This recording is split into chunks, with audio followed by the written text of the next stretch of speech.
Good evening, troopers. Commander on deck. Welcome, welcome. It's working. Botrix is working. Okay. Oh shit. Is that okay? That's kick. I need to do another test. But good evening, troopers. I am here, and it's been a busy week. We're gonna have a lot to talk about tonight. But more importantly, this is also yes, chat's working. Thank you, Calamari. Thank you for testing that for me. Welcome, welcome. Thank you for being here. But more importantly, welcome. This is also our first stream over on Kick. So hi Kick, welcome, welcome. Nice to meet you all. I am the short introduction. I am Hanao Usanada, commander of the Beyond Platoon, and everybody's bunny boyfriend reporting for duty. Hello, hello. I am new here. Please be nice to me. I am ready to conquer this platform as well. But hello, hello everyone.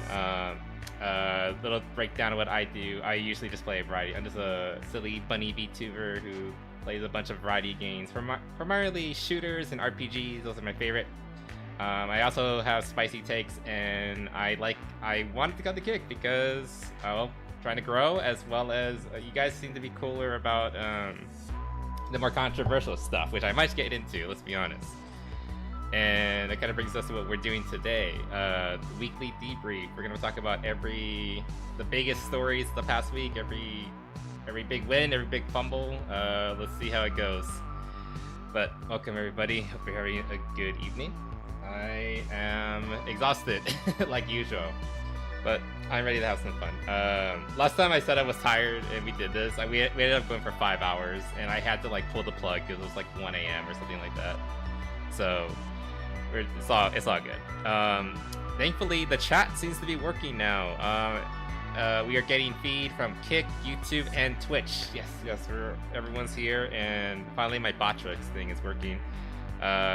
Twitch might kill me because I'm sharing chat from multiple platforms, but who gives a fuck?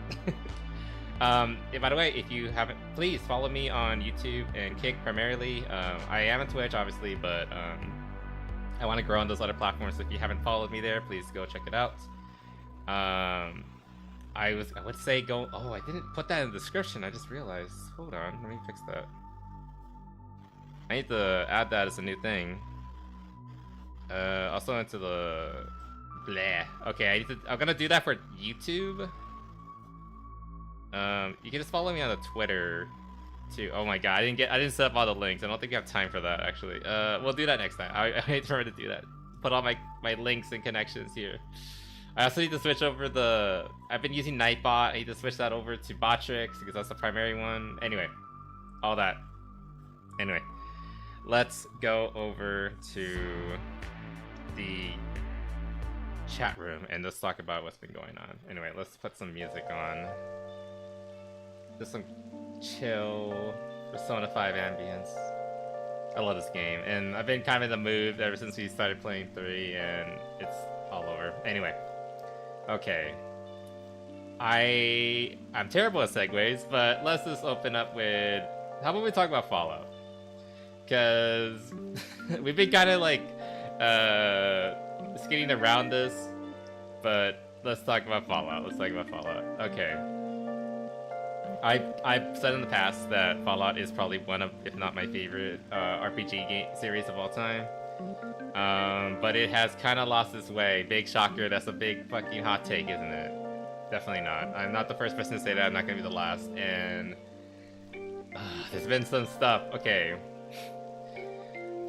I missed this a few weeks ago, but there was a Fallout Day broadcast. I didn't even celebrate this because modern Fallout just isn't the same, so I never talk about or even think about attending these kind of celebrations. But this was a few weeks ago, and I guess we'll like look through it and see what even was announced and see if it's even worth like picking over. You didn't even know Super Mutant talked in the trailer. Super Mutant talked in the trailer. Okay, we're gonna watch that trailer, but we're gonna first let's first watch this Fallout Day because it's like several weeks old, and I want to catch up with it. Oh my god, they just had like a whole 20 minutes of making you wait. Let's skim through this. Let's not go too far into it. Okay, this is more intro. This is kind of cool though. They got like, you know, chicks that come in like in the style and sing. I won't deny, this intro's not terrible. But what do they actually have to sell me? Let's turn off the music. What we got? Hog meat. Wow. Okay. Let's go, pal. Is this supposed to be so grainy? Oh, it is. It's like a 1080p. Okay. I am streaming to 3 platforms now, so my thing might be a little worse than usual. Also, I have all these tabs open, so that's not good either. Let's pause this. What is this? Fall Out for Hope. Okay, a charity event. I mean, I'm not gonna say that's a bad thing, obviously, but okay. So they're having a charity event. Okay. And they have a pig in the office for some reason. I don't know why. Using a multi-stream. I use Stream Elements primarily. It's the most useful one I found. Whereas things like what's that one I used to use? Restream requires like a to do anything beyond two platforms. You need to get a premium account. So I'm not gonna pay more money. So yeah, I use Stream Elements. It's completely free. I don't think they even have a premium version of anything. Just play, and you're good. So I don't think Twitch really cares about showing multiple chats, so many people do it. Yeah, I heard. I was asking. I've been getting a lot of help from Mizu lately. He's been helping me with like set up the chat as well as giving me advice. And I actually went to him. I was like, "Hey, how are you showing multi-chat on Twitch? Like, isn't that against TOS?" And he's like, "Nah, they don't care about that." Because I think they changed that TOS like a few years ago. And also, if you were not particularly big, they didn't care in the first place. So it's not that bad. Okay, Fallout 4. We know what Fallout 4 is. 10 years. Oh boy. It's been 10 years since Fallout 4 launched. We had spent months preparing the video assets that we were going to show at the Dolby Theater. And I remember going to the... Okay, Fallout 4 came out 10 years ago. Yes, that is true. I was so excited for Fallout 4. It was kind of a shadow drop too, because they announced it at 2015 E3. And they literally... E3 was in the summer. This was before E3 went under. And before the big coof and everything. But they announced it at E3 2015, and then like literally, and then at the very end of the presentation, they're like coming like I think October or November. It was like I forgot the exact release date, like 11. Oh yeah, 11/11/15. Yeah, something like that. And I was so excited, I was losing my mind because at the time I still had faith in Bethesda. Oh, to be young and naive again, it was so good. Yes, I was gonna talk about that. The Fallout Anniversary fucked everything up. It's so broken right now. You have articles talking about how Bethesda's like, we're sorry, we're gonna fix it. Oh god, like even PC Gamer can't defend them. It's that bad. Also, good sir, welcome. Hope you're having a good evening. I love Fallout 4 until I played New Vegas. That's how it goes, isn't it? Look. Okay, if I'm gonna be fair. Fallout 4 is fine. It's fine. Its biggest asset though is that it's a really good playground. The shitty mechanics are better, the models are okay-ish, and it's a good platform for modding. But as a standalone game, it's really weak. The story is not good, the characters are not particularly lovable or exciting. I don't like the aesthetic of the world compared to past Fallouts, whether it's like the old modern versus the very old stuff from Fallout 1 and 2. It's really bad. And they added paid mods to the game. Yeah, to be fair. Okay, the thing about that with paid mods to the game, that's been the thing forever. I remember when Creation Club was announced back in like 2014, 13. I'm really old. But I remember when it was announced, and I immediately was like, I don't like the idea of this. Because like your knee-jerk reaction is paid mods. I don't want to pay for something I've had for free for years now.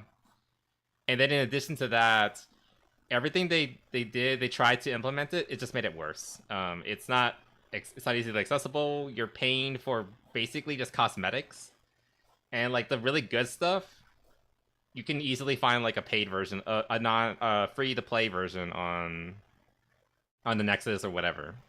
It's there's no reason for it. The only people who use paid mods, I think, are normies who just have they don't really have a proper understanding of modding, and so like they rather just swipe their credit card and get like a new skin like immediately. Like if you're already addicted to like microtransactions, that's who Creation Club is for. Which I guess if there's a market, yeah, and console players, yeah, because like it's already like designed to fit on console. So I mean, good for those people, I guess. But like if you took the time, there's such a amazing world out there with free mods that just puts everything in the Creation Club. It just makes it look like garbage in comparison. Like I know stuff in the Creation Club is made by modders, but they're not the best modders. So I'm just gonna say that this is not as good. I don't care. Go away. But yeah, it's not good. I never liked it. It's never been good, period. And then it often is put into the game at the detriment to other things, like the recent anniversary update, which broke everything. So that's great. I'm so... when I saw the update, it's like it was like 2 or 3 gigabytes. It was a big update. When I saw it, I immediately was like, I don't want this. And I uninstalled Fallout 4. Because I was like, I don't want more stuff in the game. I don't want to waste time downloading it. I think the only reason I had Fallout 4 installed in the first place was because I was playing Fallout London a few months ago. And I kind of stopped playing that. I want to go back to it, but I need to update it like properly. And obviously I installed. But I wouldn't go back for Fallout 4 in of itself. You know, it's an engine at this point to make better games. Let's be honest. Yeah, like I remember there was a time, like I think around 2018-ish, where I was playing Fallout 4 and I just realized this is boring. Like I'm only playing the game to install mods, and I'm not even doing anything. Like I don't want to do the quest. I don't want to do the main quest. I don't want to do anything. I don't want to interact with characters. I just want to install a fancy gun, shoot a couple of super mutants or ghouls for like an hour or two, and then I'm done. And I've had my fun. Like I felt no desire to engage with the game, and yeah, it's just sad. It's not a good game. Whereas if I go back to like Fallout New Vegas, I always have fun just going through Good Springs, redoing all the quests again. Going to Novak, going to the dam, New Vegas itself, like meeting Boone, meeting Veronica, all the good people. Like it's fun to go back into that universe and experience that setting and the characters. Whereas Fallout 4, like, who am I going back to? Preston Garvey, I guess. I never cared for the guy. I thought he was cool when I first saw him. I was like, oh, cool, Minutemen. Like, I love their aesthetic. I love what they're going for. And then it's like, there's another settlement that needs your help.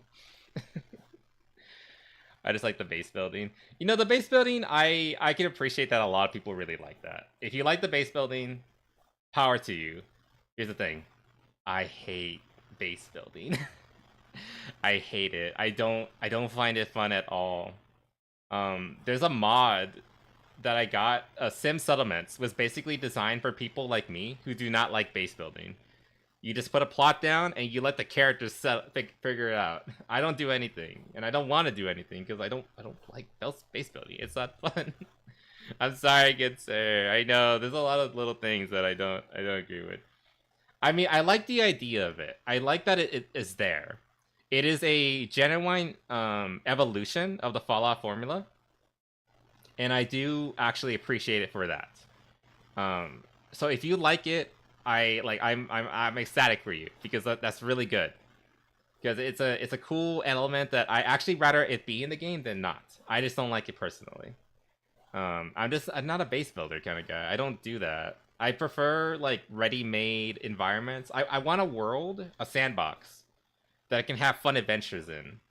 I don't want to make the adventures for myself. Like I want a Rivet City. I want a New Vegas. I want a Megaton. I don't want to make those towns. I want them to already be there and have their own history and everything behind them, and the people that I engage with, rather than, you know, Radiant Quest, the NPCs added there, and there's nothing interesting about the town except for the fact that it's like in the parking lot of a theater, I guess. I can only think of that one settlement that I kind of like, the Sunset Theater, whatever. That one was kind of cool. Nothing else. Think I want to do Vegas run? Do it! It's better than playing this. But they are doing an anniversary New Vegas game for some reason. Wait, what? They are? Wait, what? Is that in this? Did they announce a New Vegas? The end of the world. They did, didn't they? All over again. Let's go, pal. Did they get... Did they invite, I think it's Nolan North? Did they bring him back to do that one line? I don't know, break it. It'll break it. I know it will. And the thing is, Fallout New Vegas is such an old game. A lot of like the really beloved mods are also really old. So, are they gonna come back and those mod offers, you know, who are now like in their 30s or older?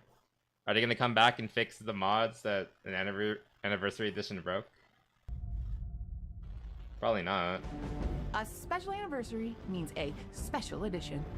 To celebrate Fallout 4's 10th Oh, they're gonna sell it to you again. friends at Obsidian for joining us today.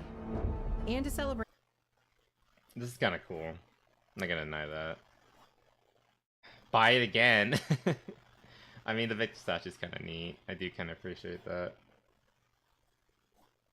You got the Revelation card. Oh, the Bull Play pin. I actually like that. And I love this, the NCR Recon patch, Mojave Express. Get yours now. I kind of want this. This is gonna sell way more than anything Fallout 4 related that they might be trying to sell to you right now. God, I miss the old style. I mean, oh, that looks really cool. I kind of want that. PC edition. I would like a physical copy of the PC version. That'd be kind of cool, actually. I'll think about it. Like, I'm actually like kind of considering, like, this kind of might be worth it. Because I remember looking back, I didn't get the collector's edition or whatever of the original New Vegas. And I always, like, felt bad about it because I remember thinking, it's lame. Like, it only has cards and, like, and just, like, a steel book. Like, that's boring. And I was, like, a dumb little kid back then. And so I was like, I'm perfectly fine with the regular version. But now it's like, it's New Vegas. New Vegas. Like, it's legendary. You gotta get stuff like this, so.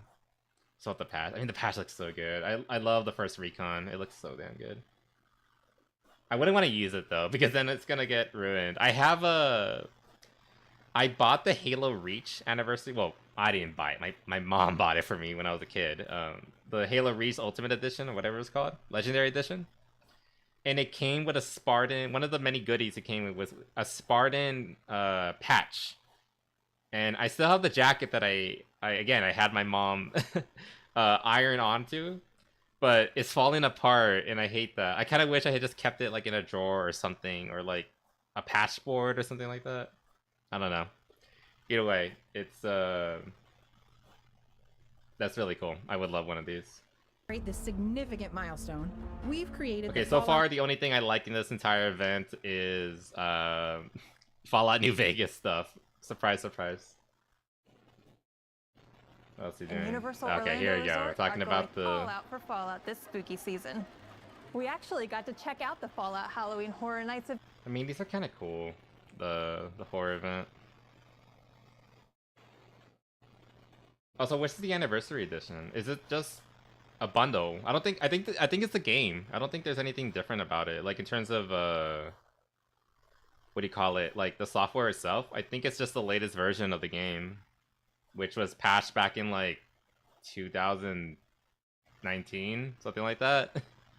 So Yeah, I think it's just I think they're literally just selling a box set of it. I don't think they're gonna add anything to the game itself, which I actually kind of like.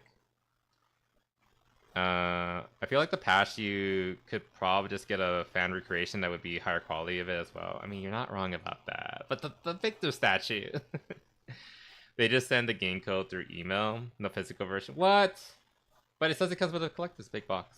I need to look into this. We'll Google that in a bit. Anyway. Museum in Las that's it. Vegas. The influence of the atomic age on pop culture. Be a supermodel. I don't know. Free bundle. Just Having fun, I guess. Good for them. I just kind of hate this. Like the hyper. You know, one of the big lessons about Fallout within the universe is it's trying to like teach you against the go. It's warning you against hyper consumerism. Oh my god! I just looked at the like and dislike bar. It's perfectly even. As all things should be. People didn't like this, did they? People didn't like this, and I don't like it either. I mean, preemptively. But anyway, like I was saying, one of the big lessons of Fallout is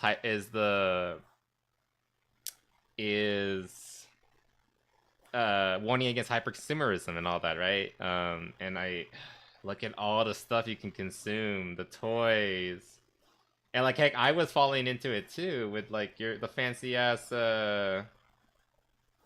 collector's edition. No, not her. I don't want that. Joining us today. I want this. Yes, like all this. Like I'm like I want that. And it's like it. Fallout is so commercialized, and I just miss when it was niche and cool, and now it's just like it's a sensation. Maybe it's not on the level of like Fallout. I mean, not Fallout. It's not on the level of, like Star Wars or anything like that, or Pokemon. But it's pretty bad. It's pretty bad. It's just the irony of it is what I'm pointing out. I remember when I saw like the collector's edition with the Pip-Boy. I actually kind of wanted it. I thought it was cool. All right, what else we got? These seasonal vaults run for a limited time and are totally separate from your normal the vault writer, loading dude? experience. That will always be there. Everyone will get. Oh, they're having like updates to Fallout Shelter. Yeah, it's Fallout Shelter. I'm pretty sure. Yeah. Will be like a different vault experiment. Yeah, I played this for like a day and then I stopped. I mean, to be fair, it is successful. I'm not going to deny that. Fallout Shelter, it came out, I think, on that day on E3 when they announced Fallout 4. At least I think it did. And it's been successful. It's been going for 10 years now. That's really good for a gacha game slash mobile game. That's actually pretty solid. Which game was that for? You mean the Pip-Boy? I think it was a collector's edition for Fallout 4. I'm pretty sure. Yeah, it was. And what was kind of cool about it is that it didn't have a screen. It was just a shell. But the idea was that you put like your phone inside of it. So I don't think any modern phone would fit in it. But like, you know, something from 2015 would. Oh, let's see. Each season will bring a unique theme. Yeah, I don't know anything about Fallout Shelter. I gave up on it a long time ago. Kill that. We've got this. It's Fallout 76. God. 76. What has been said? What can I say about it that hasn't been said? It was a broken-ass launch. It's microtransaction hell. It doesn't respect your time. It's not Fallout. It's not Fallout. Restrictions to make it a lot. Unless you really love the settlement system. If you like that, then sure, then you might like 76. But I mean, I like the setting. The setting's kind of cool. It's a really big map, and there's like Mothman and like flying dragons and shit. I mean, that's kind of cool. It's silly and cartoony, which is another thing you can say about modern Fallout. It's just over the top and really overdone. But you know. whatever. I don't want to play 76. I don't know why why, but people either really like it or hate it. Ugh. At this point, I'm kind of just like tired. I guess I'm just tired of 76.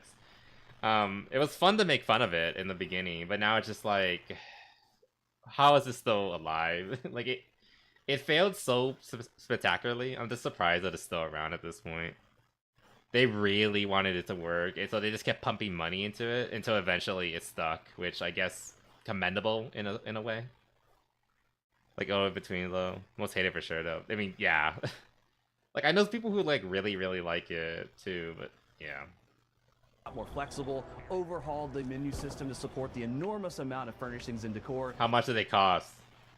How much is those 6,000 items? I'm guaranteed like it's at least $1 per item. And we added new tools and features to give Anniversary of Fallout New Vegas. We just I share something more than just an itchy trigger. friends and 2 new public events. Okay, so what's this about New Vegas? And maybe at a definitely not terrifying pig frontier camp. It's a face only a super mutant could love. So But that's not why all. they're We're also adding a brand new system to the game, and I think They're you're obsessed with all going pigs to be right now. very excited to meet the man behind it. That would be me, Hey, it's that guy from the show that I kind of like sometimes, but mostly you don't like it. Walton Goggins playing the Ghoul and Fallout 76. Just recorded the line. Oh my god, they added in the 70. Oh my god. Okay. That means he went across the entire country to get to the. And Oh I'm my here to God. tell you, they're f***ing awesome. Whoa, slow down, cowboy. Buy a fella dinner first. I hope you enjoy playing this game as much as we Ghostly did is only like making what it character for in the you. game. That is, you are right about that though. I mean, I kind of like Stacy or whatever her name is, but the Ghoul is definitely the best character. Give him a fucking name, please. Well. Looks like you and I share something more than just an itchy trick. Okay, so what's this Keep on about? walking. 76. I mean, bounty hunting will New take you Vegas. all over the new region. Work your way through the grunts, and eventually you'll be able to take on bigger Yeah. bounties in Highway Town, a safe haven in otherwise rough and tumble desert. Highway Town welcomes everyone, as long as they agree to follow the law. Step out of line, and the locals will put But you like, in your even when place. his character is inconsistent, because the Don't writers are start so. fights here.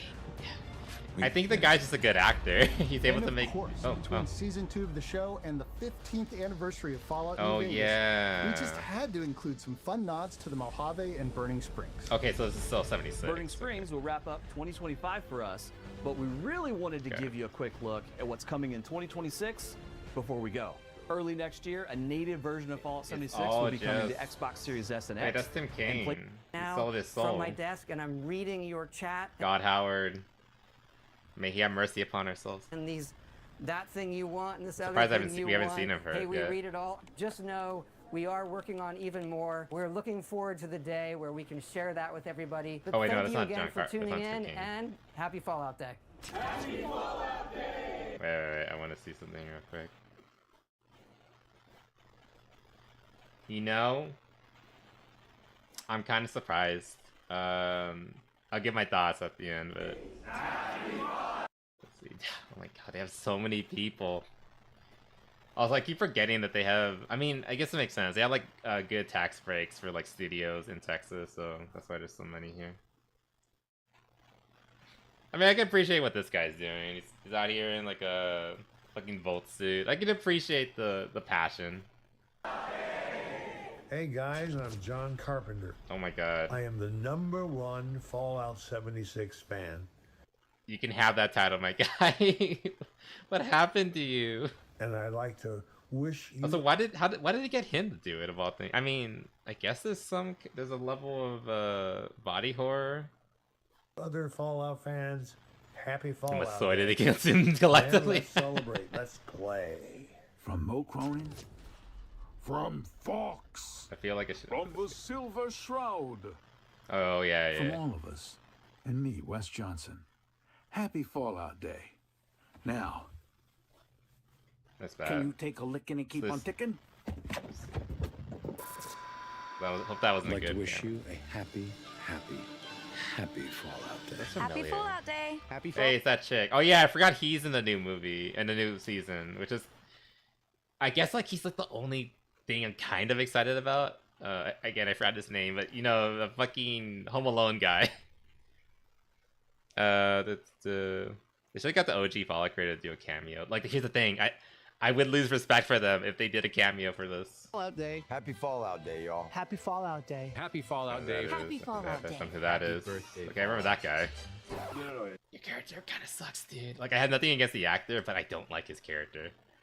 Whatever his name was, like, Squire, what's his face? He was the most unlikable character in the entire first season. It's not Fallout's birthday, it's Fallout Day. Oh, wait, but okay, no, but I don't I don't really understand. I don't know. I kind of liked him in the beginning. Like, I like that, like, idea of, like, a Squire within the within the Brotherhood of Steel who's who desperately wants to ascend to knighthood. I thought that was kind of cool. But then everything afterwards is just like, dude, you're such a fuck up. I mean, what are we really? Happy Fallout Day. We'll see you in Vegas. Stay away from Vegas, please. They're not going to. It's already happened. It's already filmed. It's done. They're just editing it. How did that not go off yet? Again, it's just like the silliness of it. It's not Fallout anymore. It's not Fallout. We'll talk about this. But hold on. He's my favorite. Are you trolling me at this point, good sir? I don't know at this point. Maximilian, yes, he has a cool name. I'll give him that, or something like that. Again, I like the idea of him. It's just that they fumbled so hard with his character and making him the most bumbling idiot ever. And I mean, we live in the era of bumbling main guy characters, so like I guess he fits the course. Maximus, yeah. It's a very like 40k kind of name. That's like the kind of name you would hear like a space marine has, so it's appropriate. And I actually kind of like what they did with the Brotherhood in general, like making them like ultra religious. I mean, I don't think it breaks canon either, because the thing about the Brotherhood of Steel is that like every chapter is very different. The first ones were basically just like wasteland good guys. In the second game, they were more zealots. And 3, they were like again like super overly protective wasteland good guys. And then other ones, they're basically techno raiders, which is it's a cool contrast. I actually kind of like that. And then having this chapter, which is like super ultra religious, where they treat knighthood like, you know, knighthood like in the Middle Ages. I thought that was kind of cool actually. But then you don't really see much of them. The only knight you see is an asshole. And I'll give Maximus this, like, yeah, the knight he was like attached to, he was a total prick. Like that's not hard to see. I think it was a retcon in itself. Well, the chapter thing was a retcon, but it was a decent retcon. Yeah, like I don't mind retcons if it's done well. If it's done for like good reasons and it gives you like a better story, I'm okay with that. Whenever something brings me joy. I'm sorry, good sir. It kind of feels like I've been doing that, but I'm not doing it on purpose. I'm just open about my opinion. I mean, that's what I'm doing right now. We're watching shit, and I'm telling you what exactly I think about it. And I hope you can appreciate that. Anyway, let's watch the trailer. Let's see how this goes. Oh my god, they're all ghouls now. What happened? Crazy things. Unnatural things. It's the humor. It's just the silly humor. It's so dumb. A lot of versions of them aren't really that good. Yeah, unfortunate. The best version I've ever seen was in a mod. Not surprising. Yeah, they're ghouls for no reason. For good people? I mean, I hope they give a reason. That girl I met. You want to get in her hoo-tang, we know. Wait, didn't they fuck? Like, I remember, like, she was, like, super, like, for it, too. Like, it's like, hey, okay, let's do it. Thing like that. Like, they did it, right? I can't remember. No, they didn't? Okay. Well, they were gonna. And now he regrets not going through with it. They got close. Okay, I bet he regrets that.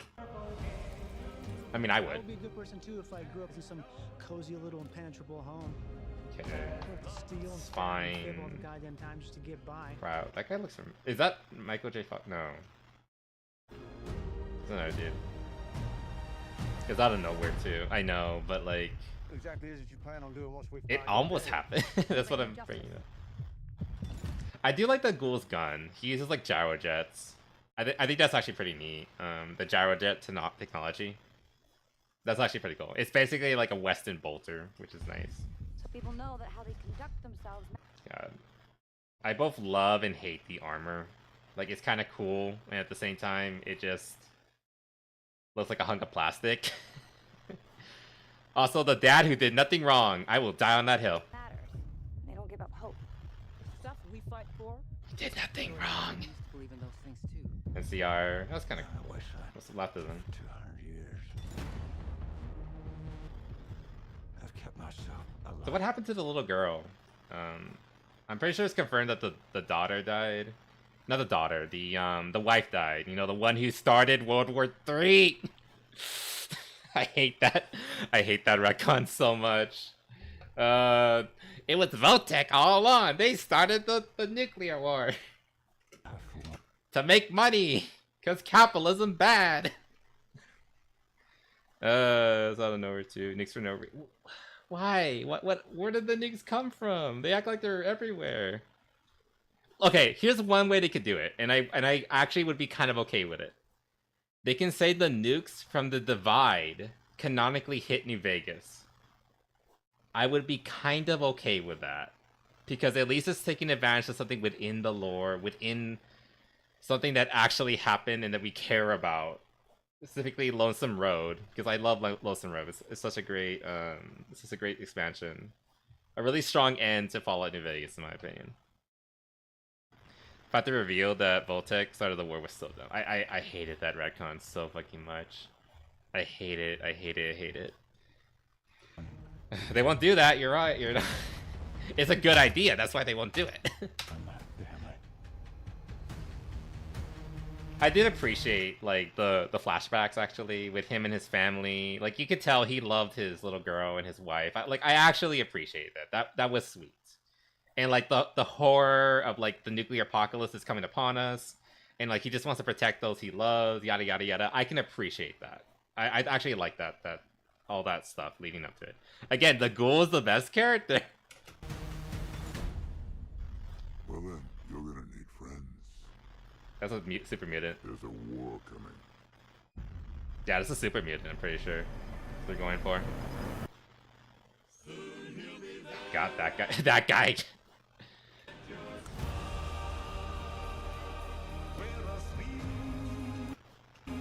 Dude, and they're leaving. Good for them. We're discussing a civil war. I'm a smart. Is that Arthur Maxon's replacement? Actually, when does this take place? Let me check this real quick.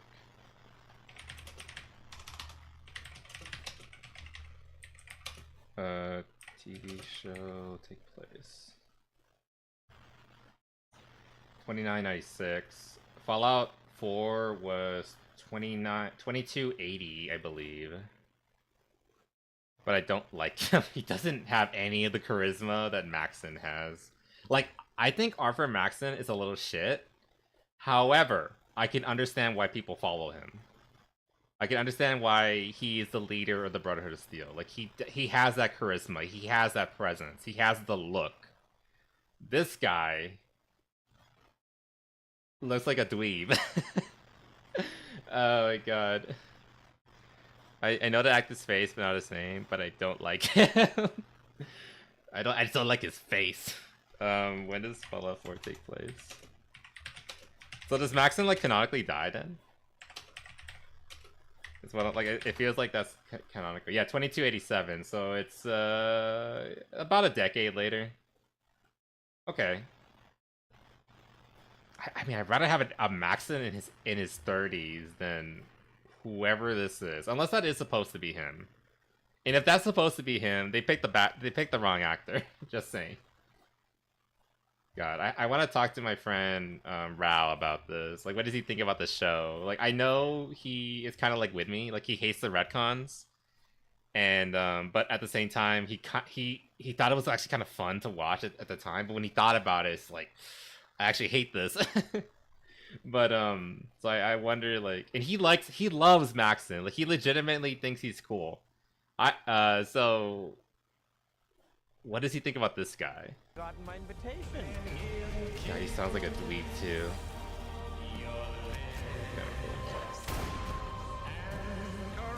Okay, this is one of my biggest problems with the first game, where a lot of the guns look like toys. Okay, they're never gonna fix this gun. The fucking auto rifle, assault rifle from the game, it's gonna be garbage forever. That's never gonna change, unfortunately. It's we can't change it.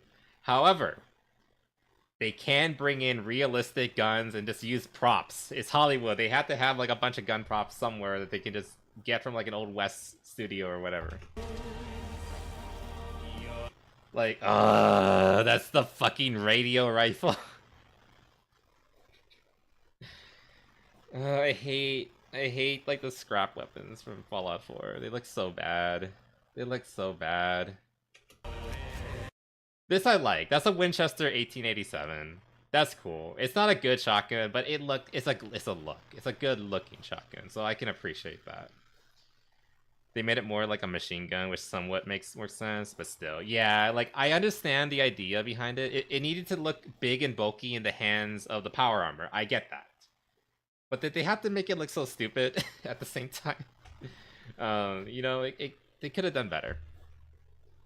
Because, like, there are good... Look. Here's what they could have done.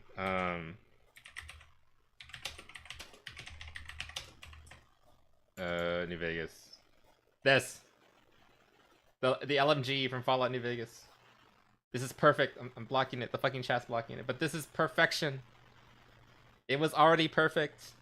The perfect mix of a, like, you know, the wooden furniture and the more modern, like, SAW, squad automatic weapon kind of look to it. It looks so good. They could have just brought this over from New Vegas and then been done.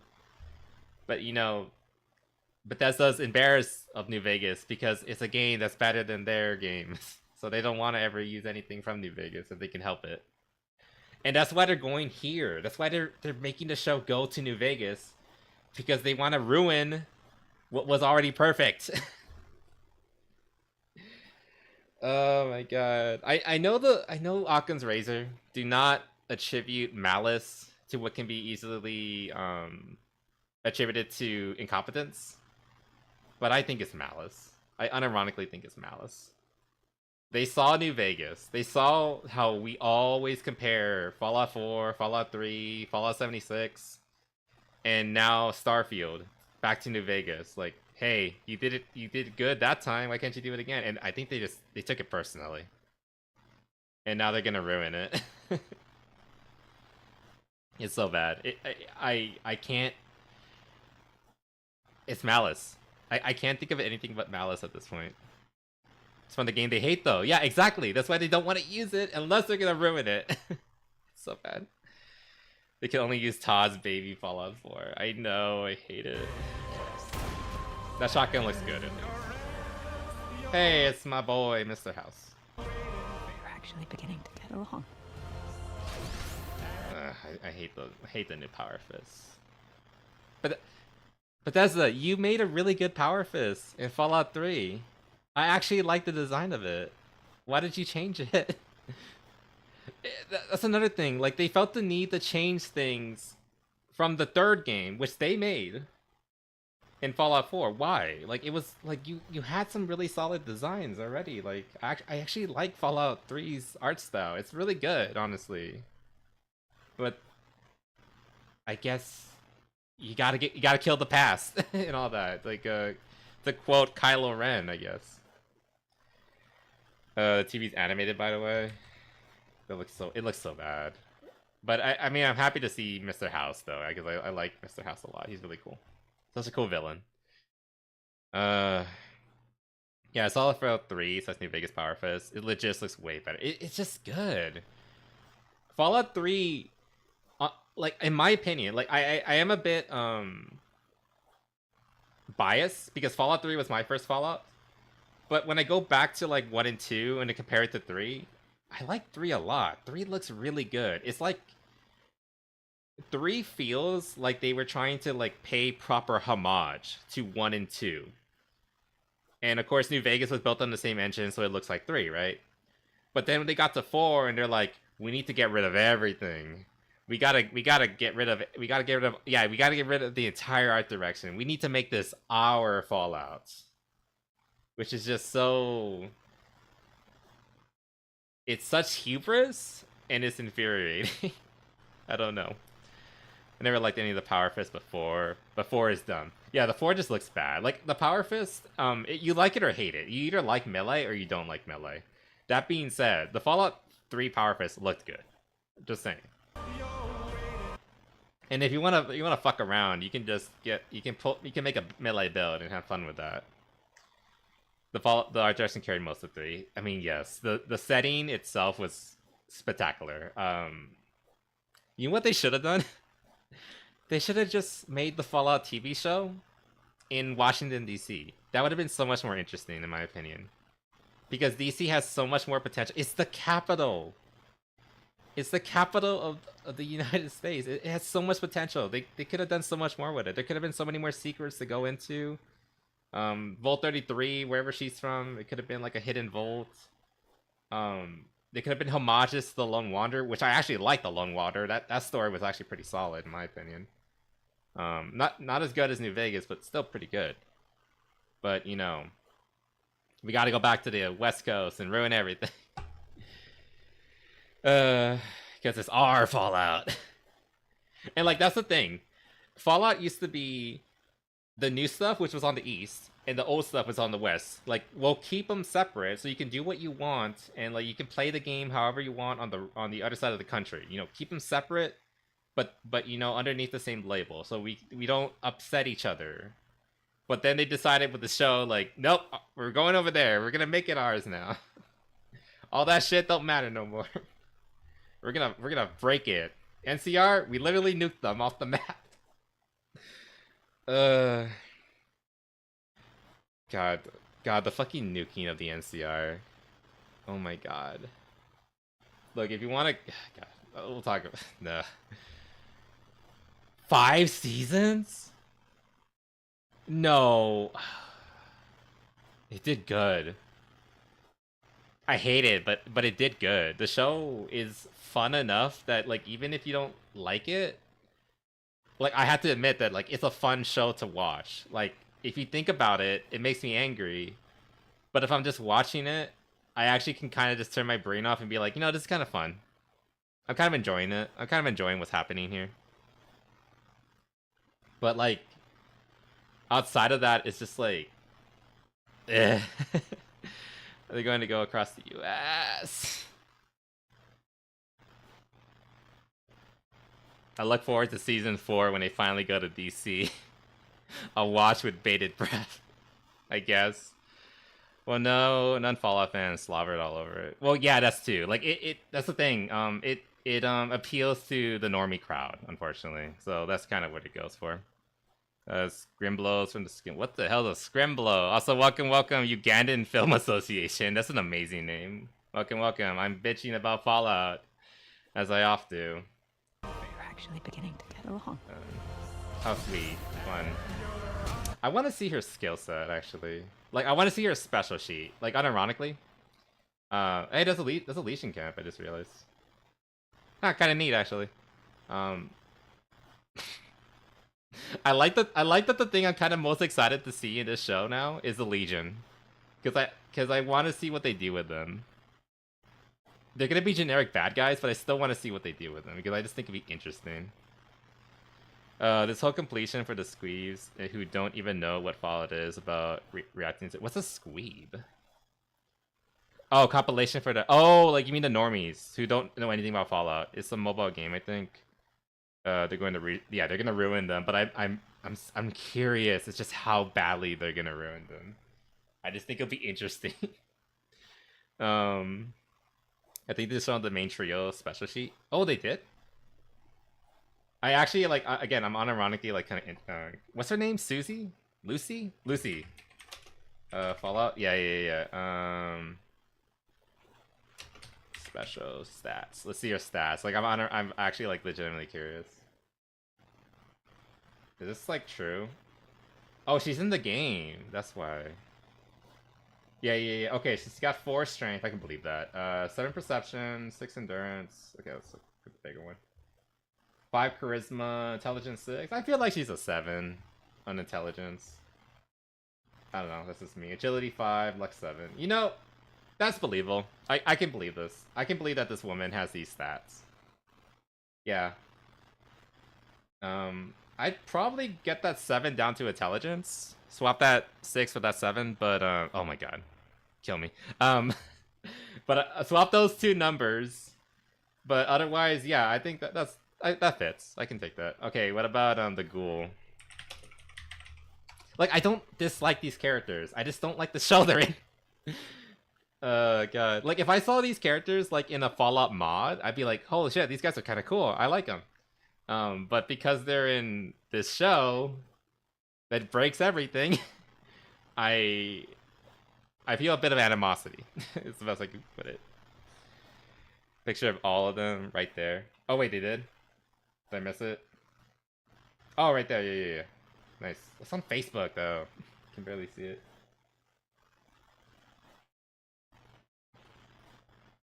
Thank God I don't have a Facebook. Now, if only a load. No. It takes so long to load. This might be because of the thing. Okay, Lucy. Okay, there, you can see it now. IGN, really? Yeah, again, I can believe these stats. These are actually pretty solid. Next. What? That's why I hate Facebook. I just want to see the stats. Okay, let's just do this one. Okay, his perception should be higher. Gunslingers really need a lot of perception. So this is too low. It should be at least a 7, preferably an 8 or a 9, honestly. So they don't even understand how the game mechanics work. Endurance 7, that's actually pretty. That makes sense. He's a ghoul. Ghouls are tough. Charisma, that's too high. I mean, it makes sense for what he used to do when he was alive. But 7 is still too high for what he does now. For as of right now, I think he'd be like a 5. Intelligence 4, I can believe that. Agility 7 is fine. Luck 4 is fine. Yeah, this should be higher though. Again, swap out the charisma with the perception and I would be more okay with it. What about good old Maximus? Oh shit. Good old Maximus. What is his stats? 7. Okay, that's pretty good. 7 for like a Brotherhood member, that's actually pretty solid. Perception 6. That's fine. Endurance 6, that's fine. 5 charisma. Fine. Yeah, that's fine. His agility is unnaturally high in my opinion.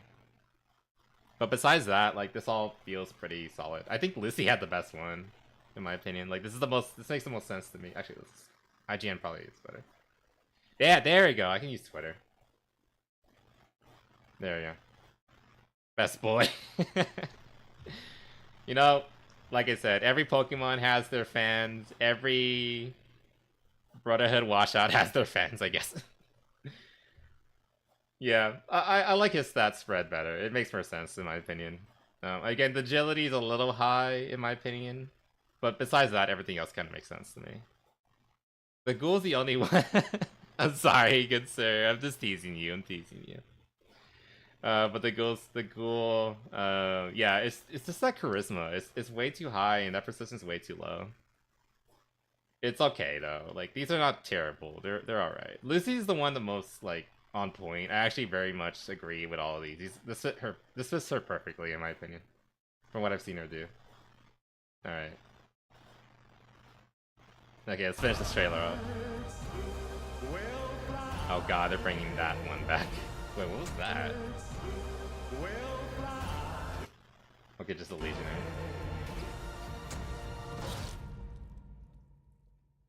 Try again.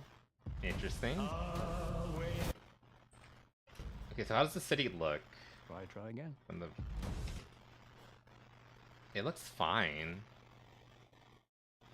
So where did the nuke come from? Did they... Oh, wait. Did they, dirty bomb Freeside, maybe? Because, like, that's the only thing I can think of that could, like, turn all the kings into ghouls. Outside of, like, a direct nuke. That's the place. The nuke takes Shady Sands in Season 1. Yeah, but Shady Sands is in California. That's not nearly close enough to cause radiation to come over here. Or maybe it is. Maybe. This makes no sense. Well, yeah, exactly. What the fuck is... What am I looking at here? What? Oh, God, they even ruined the NCR Ranger armor. They even ruined the NCR Ranger armor. Let's put it in power armor. That was another thing that was so special about New Vegas. The cover art for New Vegas. It was so unique in that it was the only Fallout game. Every other Fallout game, even from like the very first 1 and 2, always showed power armor on the cover arts. And it was a tradition. This is what they did. But New Vegas was special, and it was the first and only one that did non-power armor. But it was still an intimidating looking armor. An armor that just made you... You don't want to fuck with this guy, whoever they are. And then they go around and they're like, now we're going to ruin that too. What made it special? Because power armor, this is our Fallout. Even if a capital of a country was hit, it would just fall magically. Is Fallout New Vegas playable on Steam without mods? Yes, 100% it is. It's on Steam right now. Get it. Get the collector's edition. It's like $5 on sale. The entire thing. This is Vegas, huh? Even if a capital of a country, it wouldn't just fall magically. I mean, that is true, but it looks fine. Not even like any real damage, from what I can tell. I'd ask why my dad ran. Thought the art was cool, good sir. Probably just tell me to shut the fudge up. So the Christmas song. Did she say what the shut the fudge up? It's close. I'll give it that. Alright, I'm gonna leave my dislike and move on. We're done talking about Fallout. We're done talking about Fallout. How far into the stream? We're an hour into the stream, and we only just finished our first topic. I need my water. God damn it. Sweet tea, excuse me.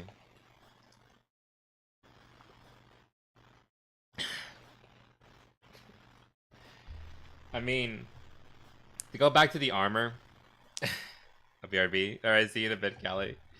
To go back to the armor, it's silly, but I don't hate it. It's I kind of appreciate like the jury rigged look of it. You know, they took the armor, they took some power armor, and then they added the helmet of the ranger armor and yada yada. Like I can believe it. I can believe it. I can believe it's a thing in the universe. That being said, it still kind of feels like a backhanded kind of thing, you know? Like we're making it our armor, you know? You know the armor that the symbol of the best game in the series that you like so much better than our version? Well, we're gonna ruin that too. It feels intentional. It probably isn't. I'm probably overlooking it. I'm probably overthinking it. But it feels intentional. I don't know. That's just me. I think it's just a suit of power armor with a helmet. It probably was just a suit of power armor with a helmet, but...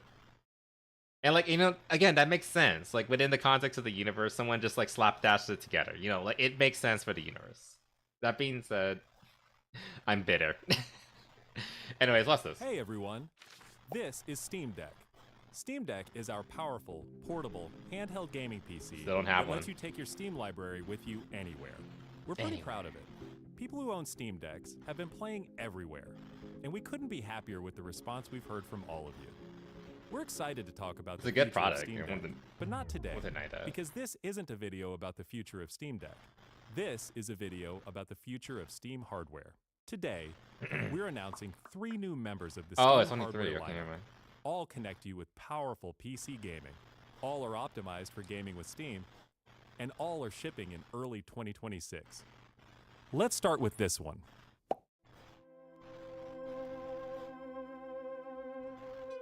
This one I'm kind of excited for. I actually kind of really want this. This is the new Steam controller. I made indeed. Welcome, welcome. The new Steam controller puts all of your... I was just bitching about Fallout, but now we're gonna check out the new hardware that Valve announced, and I have thoughts about it. Like, I'm mostly positive, but also like evil thoughts. Steam games at your fingertips, so you can play wherever and however you want. Just like with Steam Deck, we want you to be able to play any But yeah, the game controller with your looks Steam honestly controller, really cool. even games never built with a controller in mind. It has all the great features from Steam Deck, like Like, look at all those features. This is gonna be like, I'm just worried about the price. I'm very scared about how expensive this thing's gonna be. I want it to be at no more than $60, but with all this stuff in it, I feel like it's gonna be at least 80, possibly $100. I hate that. Dual trackpads, HD haptics, gyro, grip buttons, full size, CapSense thumbstick, Steam button, got everything on this thing. gyro, and back. I want Fallout to let me be a cowgirl in every game. I mean, that's the best part, isn't it? Hopefully, I mean, just play Fallout New Vegas. You can be a cowgirl every day in New Vegas. It's great. Buttons, all in a comfortable. The best part. Oh, that's the bindings. Form factor. It's next generation. Someday I will get Fallout art, and it will probably just be me in like a sexy version of the Ranger not power armor, a sexy version of like the Ranger armor. Magnetic thumbsticks let you play with improved responsiveness and longevity. We put capacitive. Oh, it's a chunky boy too. Look at that. And you put your grip on. It's a big grip to handle that thing. Sensors on the thumbsticks and now on the back of the controller too, so you can enable precision gyro aiming with the touch of your thumb. I love the gyro aiming. I'm so happy that that's in the game, in the thing. Like, I like gyro aiming. Gyro aiming's cool. It's fun. Convert. Marla King now. If you're No. That'd be funny. Play for way too long with the rechargeable. Oh god. Oh my god. I have an idea. I just got an idea with something with wireless. Playtime. With Steam. Also 30 hours. I mean, looking how thick it is, I can understand it having that much. It probably has a pretty huge battery inside of it. Let's be honest. Sombretto now. Actually, I actually really unironically love Raul. Fallout. His second outfit. This one. The can I get like his? Yeah, his Vaquero outfit. I unironically love it. It looks so good. Vaquero. Oh shit! Look at him. I think I've seen this on Newgrounds. Yeah, this one. Am I not following this guy? I should be. Now I am. But look at this. Look at my glorious boy. Look at him. Once it fucking loads. Look at that! Move the damn camera. Look at how cool he looks. I love he's beating the shit out of like the cartel raiders or whatever you want to call him. And I assume that's like his little sister. Well, I guess that can't be his little sister. His sister is like dead. I'm sorry, she is dead. But like I guess like this chick reminds him of her. This looks so badass. I love Raul, Vaquero Raul. He looks so fucking cool. Securitron now, no, no Securitron now. Or it's just normal now, but it's on the screen. It's just a normal Securitron, but I'm on the screen. Yeah. Also, Stetson now. What's a Stetson? Yeah. It's so good. I can't do the mariachi, but just pretend I can. But anyway, oh, it looks so cool. Like I might commission myself in this art because this legitimately looks awesome. Anyway, we're getting distracted. back of the controller too, so you can enable so much precision to go gyro over. aiming with the touch of your thumb or your pinky if you're feeling fancy. Play for way too long with a rechargeable lithium-ion battery that allows for over 35 hours of playtime. 35 hours. With Steam Controller, we want to make charging and wireless pairing something that's actually easy. Also, this guy's like the best room and setup ever. I'm really jealous. Like, it's like an attic bedroom. It looks so comfy. Sessons are cowboy. Oh, I didn't know that. I should know this. Hat. Images. Oh, it's just like a pretty kind of classic cowboy hat. Nice. I mean, I have ideas already. I did do that poll of like, would you guys want me like in a gothic Lolita vampire or an undead cowboy? I am gonna do cowboy art eventually. Now I kind of want to do it as like a vaquero. Shit. so many ideas, unfortunately.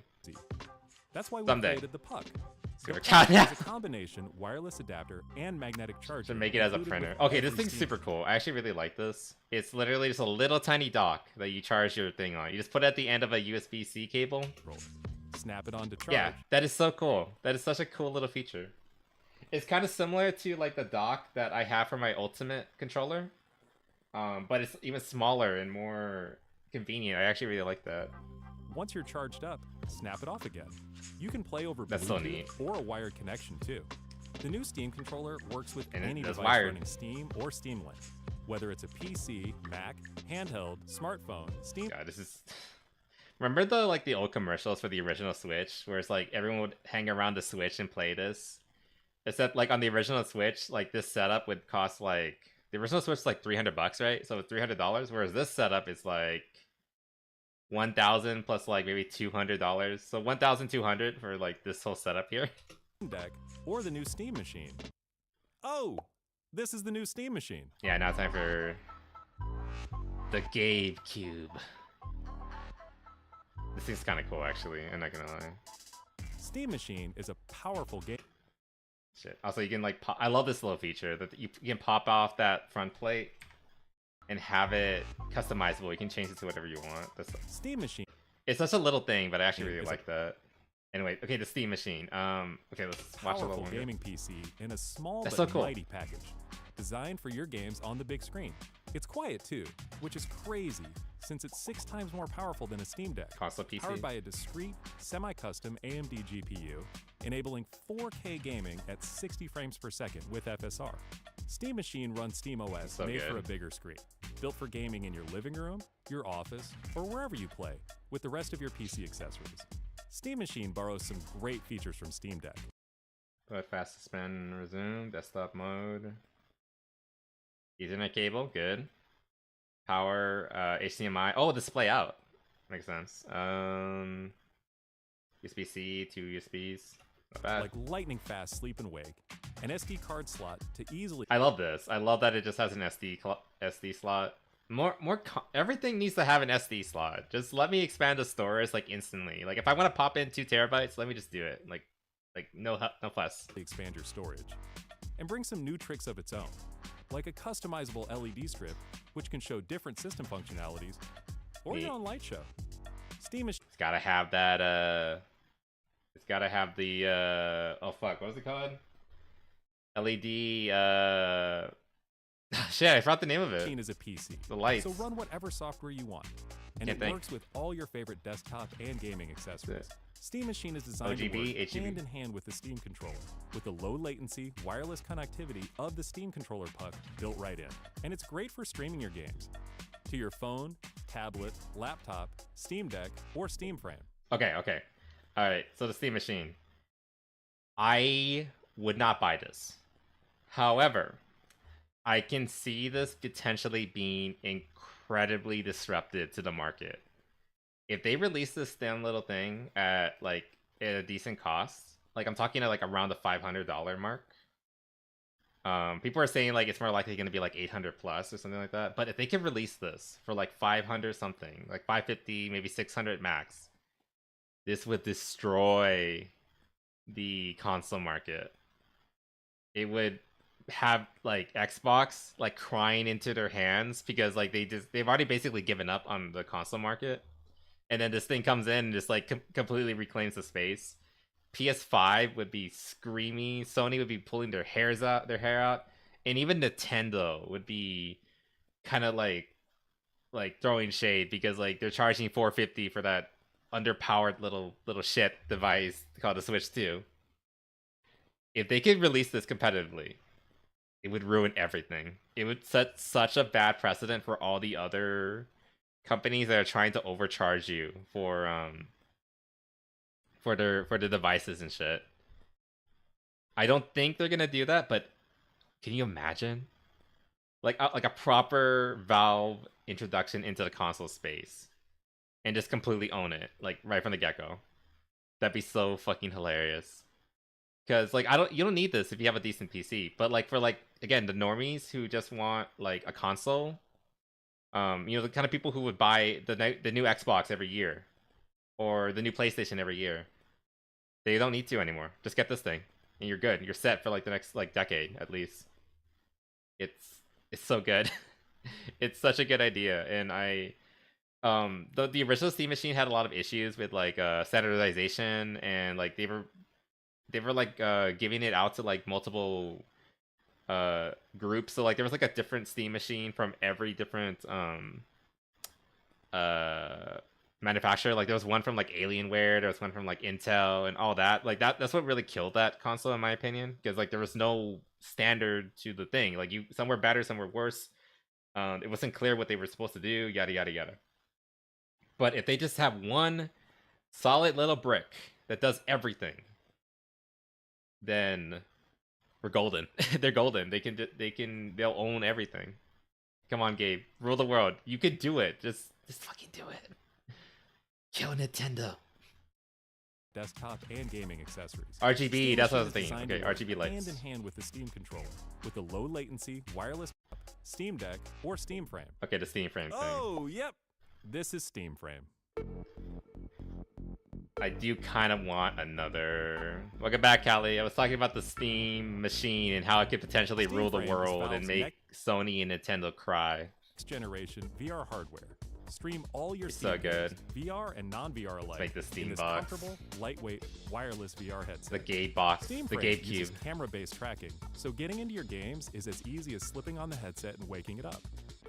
Steam Frame controllers I want included this. with the Kinda. headset I are kinda want designed this. with all the inputs you need for your VR titles, like motion controls and capacitive tracking for all your fingers. Also, the trackers look better. They don't have like the big rings that like the current Index that I have right now has. I think I want the VR. If it's like good price, like $800 max, I can definitely see myself getting this to upgrade. But I'd rather get the Index though for finger tracking and full body. Fair enough, yeah. Well as a But this is like a gamepad really good like intro layout to work with your whole Steam library. Oh, thank you for the Even water, feature the maid. same Oh, I magnetic didn't see thumbsticks that. as Steam Thank you, controller thank you. For responsiveness and longevity. Steam Frame also pairs I'm seamlessly late, with the sorry. new Steam controller. A great companion for playing non-VR games in the headset. That's To kinda make cute. sure streaming is smooth and stable no matter what, Steam Frame includes a wireless adapter that lets you stream your games from your PC to your headset over a fast and dedicated Wi-Fi 6 connection. And the game is streamed to your frame optimized for VR, using new technology that allows for the highest resolution streaming exactly where your eyes are looking. Okay, now here's my question. Does it have prescription lenses? Because like that's one of the big issues I have with the Index. It strains my eyes so bad because I can't have my prescription lenses on, or I can, but I cannot wear it for very long because it's like crushing my glasses against my head, and it's not comfortable. I hate it. You think Gabe, you know, a guy who wears glasses on the daily, would have thought about that, but did he actually think about it this time around? Hopefully. The Base Station S. Does this new one have finger tracking though? I don't know. And Actually. Steam Frame is a PC, running Steam. There's a third-party accessories for it. Yeah, that's the thing. Like, I don't want to have to buy a third-party accessory. It's a problem. Like, I was gonna do it when I got my new prescriptions, but I never got around to it. OS. In addition to streaming, Maybe you someday. can install and play a bunch of VR and non-VR games right in the headset without a host PC. You can also expand your Oh, onboard that's kinda storage cool. to fit even more games with a micro SD card. I don't know about not VR. I Steam mean, finger controller, tracking though. Steam Machine, and Steam Frame. All built with the same DNA as Steam Deck. All powered by Steam, work together, and can be used however you'd like. Release Steam OS already. Do it already. Kill Windows. Whatever peripherals and accessories you Valve has so much potential. They could rule the world if they wanted to. But they let themselves get bullied by like MasterCard and Visa and fucking feminist focus groups, and it's so annoying. We're not gonna go too far into it, but like recent like censorship coming from Valve was just so disappointing. Thankfully, they kind of came around it and like rejected a censorship thing. There was like one game that they were gonna censor, but then they came around and like canceled it. But still, but they're still being bullied by MasterCard. They could make their own payment processor, a Steam card. I keep saying it. Make a Steam card, and you'll rule everything. Just do it, Gabe. Just do it. Do you have to look? I think it's supposed to compete with the Oculus. Yeah, it's supposed to be like a lighter, less sophisticated version of the Index. That's kind of like just for like, it's like an entry point for VR. You know, for like everyday people. choose. Which is a Everything cool you idea. see here is the culmination of what we've learned from our previous hardware experience. Like straight and up what the we wanted PDF. ourselves as gamers. Yeah, exactly. It's just like Powerful PC gaming. in like an there's open- worse problems in the world than like, you know, stupid silly cartoon video games. Giving you more ways to But no, they want to focus on like people who are just trying to have fun with their fictional video games. We're gonna talk about that, by the way. We're gonna get to the guy that was arrested in Norway. That was fun. That was fun to hear about, and not totally dystopian at all. A lot of those games were up on itch too. Exactly. enjoy the games you love and discover new ones. Steam Controller, Steam Machine, and Steam Frame are all shipping in early 2026. Early, okay. Learn more at steampowered.com/hardware. Valve, just rule the world. You can do it. Okay, pretty neat. Yeah, like I said, I'm glad they're going back to the Steam Machine because it was a good idea. It's just that it was just undercooked when they did it. Hopefully, it'll go better this time. And like I said, I wouldn't buy this little thing, but I can see a lot of like normies getting it, or I can see myself getting it if I had like a bigger space and like in addition to my office, like a proper like gaming setup in like the living room, something like that. It would be great. But just a bit ago. Oh yeah, this thing. Well, we'll talk about. Well, actually, we can talk about that now. Actually, I really want to talk about the Square Enix firings, but okay, let's talk about this. Let's talk about the region thing happening. All right, let's just watch Arch's video about it, and because like Arch is probably the best person to talk about this because he is from Norway. He lives in the same country that this happened, which is kind of scary. I'm kind of worried he's gonna they're gonna come for him, but at the same time, like he's not worried, and like there's a reason why he's not worried. Sync controller for the gyro, since I like that feature. It is a good feature. I'm afraid this new one is going to be too big for my gobble. I mean, it is chunky, but I think if you like try it, it might be surprisingly responsive. They're usually pretty good about has that. been arrested for playing a Japanese visual novel. Or actually, no, that's slightly misleading. A Norwegian man has been arrested for having played, at some point in the past, a Japanese visual novel. This is so stupid. This is so stupid that this happened. That this can happen. How is this reality? How? I don't know.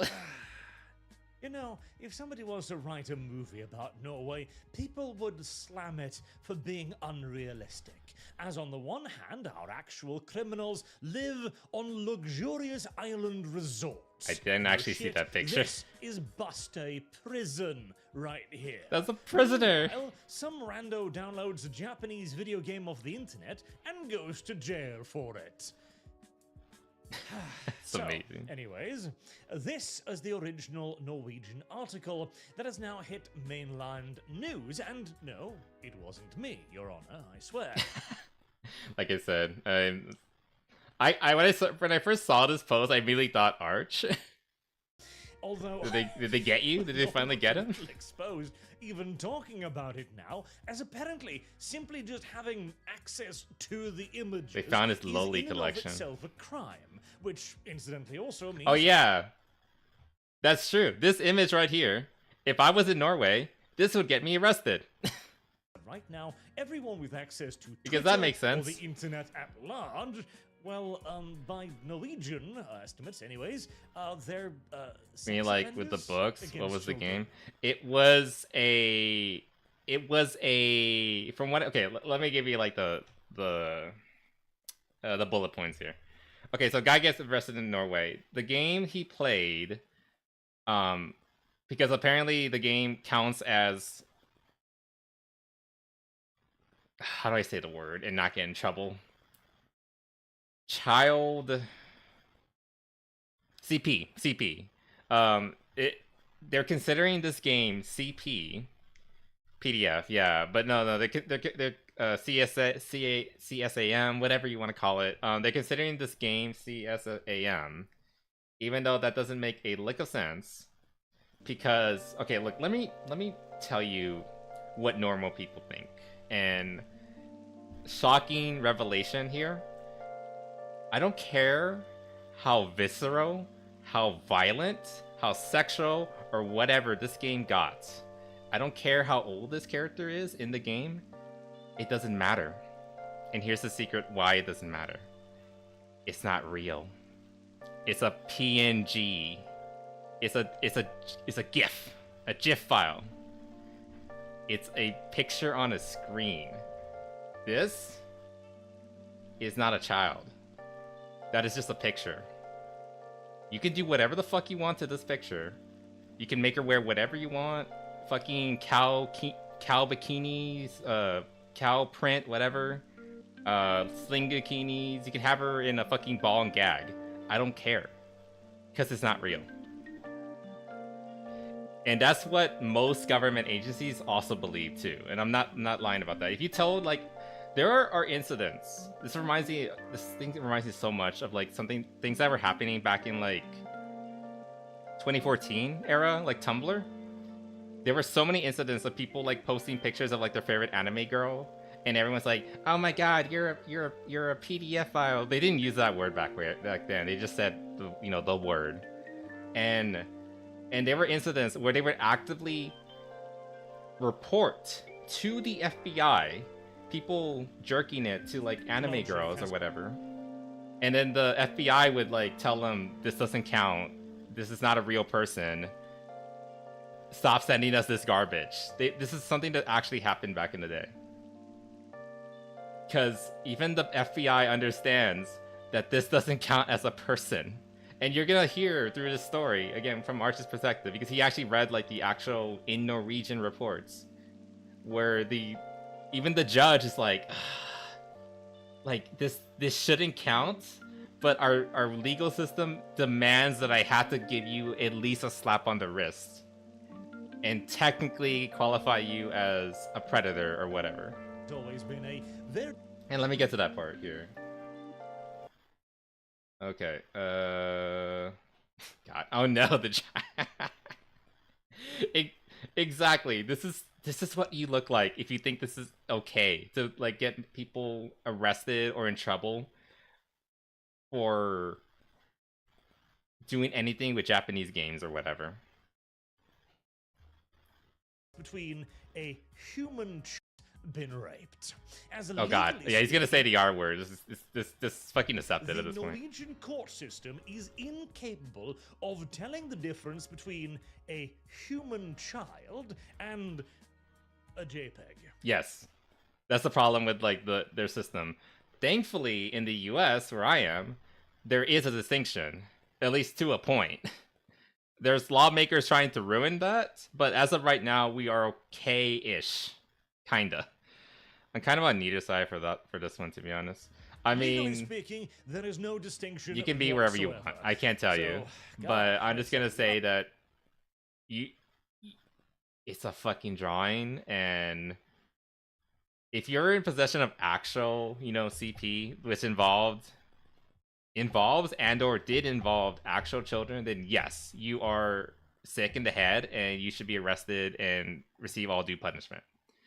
But if it's just a drawing, I don't care.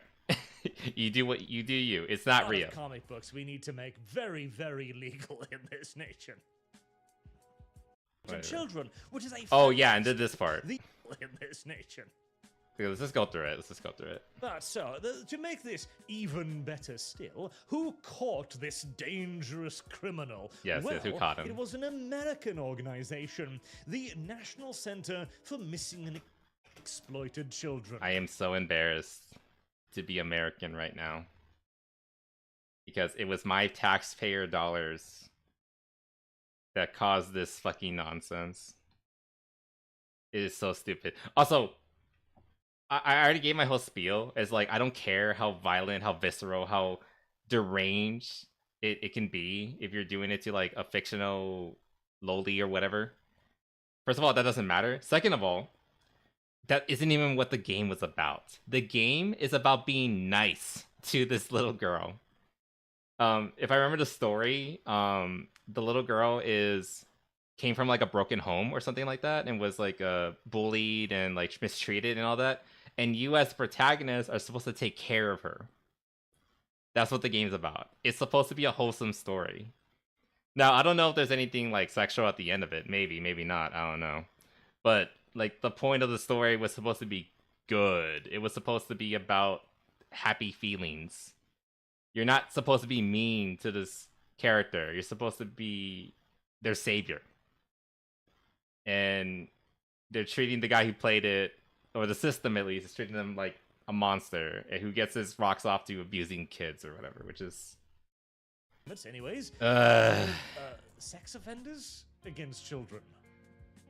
Exploited children, determining what age a child is, despite the fact that, yet again, legally, we have no idea about the difference between a human child and a PNG.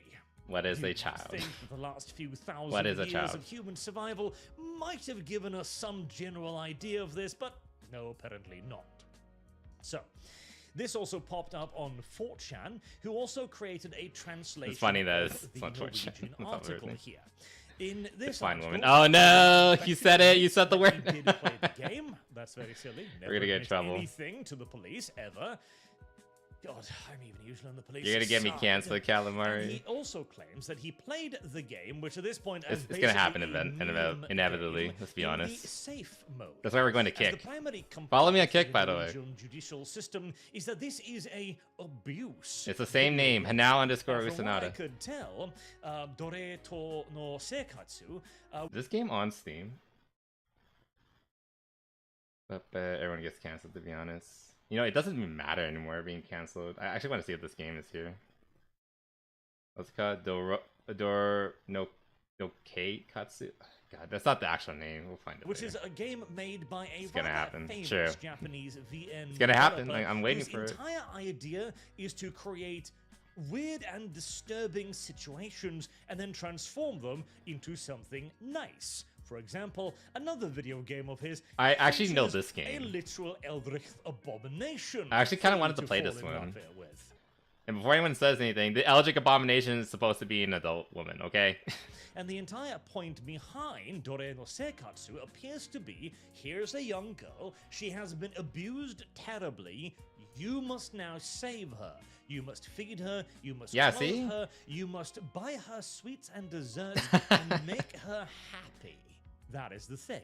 Yeah, it's supposed to be a happy game. Played the game in the mode where there is no sexuality, where there's no. And again, I'm gonna say it again. Even if there was sexuality, it doesn't matter because it's not real. It's a fucking PNG. Abuse. And I will die on that hill. I will not die. No.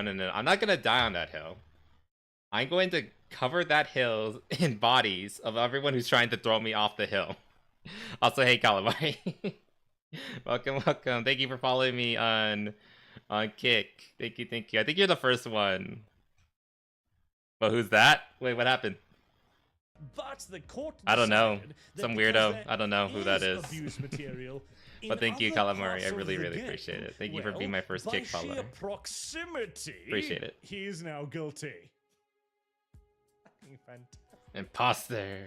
And okay, Sus. they also go on to Insert say in fucking the article here that apparently Among Us theme. just having the game in and of itself People would still be care about enough Among Us. for a conviction. But he had also shared abuse material of girls. Oh no. And yet, so he got 30 days in prison, I believe was here. So I think this was another one. Another person that was sentenced to 3 months. I think this man was sentenced to 30 days or 60 days in prison. Where, okay, so let me get this straight. They didn't update it for anything. A child Then when they has finally been did, it was dead. abused, Wow. Violently so, horrifically so. Rip and there are Rip images Among of Us. this horrific abuse. The person in question then decides to It was such a good theme, though. distribute these I horrific never abuse played that game, images. unfortunately. I And have it. again, there is I no bought it. legal Never played distinction it. between a child and a drawing, and you decide, 30 days in jail. I'll teach him. Also, like he's going through it. You can tell by the length of the sentences, like they're not actually treating it like actual, CP. It's the judge is like aware that this is silly, that this is just a drawing, this doesn't count, it shouldn't count. But the legal system requires him to do something to punish this guy. So they give him like 30 days to like a couple of months, and that's it. Because again, it's stupid, but they have to do something because their hands are tied legally. Oh, and a $200 fine as Oh, well, of course. yeah. See, like look at these fines. These are nothing. Like for if you were actually in possession of this kind of stuff, like in any other place that was normal, if it was like the real stuff, you would think it would be like a lot more serious, right? But yeah, like it's so tedious, it's so silly. But they have to do something because again, legally, they have to punish him for possessing CP, quote unquote. Even if it's just a drawing. Don't look at the US aid at all, by the way. I know about US aid. I have an inkling. I can't prove it. But if I look deep enough, I have an inkling that this takes a little bit of US aid money. Just saying. Anyway, I don't want to get too political, but It's an insanity. I know Did about it. Even the judge is sitting there going like, yes, oh, yes. That is the legal system. Yes. Yes. I legally cannot distinguish between the two. You can tell that even the judge is rolling their eyes because this is so stupid. I'm gonna have to send you to jail for a couple of months. I know.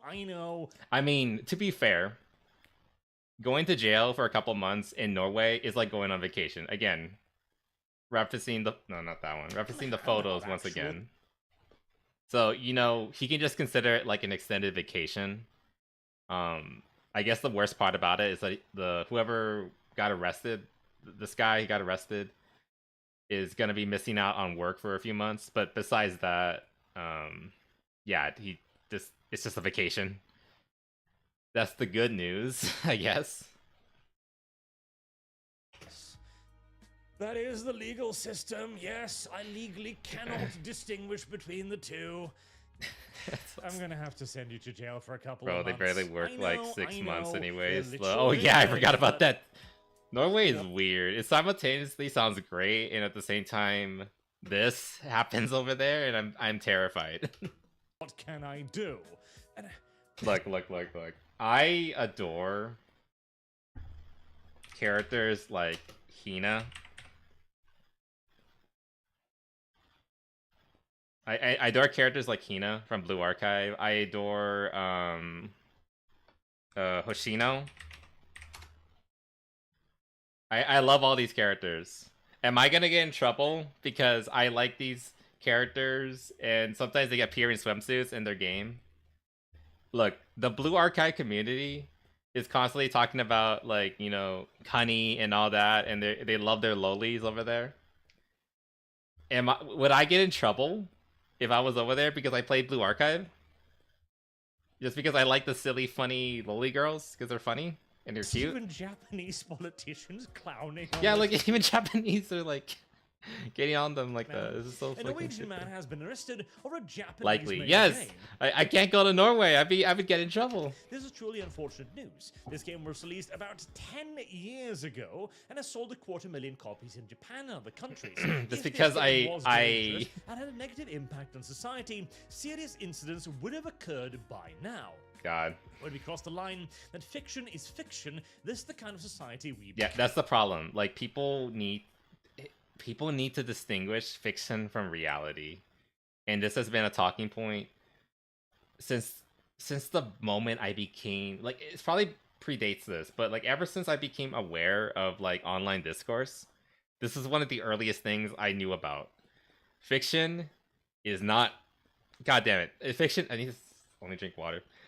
Fiction is not reality, and people need to shit, I'm sorry, I was so burpy. People need to realize that. It's silly. And it's stupid, and people are getting charged for like the silliest thing. And there's like a funny actual like real world statistic he's gonna go into later, which I thought was like the funniest thing ever. I'm sorry. Japan is one example, but countries that still maintain this line must work hard to preserve it. So, okay. Yes. Theoretically, right? Okay, you've got a game where you could theoretically abuse a child. Yes, All yes. right, Let's talk about this. Let's say the game actually does let you do the most terrible fucking things to a fictional character. I mean, surely this is horrible. This is something we must make illegal because imagine the consequences of allowing something like that. I mean, whew, Can we talk about Mortal Kombat? Can we talk about Doom? Can we talk about GTA? How when those games were coming out, everyone was like saying like, oh, this is gonna make people commit shootings. Oh, this is gonna make people abuse women. This is gonna make people go on and steal cars and start like shooting up the streets. Oh wait, that didn't happen. So please tell me how playing a video game where you do, this kind of stuff, is gonna turn you into that kind of person IRL. And then, then the statistics come in. it would be hell on earth, surely. I wonder if we have a quick look at the rape statistics. I was listening to this video, and I swear, I was like in sync mentally with Arch, because I was immediately thinking like, wait, doesn't Japan have like the lowest child abuse rating, and I'm just gonna fucking say it, and rape statistics in like one of the lowest in the entire world? And then he pulls this up, I was like, yup, I was right. Like, I vaguely remember that, and it was like, oh, yes, because it's actually true. You know, the country, Japan, which has the most depraved, degenerate, tentacle porn, anime, lowly, awful nonsense, where every fetish in the universe is all concentrated on this tiny little island, is probably one of the most civil and peaceful places on Earth.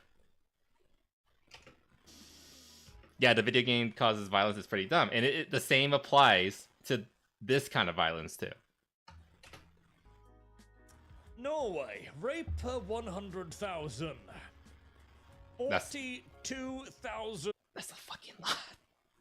That's a fucking lot. Holy shit. 126. That's like nearly 50%. Jeez. I knew it was bad, but I didn't think it was that bad. Wow. Only. Now, that's another reason not to go to Norway. Not just because they'll arrest me, but because I am likely to get jumped in the streets. To be outdone, of course, by our neighbor Sweden at 84,000. Like, they see my twink ass over there, I'm done. 424. Okay, but Japan. Holy crap. Japan must be something like a rape per person. At that point, if this is what happens in the countries that legally protect .jpegs, oh my god, Japan must be on fire. Oh, wait. 2,180. Lamau, why is it so high? Now. I did say I didn't want to get too political, so I'm just gonna let Arch tell you exactly why it's so high.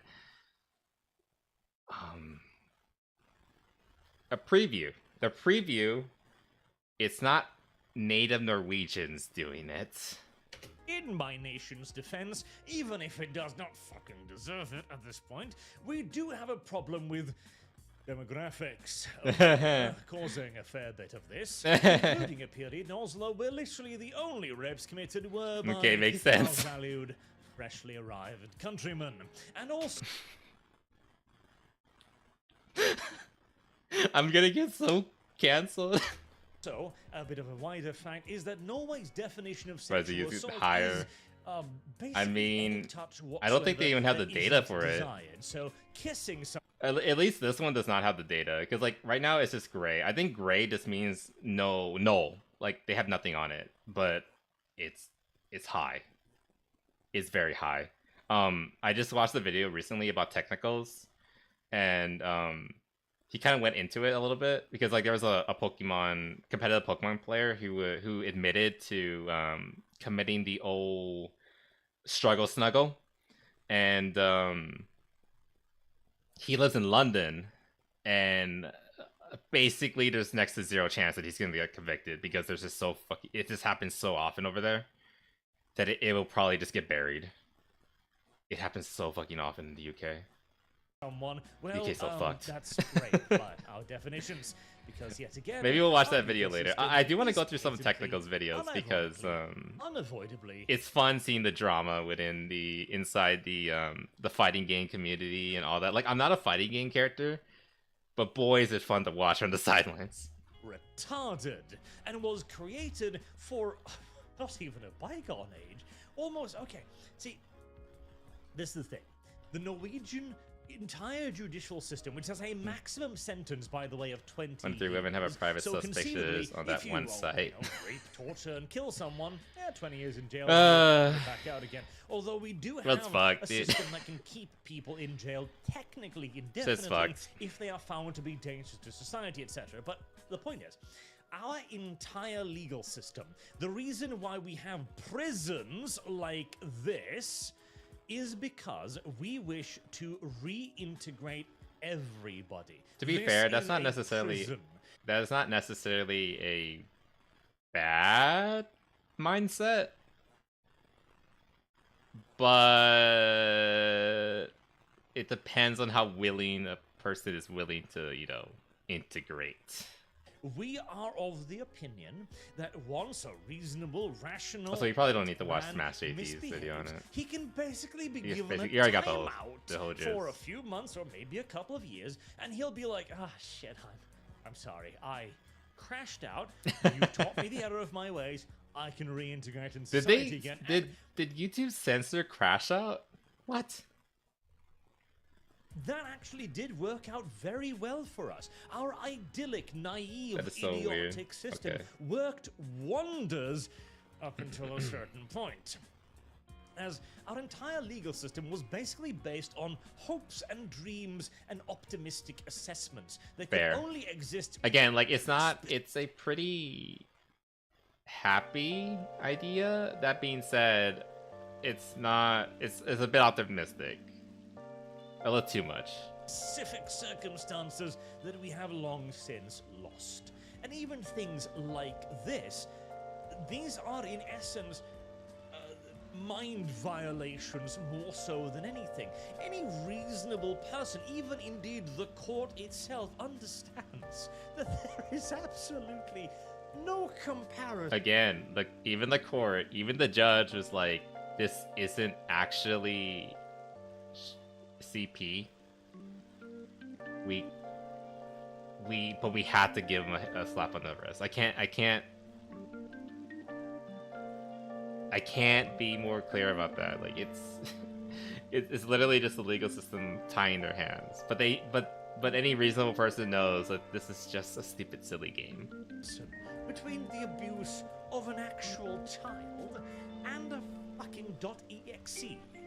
.exe. Absolutely nobody reasonable. I want to find that the exe. .exe. Believes that. But because we created a system that was almost as much based on societal shame as actual punishment of criminals. Well, that's the thing. Shane doesn't do anything if the person who is being shamed doesn't give a fuck. And unfortunately, those statistics of Norway kind of show that a lot of those people don't give a fuck. Criminals. Indeed, the punishment part wasn't even the intent. It was a secondary or tertiary concern for the handful of 0.1% rare individuals who couldn't be reintegrated into society. This is what we end up with. And it is idiotic. Not to mention, of course, it is. Again, from what I can tell from looking into this video game, the literal point of the game is to make the little girl happy. Yeah. The entire gist of this guy's creations, including various eldritch monstrosities. I kind of ironically want to play this one. Ugly, something that might initially be repulsive, and turn it into something beautiful. But yet again, our puritanical idiot state is not quite intelligent enough to grasp the subtleties of that one.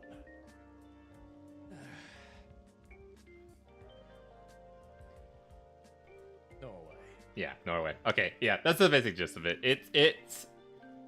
I was actually very concerned when I heard about this story initially because I saw it on Twitter first too. But when I found out about the details again, like it's kind of. Thankfully, the lawmakers and the judges in the courtroom were, like I said, they knew this was silly. So I'm just happy that there is some semblance of rationality and sensibility still within people, within the normies and all that. Like they can see like this is not real. This is just a picture. It doesn't matter, and you shouldn't be. You're not gonna get jail time for possessing this. You didn't actually hurt anybody. You're just fapping it to a cartoon. That's it. And a cartoon can't hurt anybody. That's it. It's basically the beginning of it. Well, the Norwegian type of environment that only works a small, peaceful, homogenous type society. Yeah, exactly. I mean that's the whole thing. Like you have to have a society that actually cares about shame, that actually cares, that wants to improve. And only like that again, that rare 0.1%, like those are the ones that are gonna keep in prison indefinitely if needed. But yeah, Norway's been kind of importing some troublemakers, but they're coming around to it and realizing maybe this wasn't a good idea. Anyway, that's all that. Okay, next thing. All right. Maybe we should just like one-offs and like quick little things. Let's do a quick one-off.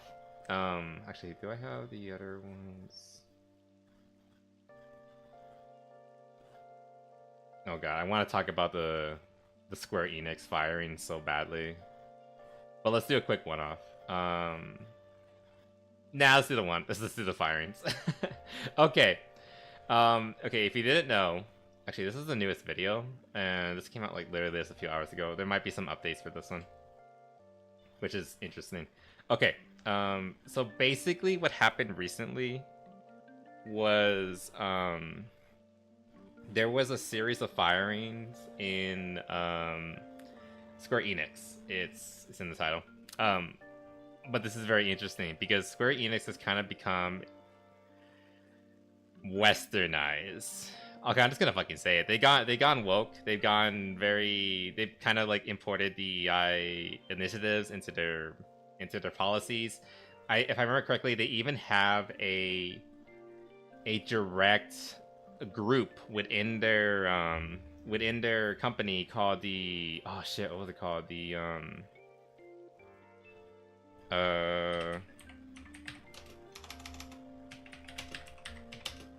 consulting. No. What was it called? What was it called? Their group. This is the recent layoffs.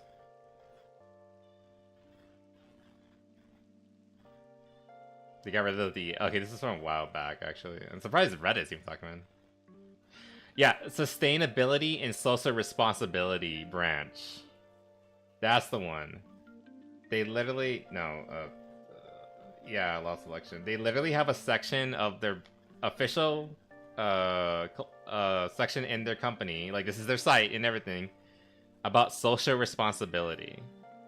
And this is just like, it's literally just code for DEI, and we need to keep in mind, like, the wider audience, the global audience.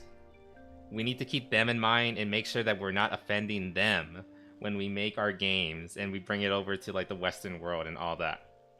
However, recently, there's been quite a few firings of people who probably were in that group or worked directly with that and were doing that sort of that work. Anyway, let's start with here. So when it comes to the localization scene of yeah, Square Enix lays off over 180 Western staff and oversees structure reform. There's a Storny lost Western chief. Ooh, I didn't know it was that many. That's anime, quite a bit. Video games or manga. A lot of related parties are currently finding out. They're finding out. No, I really like Rev. God damn it, Rev's video on this in particular, because he does a really good job at showing us exactly what has been happening with Japanese media in general over the past like 10 or so years. This problem actually goes back further than that, but it's gotten really bad, especially with localizers. And I have a lot to say about localizers. That a lot of Let's get into this. Localization controversies involving the English publications of these products are having negative effects. And we're going to be looking at the most recent party to find out, and that is Square Enix, who has done a major round of senior leader of Western publishing. Yeah, so we got chief publishing officers, work closely with Japan's senior leadership. But yeah, this is like one of the big guys. He was working with them like directly, with again trying to initiate all these DEI initiatives and primarily trying to make the game more palatable to a Western audience. And this part right here really makes me seed. Okay, like this is from like this guy's own page, right before firing. Square Enix is the Japanese video game giant. Oh wait, no, that's the wrong one. Hold on, it's somewhere around here. I could find it. Oh my god, that video makes me so mad. If I can just find their Western proposed solutions. Is this it? No.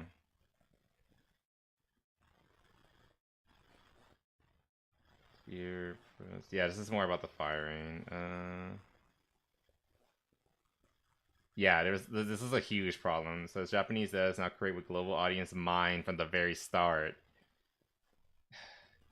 Like they're not even making Japanese games anymore. It's like we're just oh god, this model looks so stupid. Tailored to different regions. If I can just find that one specific quote. I want the one specifically from this guy. Here it is. Okay, this is specifically Forspoken was so bad. But that was made by a Western dev. This was Square Enix as a publisher and all that. Okay, here's what I was looking for. This is like the kind of guy they were firing. In particular, in the localization division, staff from a variety of countries, including Europe and the United States, work together in the same office, creating an environment where many different languages are spoken every day. Is this really Japan? Last you can lower 10%. While still being in Japan, localizer division is to create quality games that overseas users will not recognize as Japanese. This line in particular, one of the missions of the localization. This was in. Oh my god, was this officially from Square Enix? Yusuke Arachi, localization project manager of the JP brand, seems to be affected by Square Enix. Yeah, this guy was directly working with Square Enix. And like these are his own words of how he describes what he's doing as a localizer. I mean, that was probably the catalyst. Okay, Forspoken. Okay, the problem here primarily is the wider problem regarding localization. And localization from Japan is incredibly bad. How do I put this? It's been told to me, and like I 100% believe this. you do not hate localizers enough, because there is an active effort from like primarily Western localizers who want to sanitize and ruin Japanese products and art because it doesn't fit their sensibilities, it's offensive, it is it doesn't fit the Western world in their opinion, or simply they believe that they can do better. It's disgusting. And this is just like, here, let me Rev gives some examples here, so let me show you a few of them. You probably know about this. The changes from the original version of the Dragon Maid anime over to what's this, where she starts talking about the pesky patriarchal societal demands, you know, something that was not in the original anime at all. I read the manga, that's not in it at all. This was one of the big ones. Everyone knows about this one. Let's keep going. There's more. No, it's more of the layouts. Oh yeah, stuff like this, where they censored. Soul Eater is such a good anime, and it's so fucking old. They censored problematic Japanese media, and this guy eventually got fired too. This is such an old manga, Soul Eater, and she's fully clothed too. Like, she's not even showing nipples or anything here, but they censored it, and they were proud of it.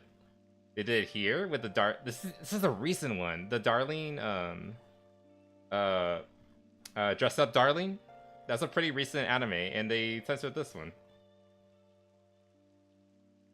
Square Enix removes black bar censorship from manga. Oh, so this was an app that Square Enix was running. Oh my god. Okay, this isn't even that long ago. 2022.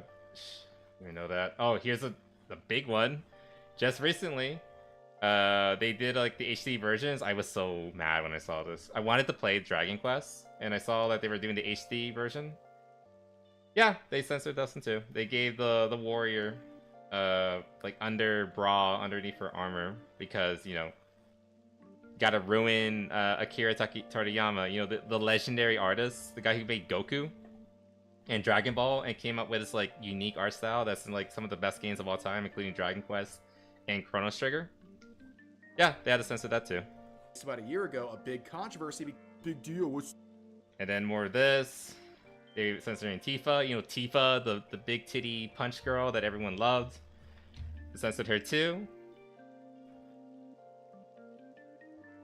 I mean, okay, like, this was funny. At least they're being equal opportunity about it, you know. They're doing it to the guys too, but this is also incredibly cringe and stupid, and God, what is happening to Square Enix? This has been going on forever. This is from 2015. Oh my god. Not the twinks. They're doing the twinks too. This has been happening for so long. And then this chick. Oh, she's so funny. To be available to the player, so you can get a lot more creative. Usually, decide what's appropriate and what's not appropriate. For example, like with game localization, you're usually doing it. There's going to be an English dub. None of the Japanese source material is going to be available to the player. So you can get a lot more creative with it. You can, you know, adjust the cultural interpretations as you need to. At some cases, you can even contact the developer and be like, hey, I want to change this little visual aspect so it works better with our culture. So you have a little bit more control over what the player is going to experience as a localizer. However, when you're working with video content, especially animated content, you know, with animation, you can do so many fantastical things. Like, you can have crazy stuff popping in and out. You can have like almost like a music video as quality, where there's like abstract things happening in the background, or they zoom in on an object that really shouldn't exist. Like, there's a lot of really cool stuff you can do with animation, but it's on screen and you can't change that. So when it comes to stuff like cultural references, there's nothing much that I can do to change that. Yeah, in case again, like, they're actively like bragging about how they change everything from Japan and making it, sanitizing it to make it better for the Western audience. It is just so infuriating how they see this as like their playground to just do that. Like I said, you don't hate localizers enough. I don't know, when I buy a Japanese product, I expect it to be a fucking Japanese product. Yeah, that's the thing. Like, if it's Japanese, if it's a Japanese game, if it's a Japanese culture, and that's why like it's the biggest fucking cope that I hear so many people say. This was told to me directly to my face. Like it's more complicated than that. You can't just translate it one to one. And like, yeah, you're right to an extent. Like Japanese is a complex language and English is also complex when you actually get into the integrated thing of it. But like that doesn't give you free reign to change all this, because like that's not what I'm talking about. Like trying to make it understandable. I'm talking about this, the censorship, the blatant removal, the and like they'll tell you to their face. And if you that's why I pulled up this video. The other look, this is by Dimitri Monroe. Go follow this guy. Great dude, by the way. He's also another fellow Femboy. He's actually really cute. He does like live streams like almost daily. Cute dude. But this really awesome 1-hour video. If anyone tells you you should just accept localization, send them this video, because it has so many good examples of like everything that's been going on for decades now. And now my edgy rap, oh my god. And then they add like stupid shit like this, like the cringy lines that make you just want to groan. Let's see, let's try another one.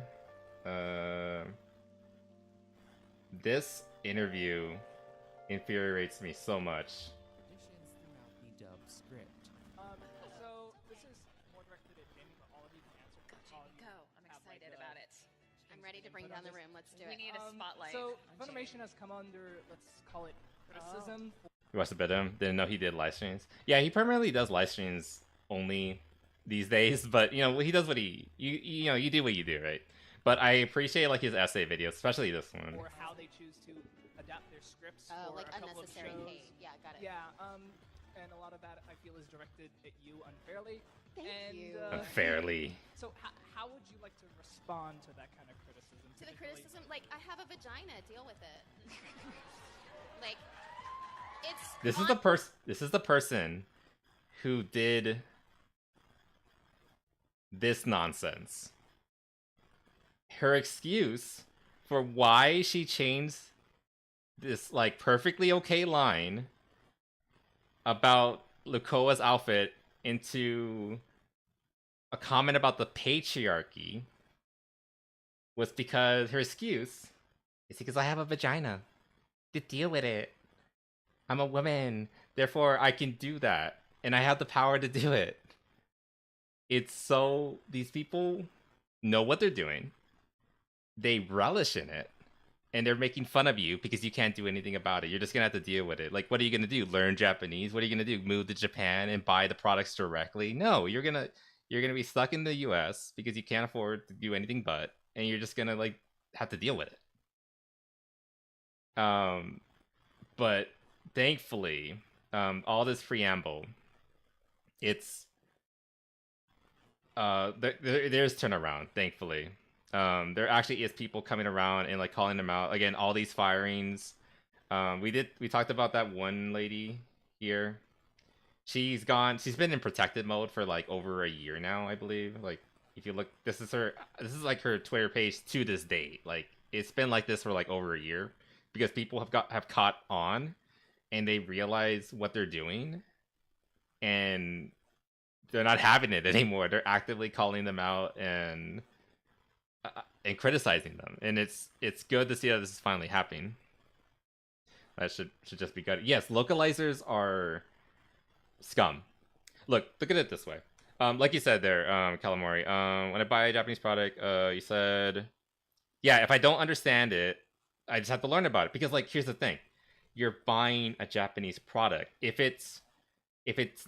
you don't understand the culture, if I'm buying a Japanese product, don't you think that's because I want to know about the culture or learn about it? Oh, they're telling a joke that you wouldn't understand and it wouldn't fit in the context of English. Okay, then why can't you teach me it? Like, even if there has to be like a little blurb at the bottom to explain it. Like, there's a ton of fan translation things where they have like a little asterisk at the bottom where like, okay, here's the explanation of the joke. And like, you know, that's fine. Like, I'm okay with that because like it tells you what they're going through. Look at my jelly donuts, guys. Like, like I said, like this is a really good video because it shows that this has been happening for years. Like today, a vast majority of like the translations, they're not translations, they're localizations. A vast majority of the localizations are done because prissy little activists like her want to like shove to her politics and remind you that she has a vagina and everything into art that doesn't belong to them. That's what they're doing today. But this is a problem that goes back decades. We're talking like the 90s at the very least, if not further back. Games like Pokemon, again, like the original Pokemon, not Red and Blue, and Metal Gear Solid 1 have these issues where they were changing translations and making them quote unquote better. At least back then they were doing it because they thought they could do better. I mean, that still happens today, but it was kind of more purely about like making it funnier or more relatable and things like that. Now they do it for activist reasons because they want to like shove their politics into the game and also, you know, censor Japan because Japan is icky and they don't treat women correctly and yada yada, or they sexualize kids or blah blah blah blah blah, which is all fucking bullshit, as we know. Again, that's why I recommend this video. Again, the end of localization by Dimitri. This is a really good video. I would actually love to go through this, but it would take like, it's an hour-long video. It would take like 3-4 hours to properly dissect it and tell you about it. And I've kind of come to the conclusion after watching this. Again, if anyone tells you localization is it's complicated, you can't just do one-to-one, that's a fucking cope. It's just cope. They're just going to bat for people who do not respect the media. People like, okay, I'm gonna find it. Where's this fucking panel again? These chicks. People like these chicks. And fucking this lady. These are plagiarists. Plain and simple. They see something that is not theirs, and they want to corrupt and change it and make it their own. These are failed writers. And I can tell you that because I myself am a failed writer. I mean, I never tried to get published, but the point is, like, I understand the feeling, the need to create and want it to be successful and go on and, like, you know, sustain yourself with that. But that's what these people are. They're failed writers. They couldn't get it. They couldn't get their shit published. So instead, they became localizers. And they're gonna fuck everything up that comes across their desk and make it theirs. There's infamous cases of, like, the entirety of Skies of Arcadia was basically thrown out. The script was basically tossed out and they basically made it from scratch. An entire game.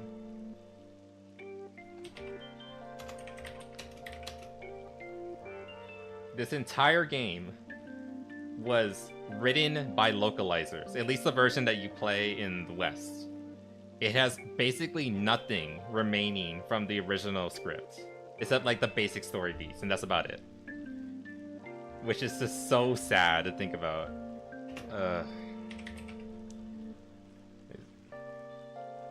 Changes. Was this Skies of Arcadia? It might have been a different one. I know there's one that like did that one. Oh, here it is. Yeah. They rewrote a lot of the dialogue completely. Basically from scratch. I think they even mentioned directly. Like they did a rough translation and then they decide, yeah, right here.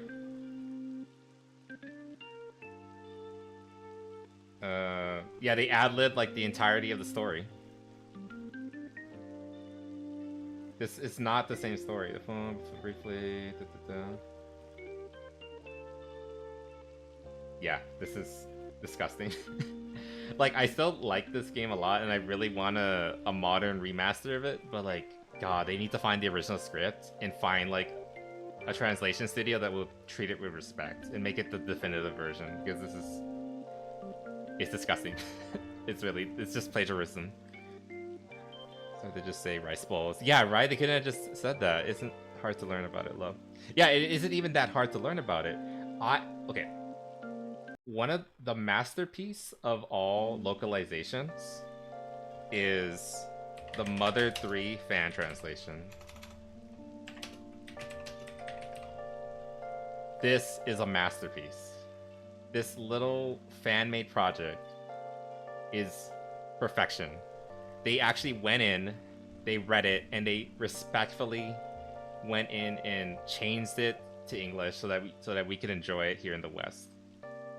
They actually love this game. They actually love the characters. They actually love the dialogue, and they did everything in their power to keep it as true to form as possible.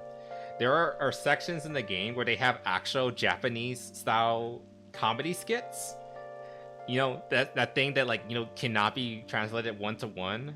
And you know what they did? They translated it one-to-one. You don't get it as a Westerner, but who cares? It's a Japanese game. I want to experience the Japanese-ness of it. Because, like, that's the point. It's a game from Japan. So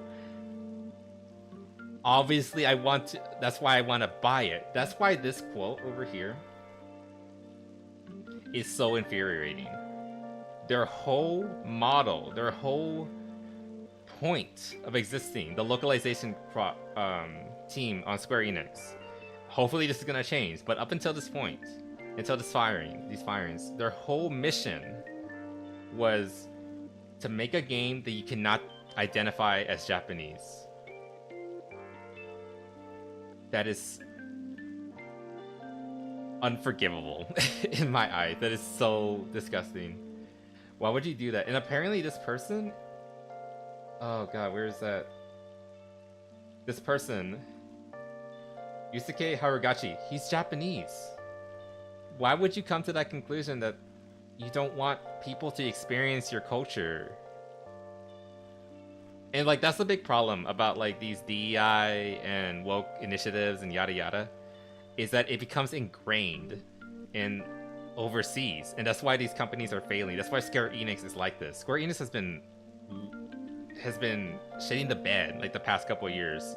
Of course, we talked about Forsaken or Forspoken, whatever, but they've also the Final Fantasy VII remakes have not been doing well. The first one did pretty solid. The two did like half the numbers. 3, I wouldn't be surprised if it was like an additional half, or like a further cut in half.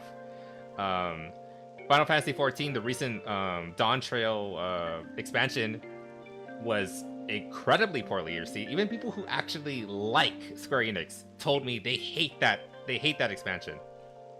People who would look at this and be like sad that people are getting fired, or that the DEI initiatives are not being being like weaseled out. Even they told me that they hate Dawn Trail. And I think a big problem is this mentality of like, we need to make it not Japanese. We need to make our Japanese game less Japanese. It is, oh god, I think it's similar to the same with the Rockstar firing. I mean, a guy went around interviewing all the people protesting and got a single time was it asked what they did for work. Oh, so they were hiding something. Yeah, exactly. Like, they were probably within, like, again, remember that that one department we saw, the Sustainability and Responsibility Corps. That's what these people were part of. They were probably in a similar department to this in Rockstar. Like, people are, like, again, I don't like using the word, but people are waking up and realizing, hey, this is not good. People don't want this shit. They just want games. They don't want their games to preach at them. And in the case of Japanese games, they want them to be authentic and actually, like, you know, about the game, and not be edited by hateful, jealous losers, which is what this entire panel consists of, who had to go in and change something that was fine to begin with and make it theirs. And it's not theirs. It never was. They didn't make it. Like I said, it's self-deprecation in the case of this guy. It's plagiarism. It's disgusting. And oh my god, I've been waiting to use this word. This, and quote me on this. Heck, clip me on this issue. Localization is the industrialization of cultural appropriation. That is what it is. Let me say it again. Localization is the industrialization of cultural appropriation. That is exactly what it is. It is they are taking existing IPs that are from a specific culture.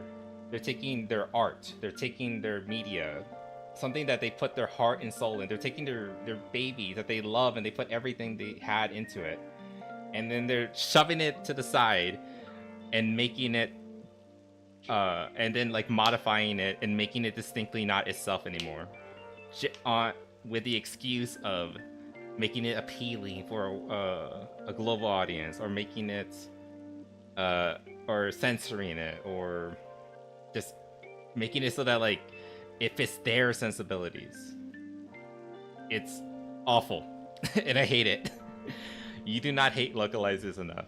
Again, I implore you, watch The End of Localization by Dimitri Monroe. It's so good.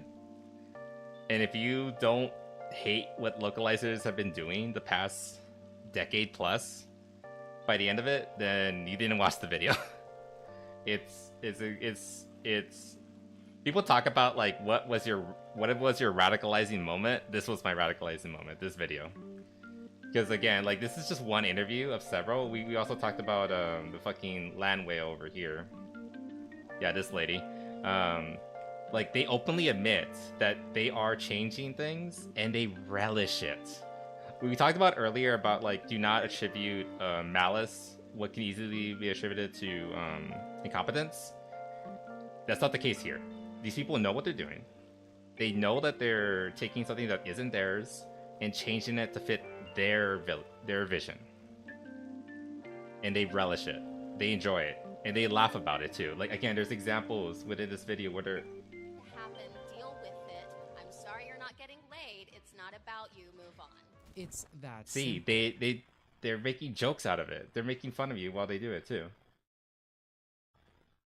And you can find more and more quotes of them, like, again, openly admitting that they hate you and they are happy that they're ruining what you like.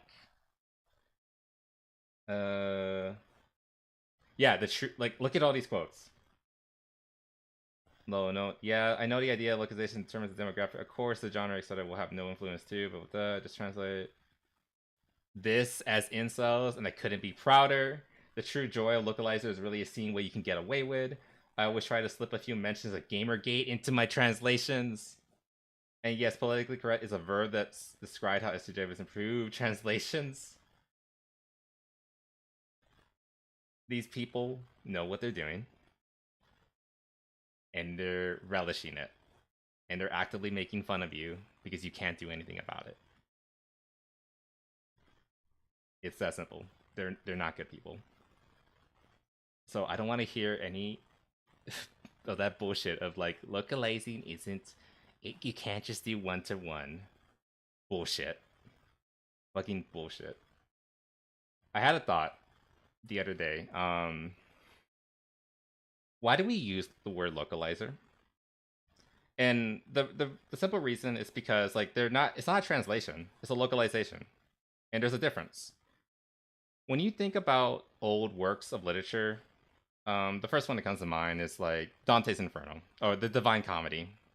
Beautiful, masterful piece of work, masterful piece of literature from I believe 16th century Italy, made by Dante, written in Italian.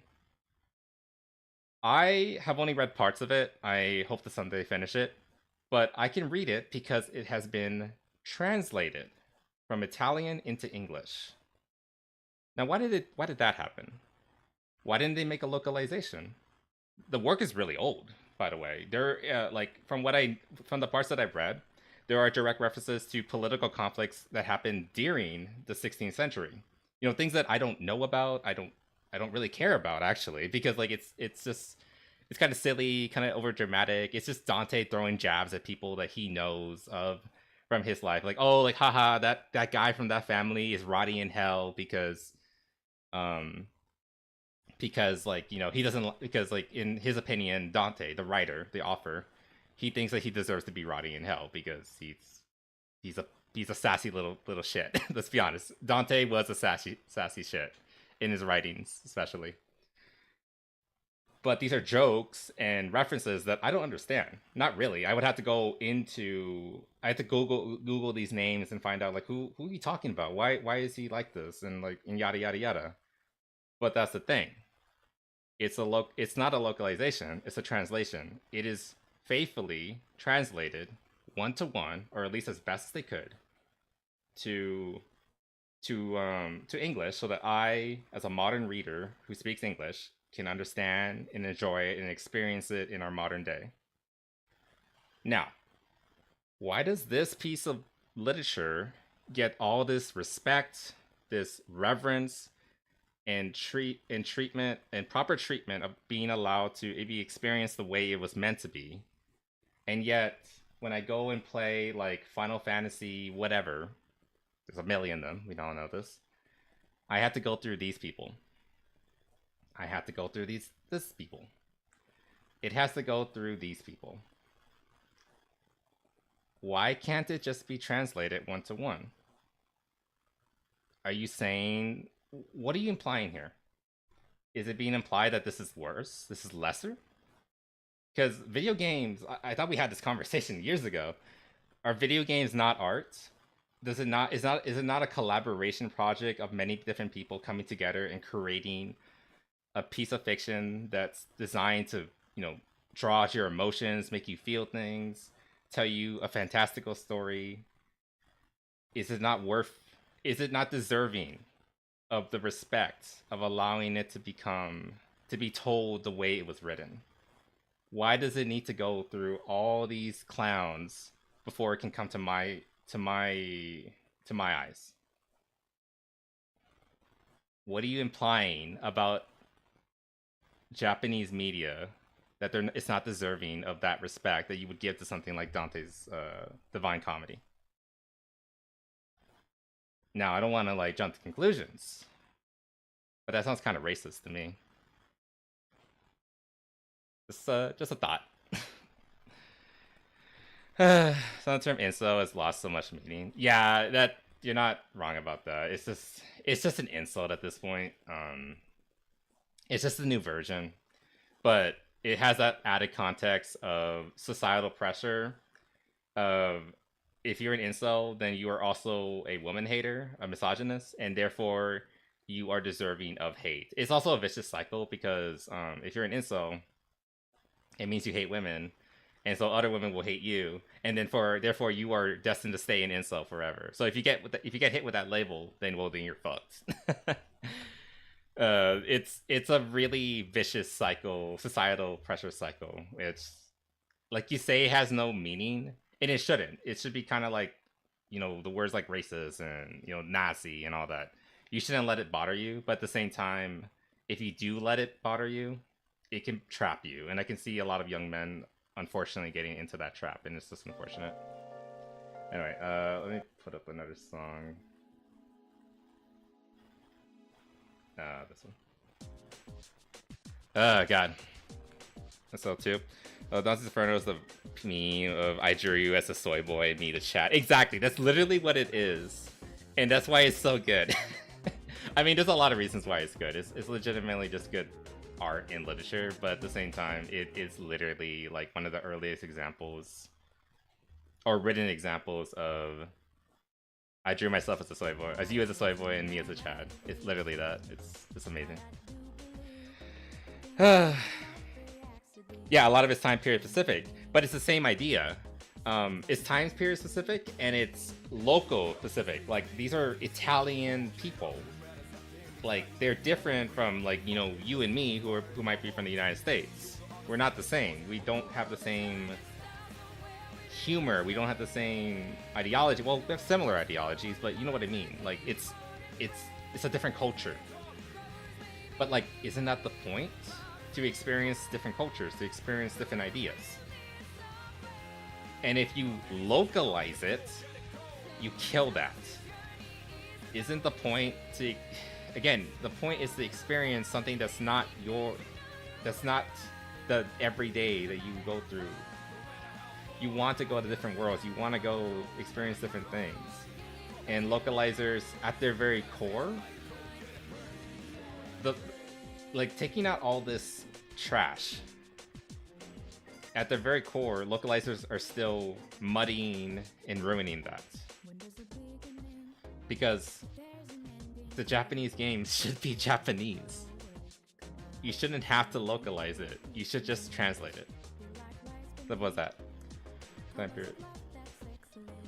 And like, I'll be honest, I used to let people use that stupid argument on me, like, oh, it's a localization. You can't you can't translate one to one. And now my answer to that would be, why not?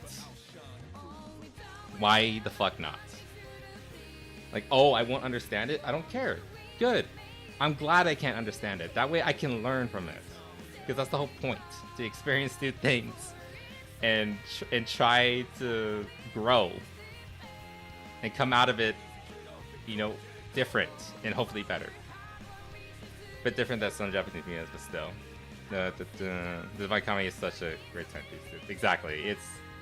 And like, that's kind of the point. Like, you're losing those like snapshots in time and those snapshots of the culture when you're insisting on removing all that things that makes it distinctly Japanese. Or like, heck, you can apply this to any culture. It's just stupid to get rid of it. Even if there isn't a direct translation, there is a way around it to get it to mean similar enough things. Yes, like,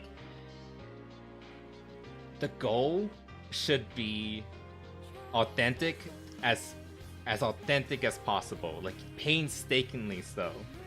That's what it should be. This is not yours. This is somebody else's work. You're being given the privilege of bringing it to other audiences. Respect that. These people don't respect that. They see something that isn't theirs, and they are jealous.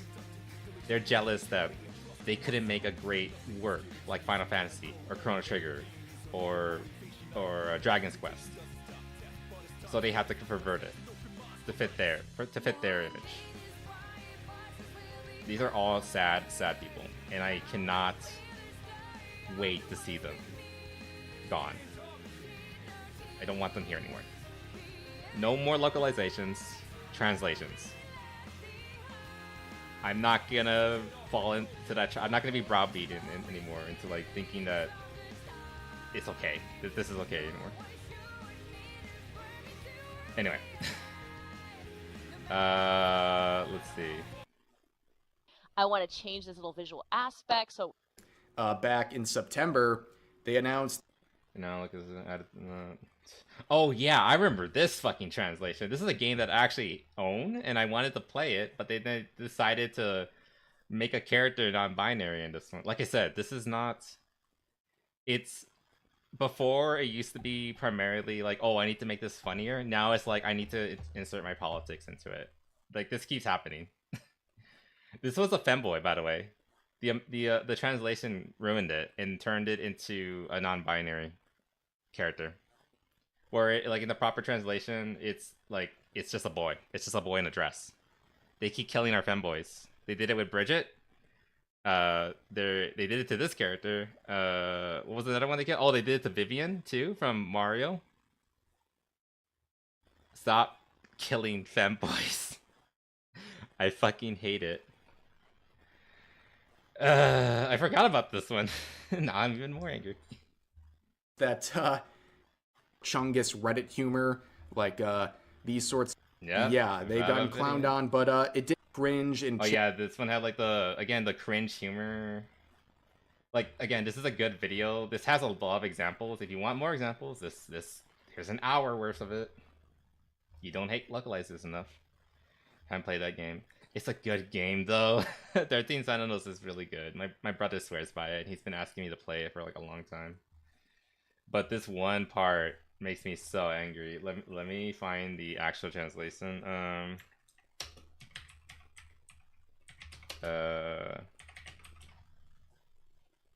Yeah, this shit.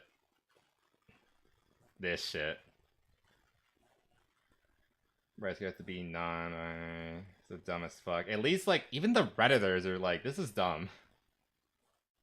Reddit thinks this is stupid. Like let's look at this like full image so we can get the full thing. Imager, really? Let's pop it up. Really, I have to do Imager. Fine. Yeah, like the original Japanese, this is more convenient for me. It lets me keep in secret like I'm alive.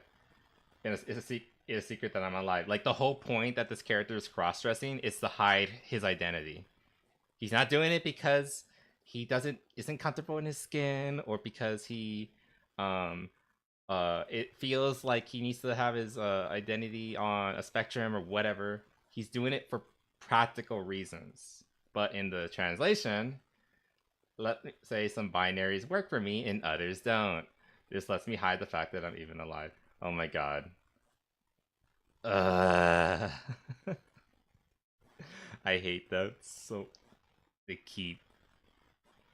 This is why I take it so.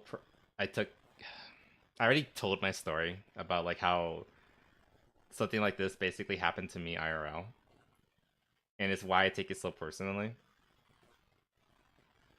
It's infuriating.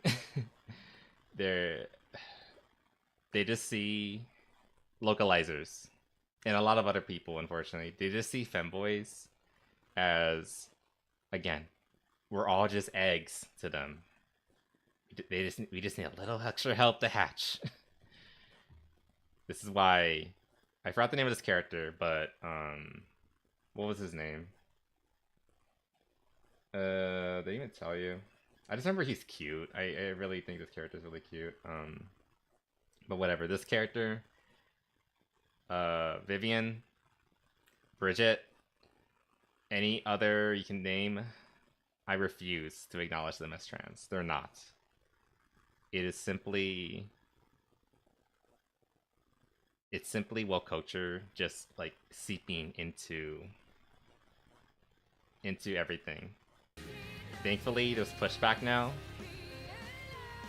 but I will not be happy until like things like this are changed and reversed back, because this is not okay. And it's stuff like this is why I'm so scared for Naoto, because there's so many weirdos online who insist that she is a he, when like literally the end of the game is about her like coming to terms and realizing, hey, I can be a girl and respected too. Her story is about sexism, about being treated lesser than because she's a woman. It also has to do with her age, because she's like a teenager working with like, you know, 30-plus-year-old detectives and adults. But the point is, but like her whole story is about her coming out and realizing, hey, I can be a girl and demand the respect I deserve at the same time. But again, there's so many weirdos who decide to interpret that as, oh, so you're actually a boy? And it's just so frustrating. And the same stuff happens to characters like Chihiro. Again, my first femboy husbando ever. I adore him so much. And it's also why I'm scared. I'm scared to death of like the remake or the remastered Danganronpa 1+2, whatever it's called. Like as we've seen, again with stuff like this, the mentality, that culture, is already in Japan. It's already ingrained itself. They're starting. This is good. These firings, but it's so ingrained. It gets in so damn deep. It is a cancer. I'm so worried that characters like Chihiro and Naoto are gonna be ruined because like it's too late. Like the game is already too far along for them to change it. For them to come to realize like, hey, no, we had the perfect character from the get-go. We can't change it. We shouldn't change it. I'm so terrified for these two,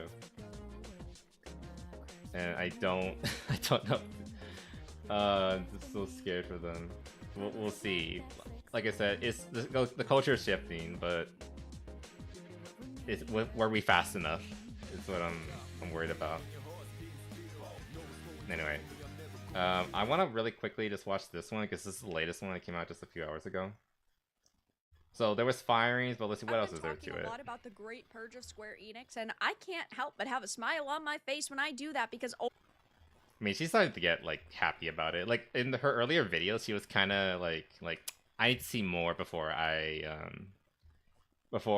start celebrating. And I guess I don't know. The moon's starting to lift up. I mean, like I said, I'm happy they're gone, but at the same time, it's like, is it enough?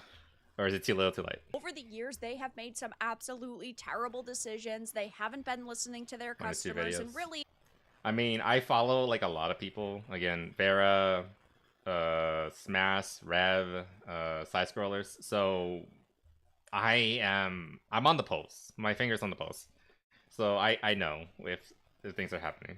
I can't sit here and feel all that bad when activists lose their jobs, and now we're hearing about another new wave, people that worked at Square Enix for years and years and years, and okay, there so it's are just some a lot of additional gamers people who are really taken hoping out. that this means they're going to turn things around. I have a few different things to show off, but full of creativity. Okay, let's see what she has to say. Part of the team so full creativity, passion, heart was something truly special. She was part of the recent layouts, and goodbye is never easy. Okay, so what did you do? What was your job? She did implement them. She could have been hired by the company to create the... Excuse me, yeah, this is all just the thing. Like, we want to make an accepting culture at this place.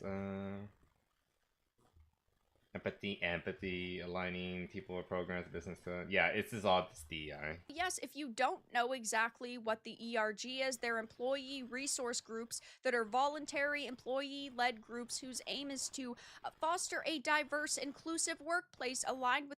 Yeah, it's just more... Yeah. So basically, she's the head of Super HR, or was, like, part of Super HR. So, again, good, but... American has been laid off in major Western publishing. Again, it's good that's the Western devs. Like, that's where the worst of it is. In 2020 have been laid off. And many women in gaming. I mean, we are talking... Trying... Yeah, basically just more layoffs. Okay, good. I mean, like, yeah, it's just more of the trash being taken out. So nothing too much more. I'm just like...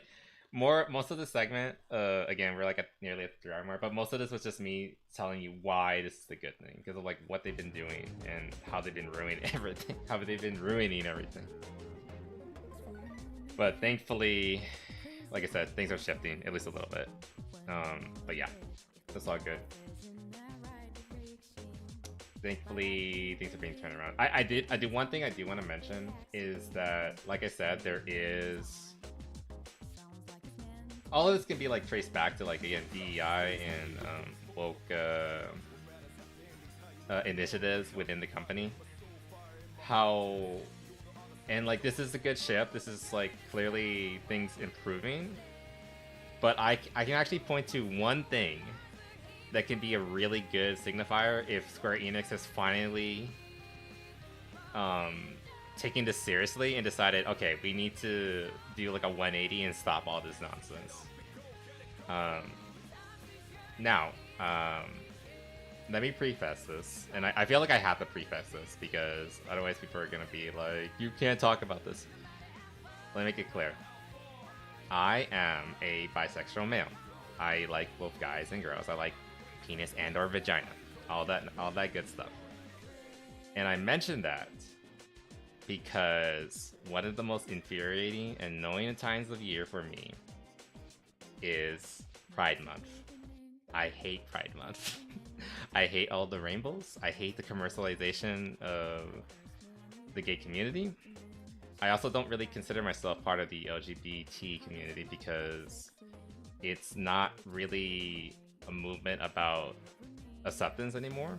It's a movement about politics and asserting power and control over different aspects of media, culture, and even like internal politics, like actual like government. I don't like that. I hate that. It should and always should have been about acceptance. Largely, the goals of the original LGBT have already been achieved, and it's kind of a movement that doesn't really need to exist anymore. Like, for the most part, you're accepted. We're accepted. I'm part of this group too. So why do you need every month or every year to have a month dedicated to telling you how special you are? And I say that because Square Enix has been getting in on this.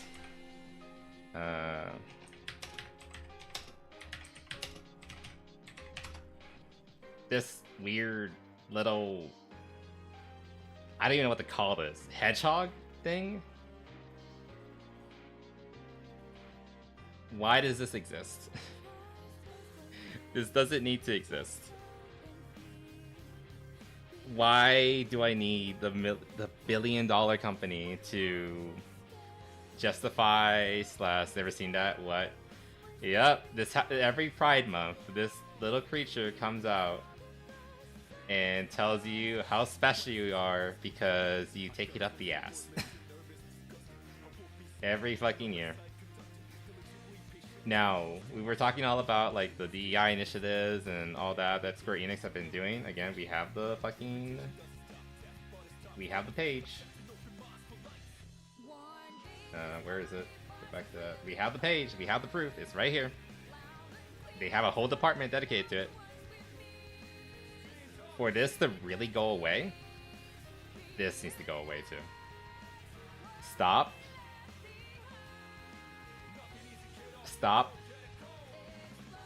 prostrating yourself before the rainbow idols and make video games again. I want my anime women, big tits. I want my twink femboys. And I need this to go away. Because this doesn't achieve anything. Make your games good. Make something that's gonna make up for the mistake that is Dawn Trail. And stop wasting your time and money on this nonsense. Because that's what this is. It's an idol. They need it to like show that that they're on your side. And like a conquered nation, to prove that like the territory has been regained again, they need to take down the old flag and put up, and they need to remove the flag and put up the old one. And the flag in this case is just like Square Enix. Just be Square Enix again. I don't like their new symbol, but you know what? You get what I mean. just focus on what you used to be. Make great games, make great stories. Just be what you used to be. That's all I want. I don't need validation with this nonsense. And I say that as a bisexual guy. This is stupid. I say this as a brown bisexual guy. Because like we have the stupid brown part of the flag too, which is also really not nonsensical. Anyway. Tangent aside. When that thing goes away, we'll finally be able to say that, hey, maybe things are shaping up. Maybe they're actually like going in and fixing everything. Anyway, never really understood why it was added low. I don't either. It's really stupid. It's unnecessary. But I don't know. Anyway, let's talk about something a bit more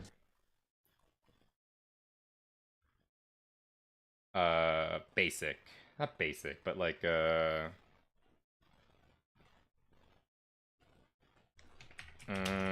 bit more, yeah, not basic, but like kind of lighthearted.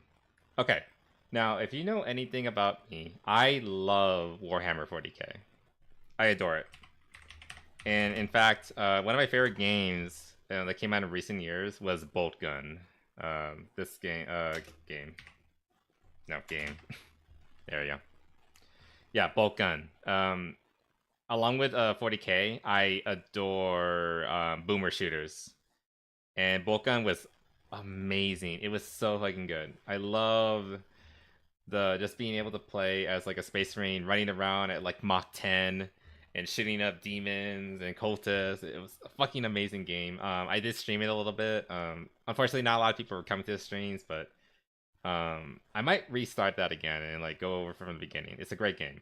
And the reason why I kind of want to do it again is because there actually is a sequel coming out. Bolt Gun 2. This was announced, I believe, a few months back. And like, I've been hyped for it the entire time. I was like, oh my god, we're doing it. We're going back in. Bolt Gun. My boy, Malcolm Kaido, which is this guy on the left right here. I'm kind of blocking him. This guy. Quite a bit of it. Good. Did you like it? It's amazing. I fucking love it. And Malcolm's great. Such a great character. I love that he talks trash the entire time. He has a dedicated insult button, which is so good. More games need insult buttons. It's such a good feature. I think I got really close to beating it. I think I beat the main campaign. Yeah, I beat the main campaign. It's hard. It is really hard. That being said, like, do it. Just do your best and try to finish it. I actually started the DLC like not too long ago. Anyway, I bring this up because there has been some recent drama around the game. And it involves the Sisters of Battle. A Frankenstein cockroach that just simply refused to use them instead. And when G said to me, like, what do you want? Remove? Are all of the people? Actually, you can.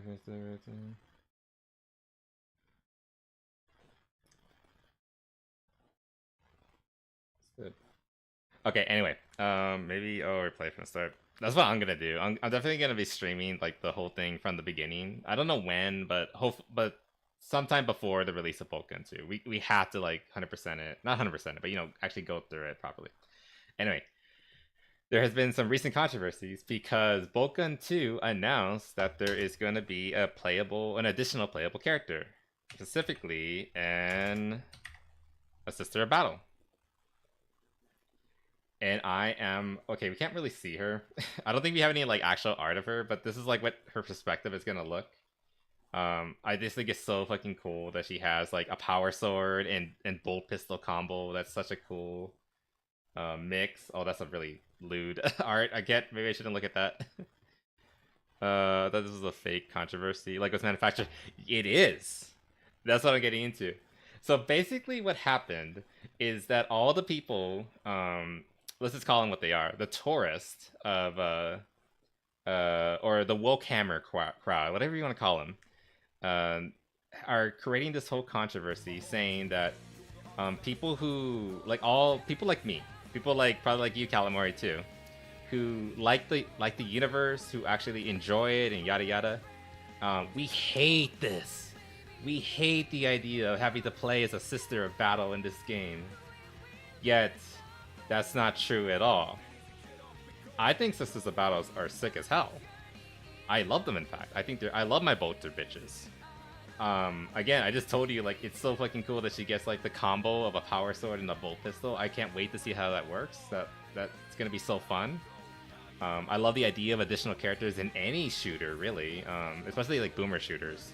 Because, like, it's like such a perfect setting and game type to play around and have multiple play styles and different ways to go about things.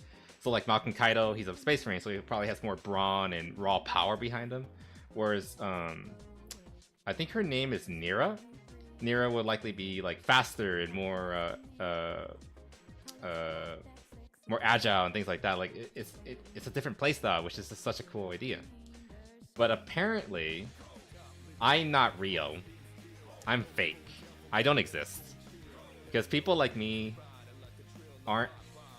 There's no such thing as a Warhammer fan who actually likes women.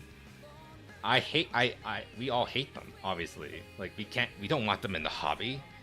How dare you? How dare we add somebody with a vagina in here at this time? This is preposterous. This can't happen. Crazy misogynist over here. And that's what this whole thing is about. People were like complaining about how nobody actually wants none of the chuds, the old fans actually want to see this in the game. Even though people like Arch, people like me, again, people like you, Callie, probably see the sister and is like, this is cool. This is awesome. It's great to see like more character designs and more more options in the game. Because like options are always fun, and like again, more characters are always fun, right? That's what this whole nonsense is about. And like you said, it is manufactured. It's just this one guy, like they were just trying to like cherry pick specific options and be like, oh, like clearly they don't want the game and yada yada. They're just gonna be hating on it. They probably hate Nira and yada yada. Like Arch was faster than me. He found out about this before me, and he was instantly like, holy shit, this is cool. Her name is Nira. So like it's a play on Nya. Like she's like a cat girl. That's why like the thumbnail for this video. Let me see. I can find the thumbnail for this video. I can find it. Well, I can't find it, but it was like a cat girl sister of battle, which is like amazing. Cat girl. I'm kind of scared to search this. I'm probably gonna see something really bad. Okay, it's not as bad as I thought it was gonna be. Yeah, it was literally this. Her name is literally Nya, which is adorable and amazing. I love that. Oh my god. Not Inso or Chudlo, just a doomer fanboy. I mean, yeah, same. I'm just a doomer who like to point everything out. But apparently, we don't like fun and we hate everything, and everything that comes out we immediately hate because only old Warhammer is good. There's no such thing as newer stuff that can be even remotely possibly interesting. Like yeah, a lot of it is kind of bad. Oh yeah, let me make it clear. Female custodies is a bad idea, and I refuse to acknowledge it as canon. And also, female space marines should never fucking happen. And if it does happen, I'm also gonna ignore it and pretend it doesn't exist.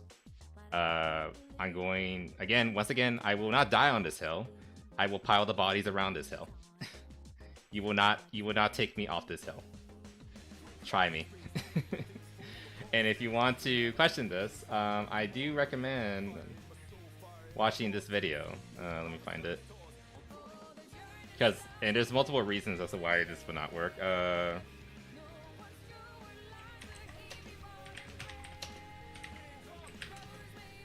This video. I do recommend this video by Portis, and I also recommend you subscribe to him, which I haven't done on this channel yet.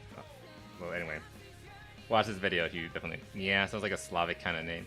I mean, it probably is Slavic, but I like to imagine that she's just a cat girl. Because, I mean, cat girls actually canonically exist in Warhammer. There's like the cat race. Actually, or is that like a rumor? She's a cat girl. I'm just gonna say that she is. Anyway, female space marines cannot exist. Watch this video if you need it. Again, 1 hour of lore and sources and all that to tell you exactly why it cannot happen, and it shouldn't happen. And if it does happen, I will promptly ignore it. And anyone, I mean, I can't tell you what you should think, but I will make fun of you if you think this is a good idea. Anyway, all that aside, we don't need female space marines because we have Sisters of Battle, and I love Sisters of Battle. They're great. That's the whole point of Sisters. Welcome back, Callie. Oh god, what happened? But that's the whole point of Sisters of Battle. They're supposed to be the pretty good critter. Yeah, he's really good. I love his stuff. And I love his video specifically. But like I said, if you want, the female space marines are just Sisters of Battle. That's the Sororitas, and that's all we need. And this post is already like getting everything wrong, because yes, at one point they were considering female space marines, but no, they were considering female warriors to sell. They weren't specifically space marines. Get it right. Anyway, the point is, like, there was this whole manufactured controversy around Vulcan, like, oh, the Chuds hate it, and everyone who actually was paying attention was like, actually, this kind of goes hard, and I can't wait to play as Nya, the space sister battle, and kick butt in space. Anyway, so that's just a preamble to explain like where this all led to.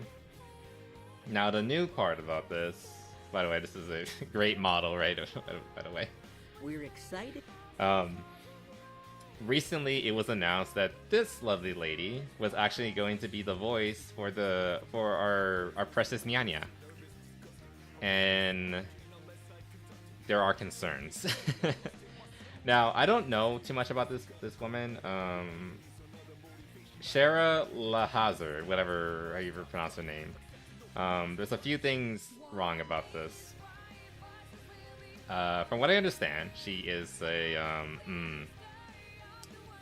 how best to put this? Raging feminist.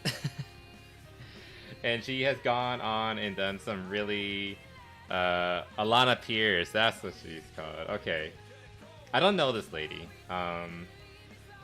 But yeah, she's kind of done some really...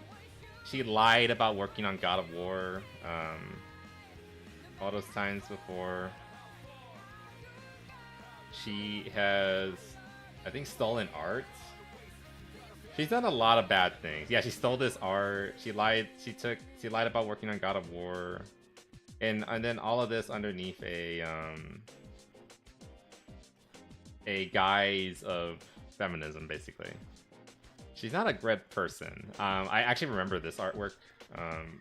I forgot it was her actually, but yeah, it was her that stole it. Yeah, I completely forgot about this. But yeah, she's not the best person. But, however, they decided to hire her and make her the voice of our precious Nyanya, little sister. And so this has caused another wave of controversy regarding the game and yada yada yada. A lot of people are kind of coming to the conclusion that it is nepotism. What I understand, the guy who plays the main character, Malcolm Kaido, actually, the voice actor, actually voices, is actually her boyfriend. And so basically he pulled some strings, and the theory is he pulled some strings and got her into the position, which is, it's like, you hate it when that happens to begin with, because there probably was someone better who actually earned it and yada yada. Yeah, right here, who's also voicing the talent is Artie. She makes nepotism nothing more. Yeah, there's tons of other voice actors who probably could have done the role and probably even better. And kind of similar to like the first controversy with like the Chuds are angry that there is a girl in the game at all. It seems like this is happening again, kind of with her. They're like, oh yeah, we can use this. Like, oh, they hate the game now because a feminist is playing the one of the main characters, and it's just annoying. Like, I don't like that she's in the role, but I'm not one to like give them any ammunition, but also at the same time, like, I also kind of don't care too. Simply because it's a voice role, Mans could just boycott and she gets removed from the role. Like, that's the thing. Like, well, there's two things to this. One, I don't think there's enough momentum to do that, and two, it's a relatively small thing to the point that like I don't think we should make a big deal about it. Yeah, but that'll do anything. Yeah, exactly. Like that too. Even if there were, like, it would have to be a pretty big boycott. Excuse me. I don't think it's worth it to try to do that just to like get her out, to oust her or whatever, because we don't like her. And like, I don't like her, but here's the thing. If she can... I don't know what her voice work is. I don't know if she's actually good at it. I have nothing to base it on. She claims to work it on some other stuff, but I don't know her. I don't know if she's even in anything regarding like voice acting or anything like that. So with that being said, maybe she'll be fine. Just your average YouTube cameo type role, very lazy. She was in Dispatch. Oh, was she good in it? I don't know. Good sir, are you still here? You love Dispatch. Did you hear her voice? Was she good? I don't know. But like the thing about her is just like, look, okay. She was in Cyberpunk as well. Okay, so he has done quite a bit of voice work and on some pretty big projects as well. Okay. So she's not like a newbie or anything that like this should not be her first role for like a proper project and all that. Okay. Okay, again, anyway, the point I'm trying to make is okay, I don't like her. But here's the thing. I don't have to like her. Here's my philosophy when it comes to this thing. Like, this is concerning because I'm worried, obviously, that like she's gonna come into the role and then like try to be cheeky about it, add in lines that shouldn't be there, or yada yada. I hope that if she does try to do that, well, there'll be somebody there to like swat her hand and say like, no, just read the lines and then leave and then all that. But I'm hoping she could just behave, because like at the end of the day, what really matters is like if you can come in, leave your politics at the door, do your job, do it well, and then leave, then we're golden. We don't have to worry about it. We don't have to have an argument or anything like that. Let's just get this done and try to make a good product. And that's it. If she can do that, fine. I'm not gonna rag on her. I'm not gonna hate on her. But hopefully, I don't know much about her. I hope she has the maturity to like do something like that. And again, we've been talking about like the shifting of culture and all that. Maybe she can look around and be like, maybe now wouldn't be a good idea to like talk about my opinion, because nobody wants to hear it. And if you're big enough to have like a job like this, nobody wants your opinion. Just be the monkey on the stage, do your part, and then get out. Then get off the stage. That's it. It's kind of early on, so hopefully she will be big enough to do that. And also, like I said, I don't want to give like ammunition to like the nerds who are like making up that fake controversy where like, oh, we hate the game just because there's a woman in it, blah blah blah blah blah. Well, first of all, she's gonna be playing a sister battle, so of course it has to be a lady voicing it, because you know, this is the battles are women, yada yada. And second of all, like we can't really do anything about it. So just hopefully she can do her part and just like leave it at that. But we'll see. Like I said, I hope they won't insert like any like cheeky remarks into the game, but we don't know. Also, Artica, welcome. Thank you for stopping by on YouTube. I appreciate it. Super late, but I made it. No, you're good. You're right on time. I've just been talking about random bullshit and controversies regarding bolt gun and all that nonsense. But hope you're doing good. Hope you're having a good evening.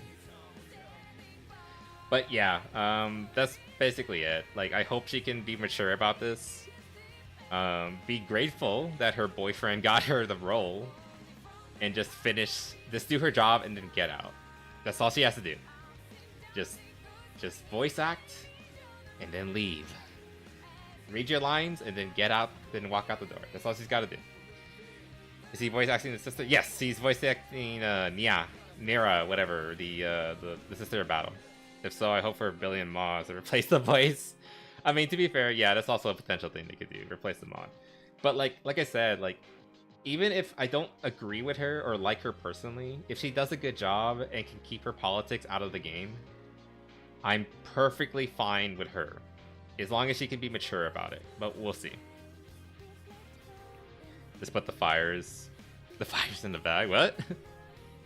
But yeah, that's basically the beginning of it. We'll see what happens. If she goes on like tangents and tours, like being a dick about it, then we can start like getting a bit more grumpy about it. But as of now, I think we can just leave it at that. Anyway, what was oh yeah, there. Okay. Anyway, all right. In a similar vein, there was another controversial lady who was put in another piece of media that's beloved. I bet fries. Put the fries in the bag. Phone fucked me there. Oh, okay. Yeah. Just put the fries in the bag. Just do your job, and we don't and then leave it at that. Yeah, exactly. Just do your job. I don't need to know your opinion on anything. Just do your job. That's it. Anyway. But like I was saying, in a similar vein to whatever her name was. What was her name again? You told me, Callie, and I completely forgot. Alana Pierce. In a similar vein to Alana Pierce, there was another lady, a beloved lady, who got cast for another role that's potentially very beloved and could potentially ruin this. If you don't know, they just announced the Super Mario movie. This was actually just a few days ago. 2 days ago, actually. 2, 3. And let's find the voice actors right here at the bottom. Oh my god, can we hear her?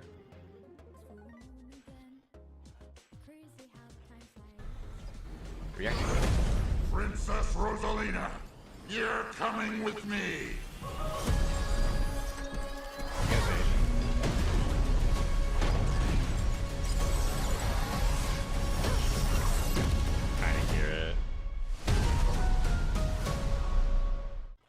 Okay, they don't actually show it here. Okay, anyway, let's make it clear. They cast Brie. Oh my god, I forgot they added this chick in here too. They cast Brie Larson as Rosalina in the upcoming Mario movie. Now, if you know anything about Brie Larson, you'll know she has really stinky feet. Recent record. We're all big fans of. She's kind of an ass. I don't think he talks at all in the trailer. Okay, so we don't really hear anything, but it has been confirmed that Brie Larson is the new voice of Rosalina. I adore Rosalina. Super Mario Galaxy is probably my favorite. Yeah, it probably is. It probably is my favorite of all the Super Mario games. The Star Collectathon games. And there is some concern. Because if you know anything about, again, Brie Larson, she is kind of a narcissist, and I'm kind of putting that lightly. Again, raging activist and all that. But after watching some more stuff, specifically this discussion from Critical Drinker, they go into an unhealthy amount. And you can tell the ones who phone it in and the ones who really faith what you're doing. Well, I'm sure everybody who records a video, hyper hot take, but I don't even think it's that bad of a casting, because if Brie Larson takes it seriously, she probably will be able to do a good job. Yes. She's terrible in Captain Marvel. She's not outright terrible. She's got good performances in other movies. I would say... You don't know who Brie Larson is? Oh my god, there's so much to this. Okay, maybe we can do like a little history lesson here. Let me see if I can find it. Okay, let's do a little history lesson then. Code Drinker. Because he did like a little video just about her. Let's just watch the video verbatim. This will make it easier. No, he did. Oh, that's Amber Heard. That's a different blonde.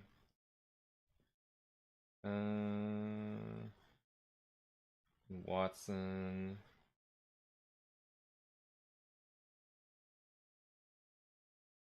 This one was funny. Amy Schumer. That was a really bad one. Where is it? I know he did one on Brie Larson.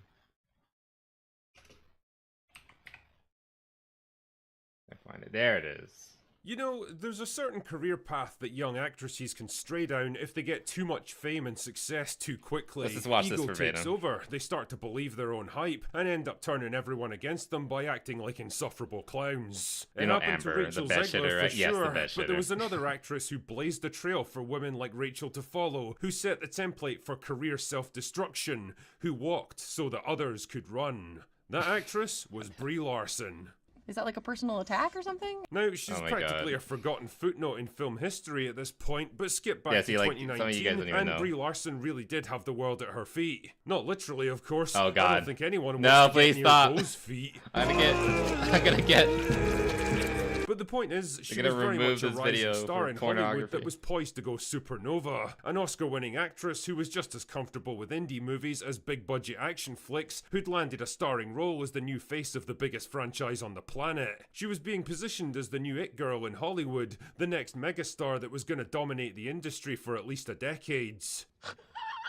It didn't go so well. But all too soon, the dream came crashing down in a slow-motion train wreck of PR disasters, fake activism, embarrassing revelations, and career-ending box office bombs. It wasn't pretty, Yeah, the it Marvels wasn't is quick, pretty but it bad. does make for a great episode of Crash and Burn, the Brie Larson story. So pull up a To go. chair I don't and know if allow I'll me to be tell you around the that tale. later, but we'll see. But I Brianne hope you Sidonie give us. Okay, all right, Desaulnier. Carl. Fucking Callie. I mean, really? Carl. Callie. Was born in Goddamn it. California in Oh, I read that, 1989 like to that. rich parents who educated But thanks for her stopping at by. home, I which don't left her know how shy much and longer I'll socially go. awkward. Maybe A messy like divorce when she was 7 left I Brie didn't want to with go no longer one to than support her 3 and hours, fostered but a we kind of lifelong already went over resentment that. towards her father, We'll see. which kind of Anyway, thanks for explains her stopping by. I actions in appreciate you later being here life, for but so we'll get long. to that shortly. Anyway, with an interest in acting and music, Brie and her mum relocated to Los Angeles so that thank she you. could pursue a Dean, look at- career. look at- A series of minor roles in TV shows and indie movies followed, and a short stint you as a later. wannabe pop star that I'm sure everyone would rather forget. But it was her performance she was in a pop Scott star, Pilgrim vs. the World that first brought her mainstream attention. She was on the map now and booking more roles, but her rise to stardom wasn't exactly forgot that she meteoric. was in this She movie. still had to slug through forgettable low-budget slop over the next few years like The Trouble with Bliss, The Spectacular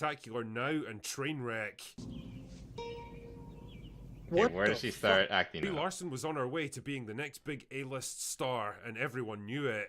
What they didn't know was that the seeds of her career destruction had just been sown. See, Captain Marvel was billed as the first female-led Marvel movie, the start of a new Yeah, era of this diversity is not and a great movie. representation for the franchise, so interest was running higher than usual, and it wasn't all positive. Critics were quick to point out that the MCU already had the ideal candidate for a female-led movie in Black Widow, a more True, popular yeah. character played by a bigger actress. Forcing Captain Marvel into the mix so late in Define the game bigger. seemed like a weird move by a studio that was normally pretty good at She this was sort Scott of thing. Pilgrim? Yeah, When I the was first surprised trailer too. launched in 2018, forgot it about was that. absolutely lambasted, not just for making the character seem overpowered and not particularly likable, but also for Brie Larson's performance. There's just no way of putting this gently. She looked fucking miserable, like some giant sponge soaking all the fun out of the movie. Also, by this point, people weren't exactly thrilled with the idea of another unstoppable girl boss being crowbarred into another franchise that had done perfectly well up until now. Add all this together, and you had a PR shitstorm the likes of which the But yeah, MCU then she took had it never personally. experienced before. And right at the center of it all was Brie Larson herself. Suddenly people were taking notice of her and what she had to say, and well, it turns out she had a lot to say for herself. Not only did she seem to have a real problem with men, and white men in particular. Yeah. I do not need a 40-year-old white dude to tell me what didn't work for him about A Wrinkle in Time. It wasn't made for him. There's that paternal childhood. I hated the Wrinkle in Time movie. I read the book. I adore the book. A Wrinkle in Time, the movie, though. No.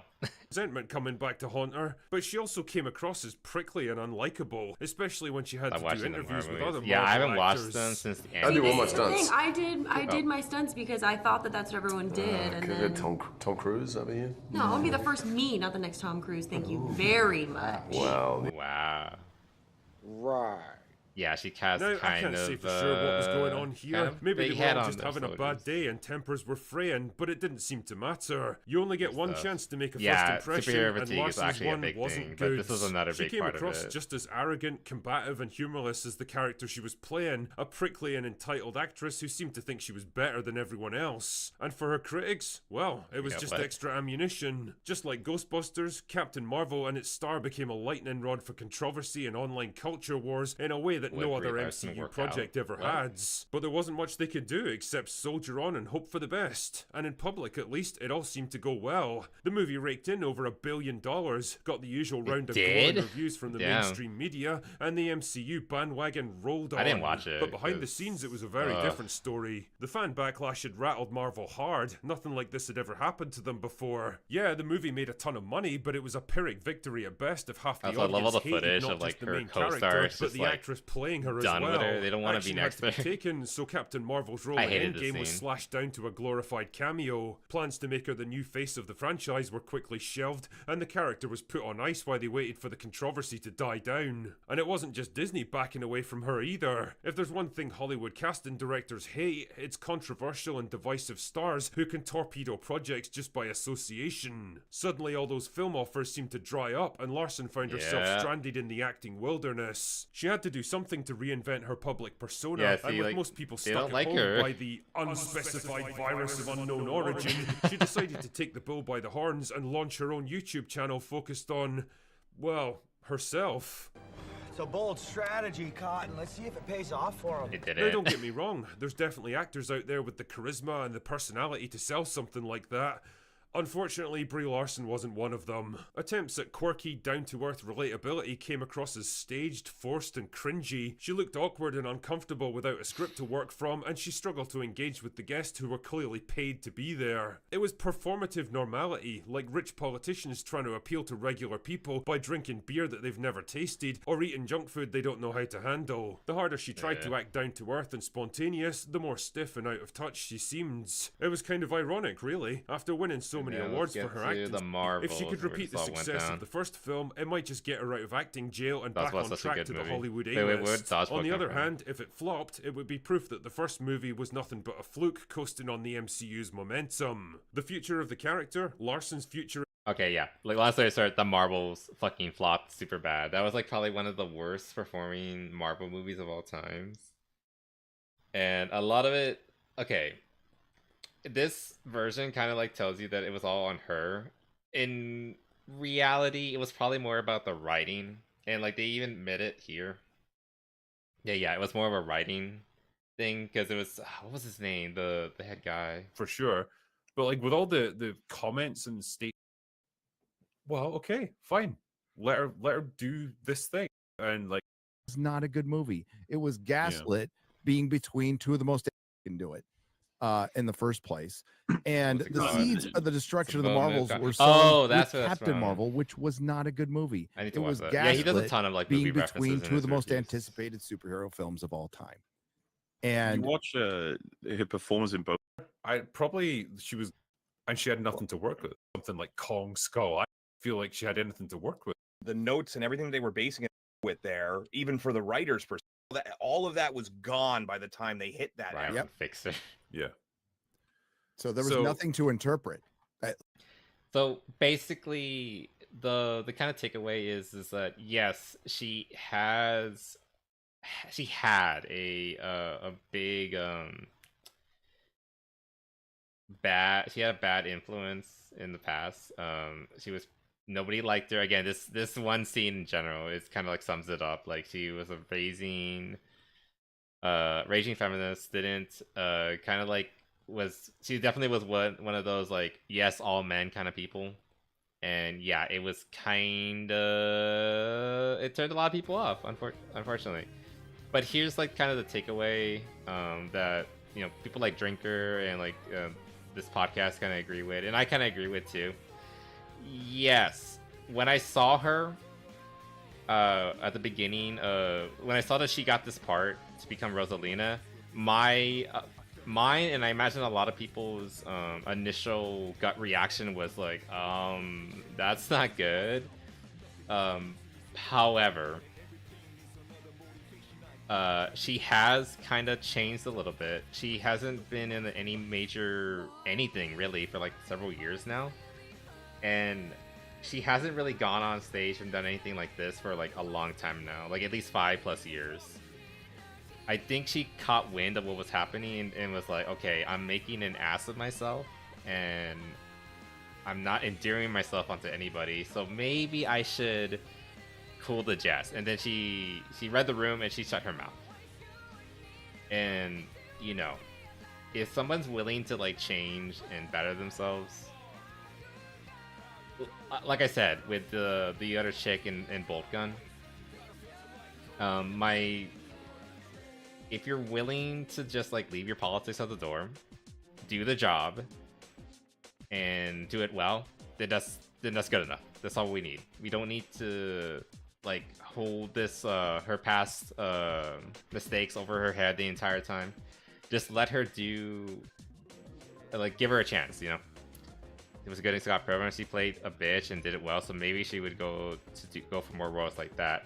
Yeah, I'm not sure if this like fits her, but like from what I understand, like again, like from like what they're talking about, like she isn't a terrible actress. It's just that like I only know her from Marvel movies, and she played the most insufferable character ever, and like that's partially because of her, but it's also because of the writing, and also because they wanted to push like girl bosses and things like that. Like even like the head writers of Marvel said like they want to make this, like it was a meme, but it kind of was true. The M, she, you, and all that. Like it was intentional. So she didn't really have a lot to work with, like they mentioned several times.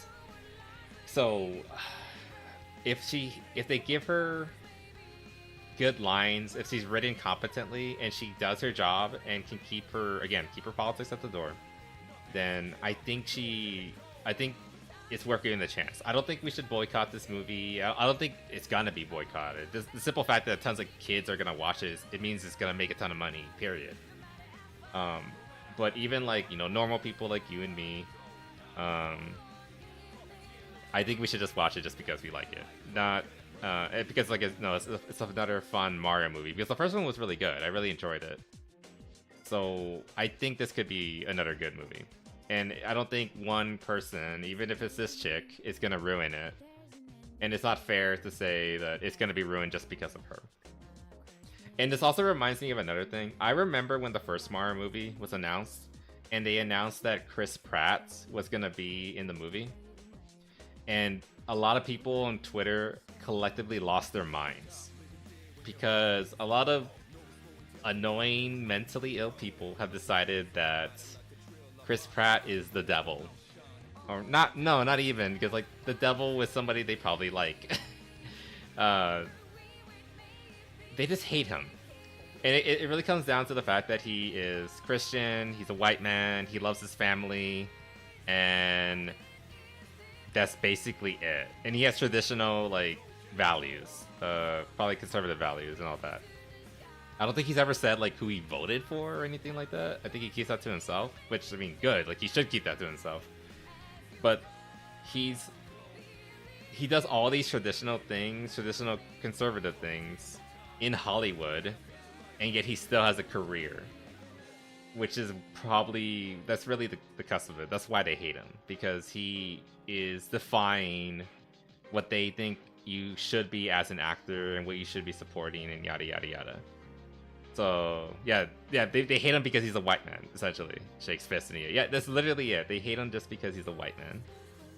And so when the Mario movie was announced and they said Chris Pratt was gonna be Mario, everyone was like lost their minds.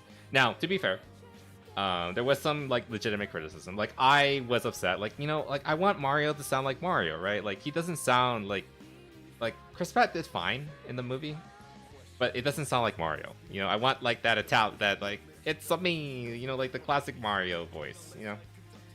So like that was a bit of a bummer. You know, I was kind of willing to like, you know, look past it, because like this is supposed to be like a younger Mario. This is an origin story, yada yada yada, right? This also isn't the Mario from the games. This is basically an alternate universe, right? Like Peach doesn't act the right way either. Bowser doesn't act the right way, but it's still a fun and enjoyable movie, right? The only one, actually, the character who was like most like their in-game counterpart was actually Luigi. But you know, that aside, it was still a fun, enjoyable movie. You know, despite like, again, I had misgivings about Chris Pratt, but a lot of these people, they hated him as Mario simply because it was Chris Pratt. It had nothing to do with his accent. It had nothing to do with his voice acting ability. It was just because it was him.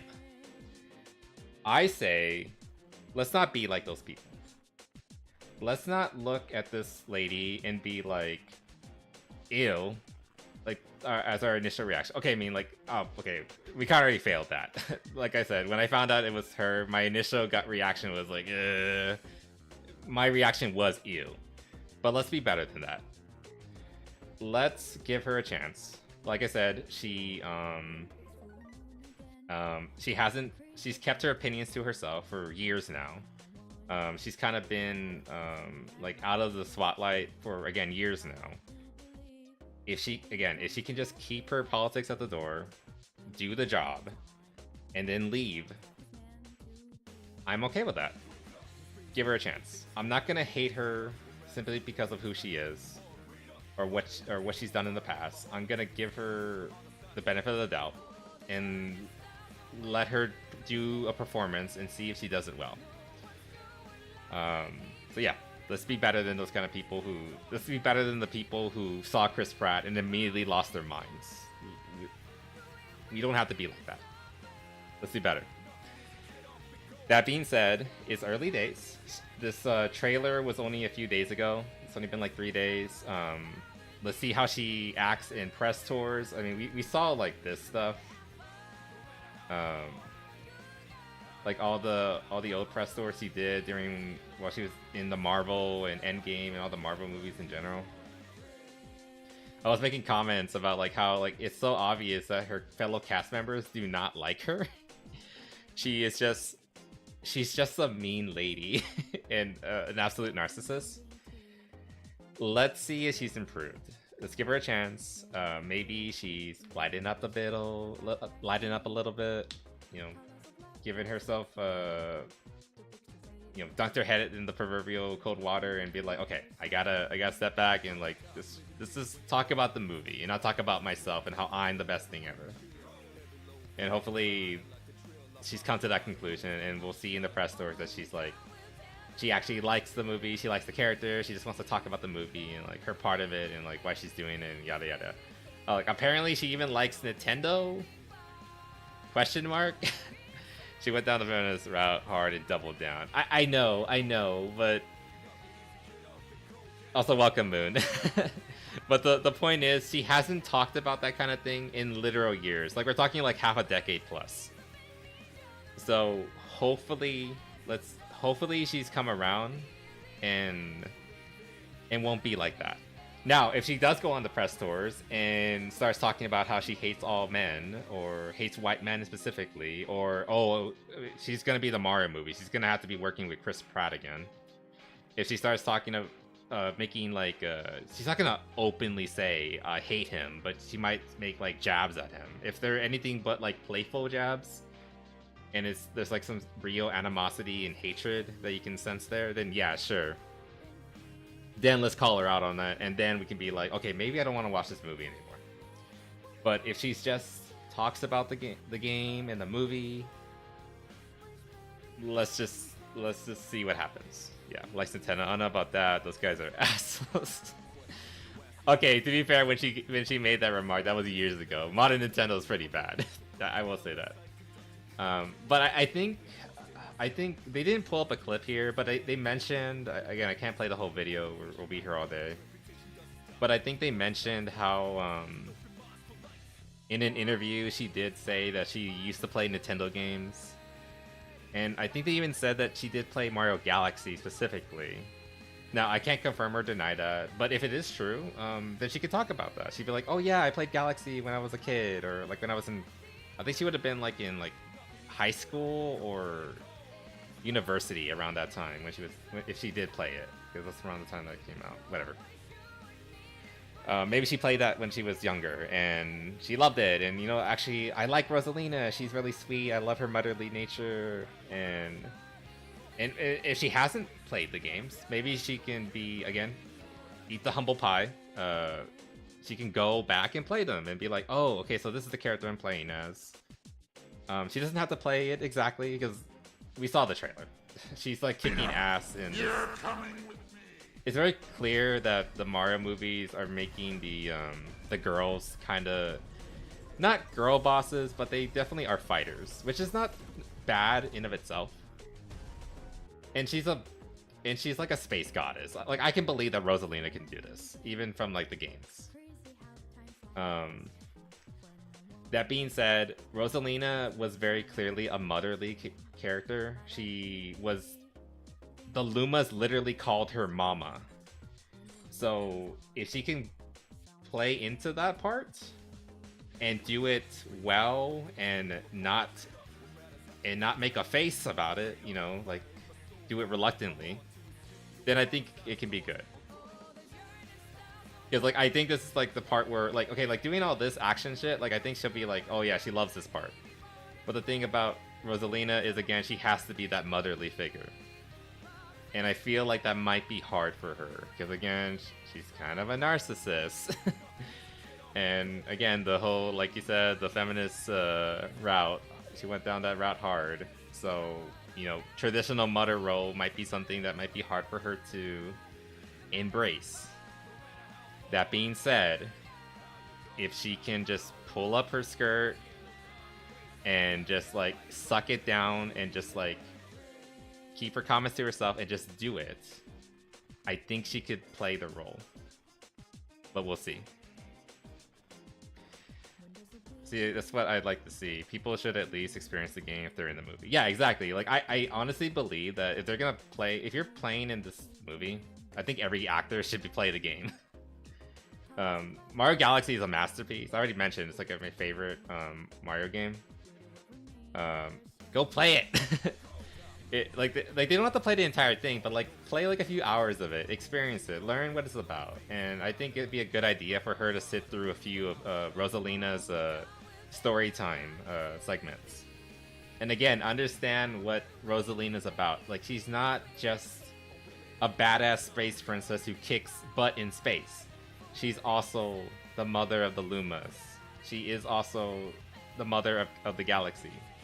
She is supposed to be that maternal, caring character. She needs to learn to embrace that gentleness if she's gonna do this part well. But like I said, we'll see. We'll suck it down. You know what I mean? Suck down her pride, like, you know, swallow her pride. That would have been a better way of saying it. You know what I mean? Like, swallow her pride and just like, you know, be something other than a badass. Or an attempt at being a badass. Because again, like, the last few years she was playing Miss Marvel. Excuse me, Captain Marvel. I keep forgetting that's what her techno term. So yeah, she wasn't like...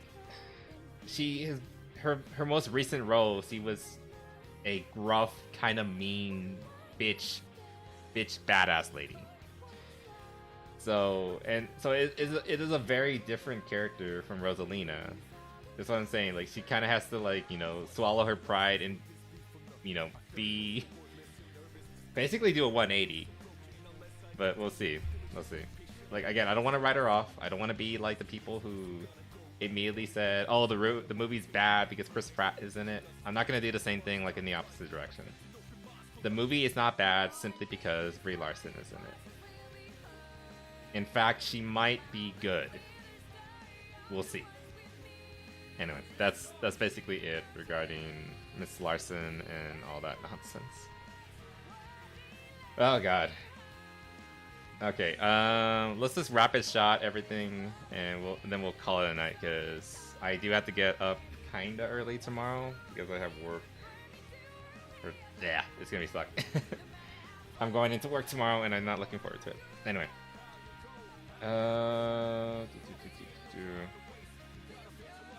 I mean, I did mention this about for years now.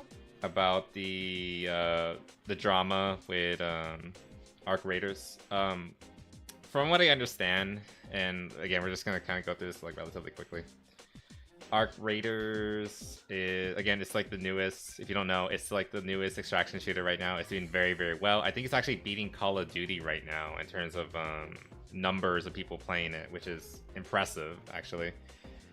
There's a whole other thing we can talk about with how Call of Duty is kind of dying, and like this one seems to be doing like the worst recently. Did you see the new trailer for Fallout?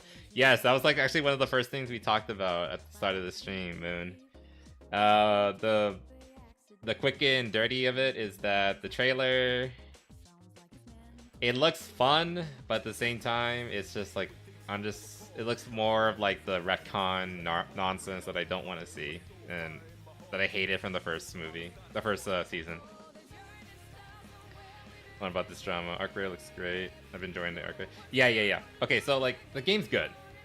like unironically, it actually, from what I understand, is really good. I plan on playing this next week. By the way, schedule will be up tomorrow.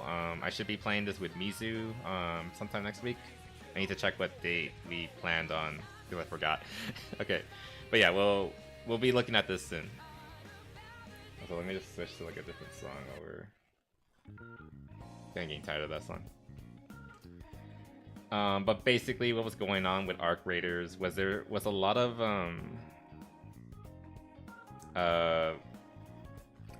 game journalists who basically were refusing to talk about Arc Raiders for a while there. Like, it started with them like just refusing to touch it, and it's kind of the usual thing. Journalists, established journalists, you know, like the big ones like IGN, Polygon, Eurogamer, they don't want to talk about games that do not have any that they're not AAA, because like they want AAA titles because those are the ones who will give them early access, they'll give them like more prestige, those are the ones that make the big money. Like if it's anything smaller, then it's not worth their time, or like they try to pretend it isn't. And Arc Raiders also wasn't willing to give out early review codes, which is again pretty awesome of them, because like you're not giving special treatment just because you're a big game journalist. You're gonna play it like everyone else on day one, and journalists hate that because they want to be able to put the article out as soon as possible. They want to be the first people to give their first impressions. That's why they hate it. So recently, there was an article by Eurogamer, as it says right here, and they gave it a 4 out of 10. And basically, the reasoning for their really low score was strictly, I think it somewhere even said like 2 out of 10. Maybe it was just 4. Okay, but long short of it, it was just because the game has AI voice acting. Now, I don't like AI, generative AI. I actually abhor it. I think it's incredibly lazy. I think it lacks our artistic or that's goofy. Yeah, exactly. But like I was saying, like I don't like AI. I think it's lazy. I think it's really stupid. You're stealing art. You're stealing other people's credit. You are diminishing yourself because you're not like putting the work in to actually do something and make it yourself, and like, you know, do it honestly and proudly. It's bad. I don't like AI. Yeah, it has some AI voice acting. It's not all AI voice acting, but it has some, and that's what Eurogamer said justifies the 4 out of 10. So from what I understand, the game has both. It has a mix of some authentic and actually apparently the authentic voice acting is actually pretty good, but the AI stuff is obvious and it's also like really bad, you know. It's been in dev. It's a good placeholder while looking for some V8s. Exactly, that's what I was going for, Moon. While I do not like AI, and again I gave you all my reasons, I hate it. However, if you're like making an indie game or you're doing a live service game like this game, like they've said, Arc Raiders, the devs have said that they plan, like they might be talking out of their ass, but like they said that they plan like 10 years of updates for this game, which is amazing for like an indie studio to like sustain a live service game. Like that's incredible. So they have the time, they clearly have the money. This game sold so damn well. If they can go and turn this around and go hire some proper voice actors and put it into the game and replace all the AI voices, great. We don't have a problem anymore. That's completely out the window. Like, I would deduct points from the game if it had AI. Like, okay, so say I was gonna give this game like an 8 out of 10 because like it's supposed to be a really good game. I would probably reduce it to a 1. No, excuse me. I would reduce it by 1. Excuse me. I would give it like a 7 because of the AI voice acting. Again, because I don't like it. It really goes against my beliefs and yada yada. But I wouldn't reduce it to like a 4 out of 10. Like they're just being pissy. And you can tell by the writing again in the Eurogamer article that they're like grasping at straws. They're just like I said, the real reason they don't like the game is everything I told you about earlier. It's they didn't get early access. It's not a AAA game. It doesn't toe the line of like established media, things like that. That's why they don't like the game. But they need to find something that's justifiable to hate the game. And so they just latched onto AI art because, like, let's be honest, a lot of people don't like AI art and AI voice acting and all that, and like it's true. And I'm with them on that. I don't like it. Again, that being said, it's an easy fix. Just again, they have the money, they have the time. Again, 10-year plus plan for this game. They can fix it, and I don't think it'll be too difficult for them because they have the money. They can find voice actors to do this, and I think they can do it well. I think I've seen that set as AI voice, you can use an AI voice changer for proximity chat. Interesting. I didn't know about that. I thought there was like actual like proper lines in the voice, but I don't know. Let's let their budget on VA and use AI as a placeholder. Now they have money. Yeah, they have money, so they can definitely do it. So, if you're like confirming that like, yeah, it is a placeholder, then great. Problem solved, or like almost solved. Like they have a plan to fix it, and that's great. I hope they do that. Again, I'm not gonna say like you said, as a placeholder, it's fine. I'm not gonna like hate you for it. And say like you're like a one-man team making like a mod, then fine, sure. Like Fallout mods. Like I know some of them use AI voices, and for those, or I'm kind of okay with them because, you know, they're not making money off of it, and it's just like for fun. Like most mod projects are just like for fun. So if you're just doing it for like, you know, shits and giggles, like fine, sure. Like I'm perfectly fine with like AI being used for shits and giggles. It's when you start charging people for it, because like you're actively stealing somebody else's work to generate that voice, or those pictures, or that art, or those visuals, or whatever, and then that is stealing at that point, in my opinion. Google says there is, but honestly, it turned NPC voices way down. Oh, okay. Okay, so there is AI voices, but like I said, if it's a placeholder, I don't have a problem. It's an easy fix. If they have non-AI VAs, then there is a good chance that what happened, indie studios don't have the budget to place it. Yeah, exactly. That, like, I'm not gonna, like I said, I'm not gonna fault them for using it as a placeholder. That being said, they have the money now, so hopefully they'll fix it. And like, it sounds like from what you're saying that they are going to fix it. Okay, Miku is not a AI. Miku is a synthesis machine. Basically, artists go in there and they directly control her. She's more like a puppet that's being controlled by digital artists and other and synthesizers and things like that. It's kind of like a keyboard, you know, how it synthesizes sound. Like, you know, like a keyboard can like mimic the sounds like of an entire orchestra. You know, like it's a keyboard, but it can sound like a trumpet or a guitar, or all those other things. That's basically what Miku is. She's just like a really advanced keyboard. You're synthesizing sound. You're not auto-generating it. You still have an artist in the background actively making the changes and doing everything. So I don't think they're comparable. Also, Miku was made back in like 2006. When was Miku made?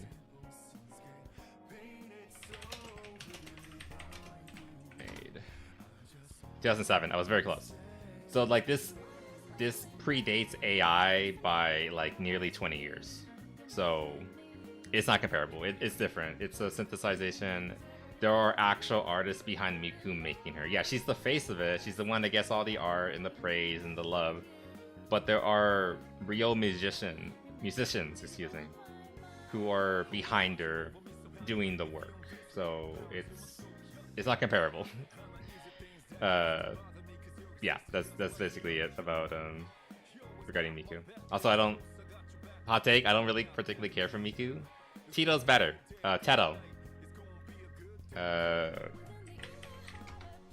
This one. I like this one more. She's way better than Miku. Hot take. Anyway. But yeah, that's basically the end of it. But yeah, that's basically the beginning and end of it. It's easily fixed. I don't think they can. I think they have the money to do it. Sus. Why? Just because I don't like Miku as much as the other one. Like Teto is the MILF of the Vocaloids. That's why she's the better one. I like them older. I love how like her lore is that like she's supposed to be an older robot, or at least I think that's the case, right? So she's kind of falling apart, and I think that's just like really cute. Like I said, she's the MILF of the Vocaloids, or the cougar. I guess to be a MILF, she has to have kids. You know what I mean? Anyway, we've all been calling out video game I do want to mention and how pathetic they truly are. Best game ever. In 11 days, it has sold 4. Take about this time. Okay, she doesn't. Okay, she says if you want, go watch the video. But one thing that Vera says that I do not agree with, is regarding like the whole thing about AI art and all that. In that, she basically says that she's okay with it.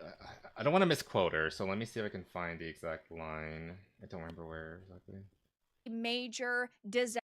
They need to stick a thing as simple as AI voice acting, even though they've paid real voice actors on this project, because you are desperate to find something. Yeah, I agree with that. Like they are desperately trying to find something they can complain about. My problem is that she's kind of excusing it. She doesn't know about like what we know, that like they're planning on replacing that. And she's kind of just like hand waving it, like, it doesn't matter, it doesn't matter. And I don't agree with that. I think it's something worth taking into account. And like I said, if this was like, if they never removed the AI, this will turn, for me personally, if I was going to give this game a score, if I was going to give it an 8, it would go down to a 7. Because it bothers me that much. It's just like it's just varying levels of like severity. Like again, Eurogamer treats it like it's a cardinal sin. You cannot recover from this. You go from like a 9 to a 4 or whatever. For me, yes, it affects my opinion, but I'm not gonna treat it like it's the end of the world. Whereas he kind of treats it as like it's not worth considering whatsoever, and I disagree with her on that. To complain about. You couldn't actually complain about the gameplay itself, whether that's the guns or the items or the gameplay. Because he's right about this. Like you should consider everything, like but that does include the AI. Oh well, I kind of don't like AI, so that's going to be the reason why I give this game 2 stars out of 5 when we previously gave something like Concord 3 stars out of 5. So starting off with this post, it does have screenshots of the thing that makes us social animals in its own workflow demonstration. They got consent from the real voice actor as part of their contract, so I'm curious if it's made from the voice actors that are in the game. Interesting. I mean, if that's the case, that does relieve a lot of the issues I have. But if they got consent from the voice actors, from the in-game voice actors, why don't they just like hire them? It's like, hey, do you want to actually like record these lines properly, and like instead of like us have to generate them from like your voice samples? I think they should do that. You know, like they have the money. They can just like, hey, we want to call you back in again and like redo these lines, but like, you know, you do them rather than, you know, like generate them. Demonstrates a lack of artistic integrity that I find impossible to ignore, and that the AI voice generation is a black mark against its reputation, even though this is the type of game that most people are just going to skip through the cutscenes of and the dialogue.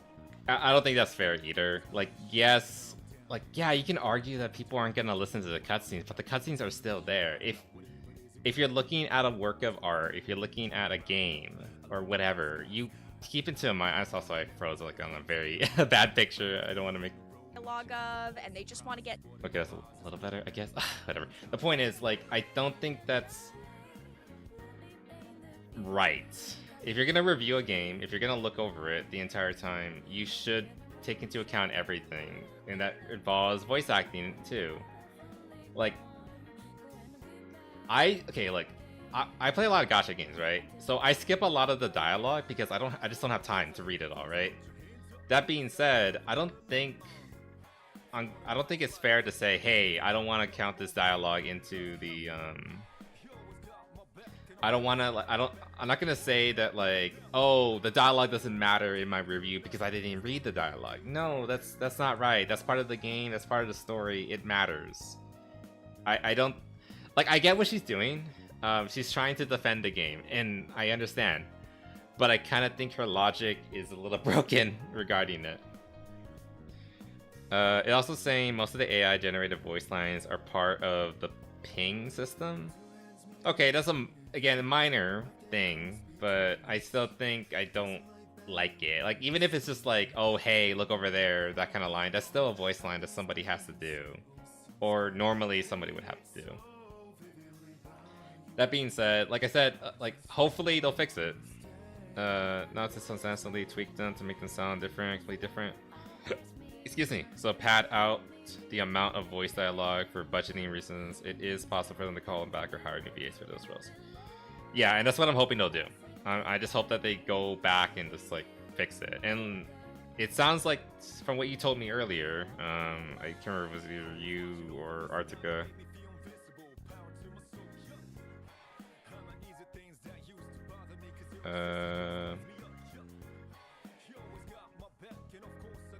Well, anyway, it sounds like they probably will go back and like fix it, hopefully. And if they do, that's great. Again, like this is an easy fix. And again, they have the money and they have the time to do it. Like, there's no reason they can't do it. Because I've seen artists who've done like web series who promised they would change and stop using AI, and then they broke that promise. And they just kept doing it because like, it would take too much time. Like, I don't want to wait on the artists. I have the money, but it would take too long to wait on them. And which is just like ridiculous. Like, there's this one TikTok ARG, and it gets so many views. The person behind that probably makes so much money on their shitty AI generated ARG. And they have the money and they promise, hey, I'm gonna fix it, but they never did it, and which is just kind of infuriating because again, they're making bank. So, and their excuse is like, oh, we're not gonna do it simply because it would take too long. I want to pump these out as much as possible. I want to make as much money as possible, which is just again infuriating. Not try to be augmentative, but what are your thoughts on TTS? Text-to-speech is also not AI generated. Again, like there's a difference between AI generated, like AI generated models are taking existing works and they're trying to implement them. Like it's basically taking things from all over the internet and shoving it together to try to make something new, quote unquote. It's not the same thing as text-to-speech or synthesization, because text-to-speech is basically just a robot voice, where it's like you're thinking of things like Microsoft Sam and Microsoft I forgot the other names. I think it was like Coraline or Caroline or Cortana, Microsoft Cortana. I think it was one of them.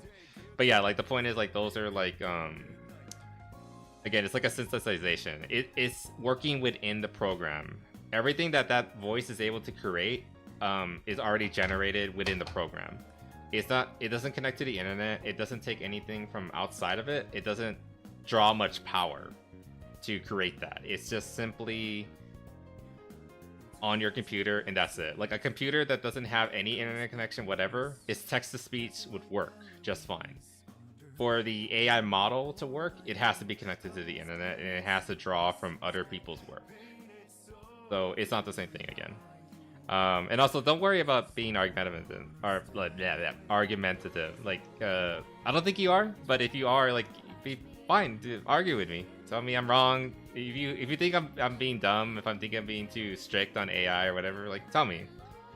I want to hear your opinion. You don't have to agree with me. You're good, Artica. Don't worry. No worries. Anyway. But yeah, that's basically it regarding Arc Raiders. Like I said, I think it's an easy fix. They definitely have the money for it. And if they plan on supporting this game for 10 years, they have the time for it too. Just like, I don't think they're stupid, and I think they're aware of the controversy. because like while Eurogamer, again, I think they're being unfair and the score is way too low. At the same time, I think they are also aware that like this does leave a bad taste in people's mouth, including people like me. And again, they're not stupid. I'm pretty sure they're aware of the culture war and everything that's going on and being said about their game. So I imagine it's at least in the cards to think about this.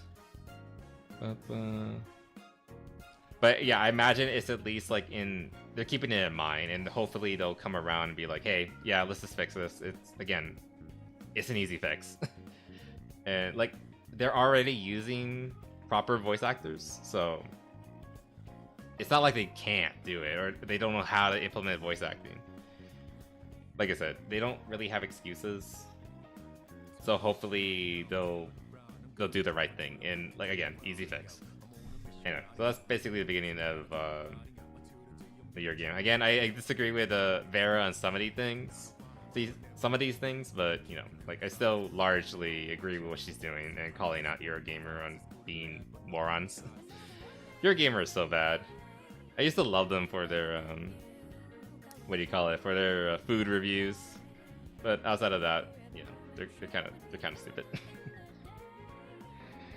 Everything I'm reading is saying yes, TTS is considered AI. Obviously, it's going to be dependent on what TTS system is used, I guess. Let me see. Text to speech AI. Well, modern text to speech. I mean, ironically, I'm using AI here. Let's go to a post. Yes, okay, there's a massive amount of bad information. What most people call AI now is actually language model. Large language model. These draw from pre-made base of knowledge. In most cases, it's been stolen. Yeah, see, this is what I'm talking about. Like, Microsoft SAM from like 2001 is not comparable to modern AI. It's not the same thing. It's very, very different. Yeah, like a modern one would do that, but not something like from like back in the day. So like again, Microsoft. Yeah, like the original one. Yeah, 1998. This technology was not available back then. It's very different. It's a different thing. It's complicated. Yeah, it's complicated, but also like it's a different system, so it's not the same thing. That I got pinged on this. Okay, so you can hear that. That's not good. I need to remember to turn off my Discord. Anyway, it's different. It is a different thing. When I say text to speech, I'm talking about stuff like pre-2020. So let's like to make it easier, let me just put a date on it. Anything pre-2020, that's the text to speech I'm talking about. Anything past that is probably AI made through or is informed by AI. So that's the beginning of it. Okay, let's just again rapid shoots. Okay, apparently Ubisoft was doing a they were due for a earnings report, but they canceled it last minute. People are saying and thinking that things are going down, going really bad in the office. That Tencent buyout might be a total buyout coming out soon. They've been kind of like beating their chest saying they did fine this year. Like, oh, Assassin's Creed Shadows sold great. We swear. I don't think it sold very well. So yeah, Ubisoft is potentially on fire in the background. They're just kind of trying to keep it hidden, and that's basically the beginning. That's basically all we know so far. We'll know because they do have to put these numbers out eventually.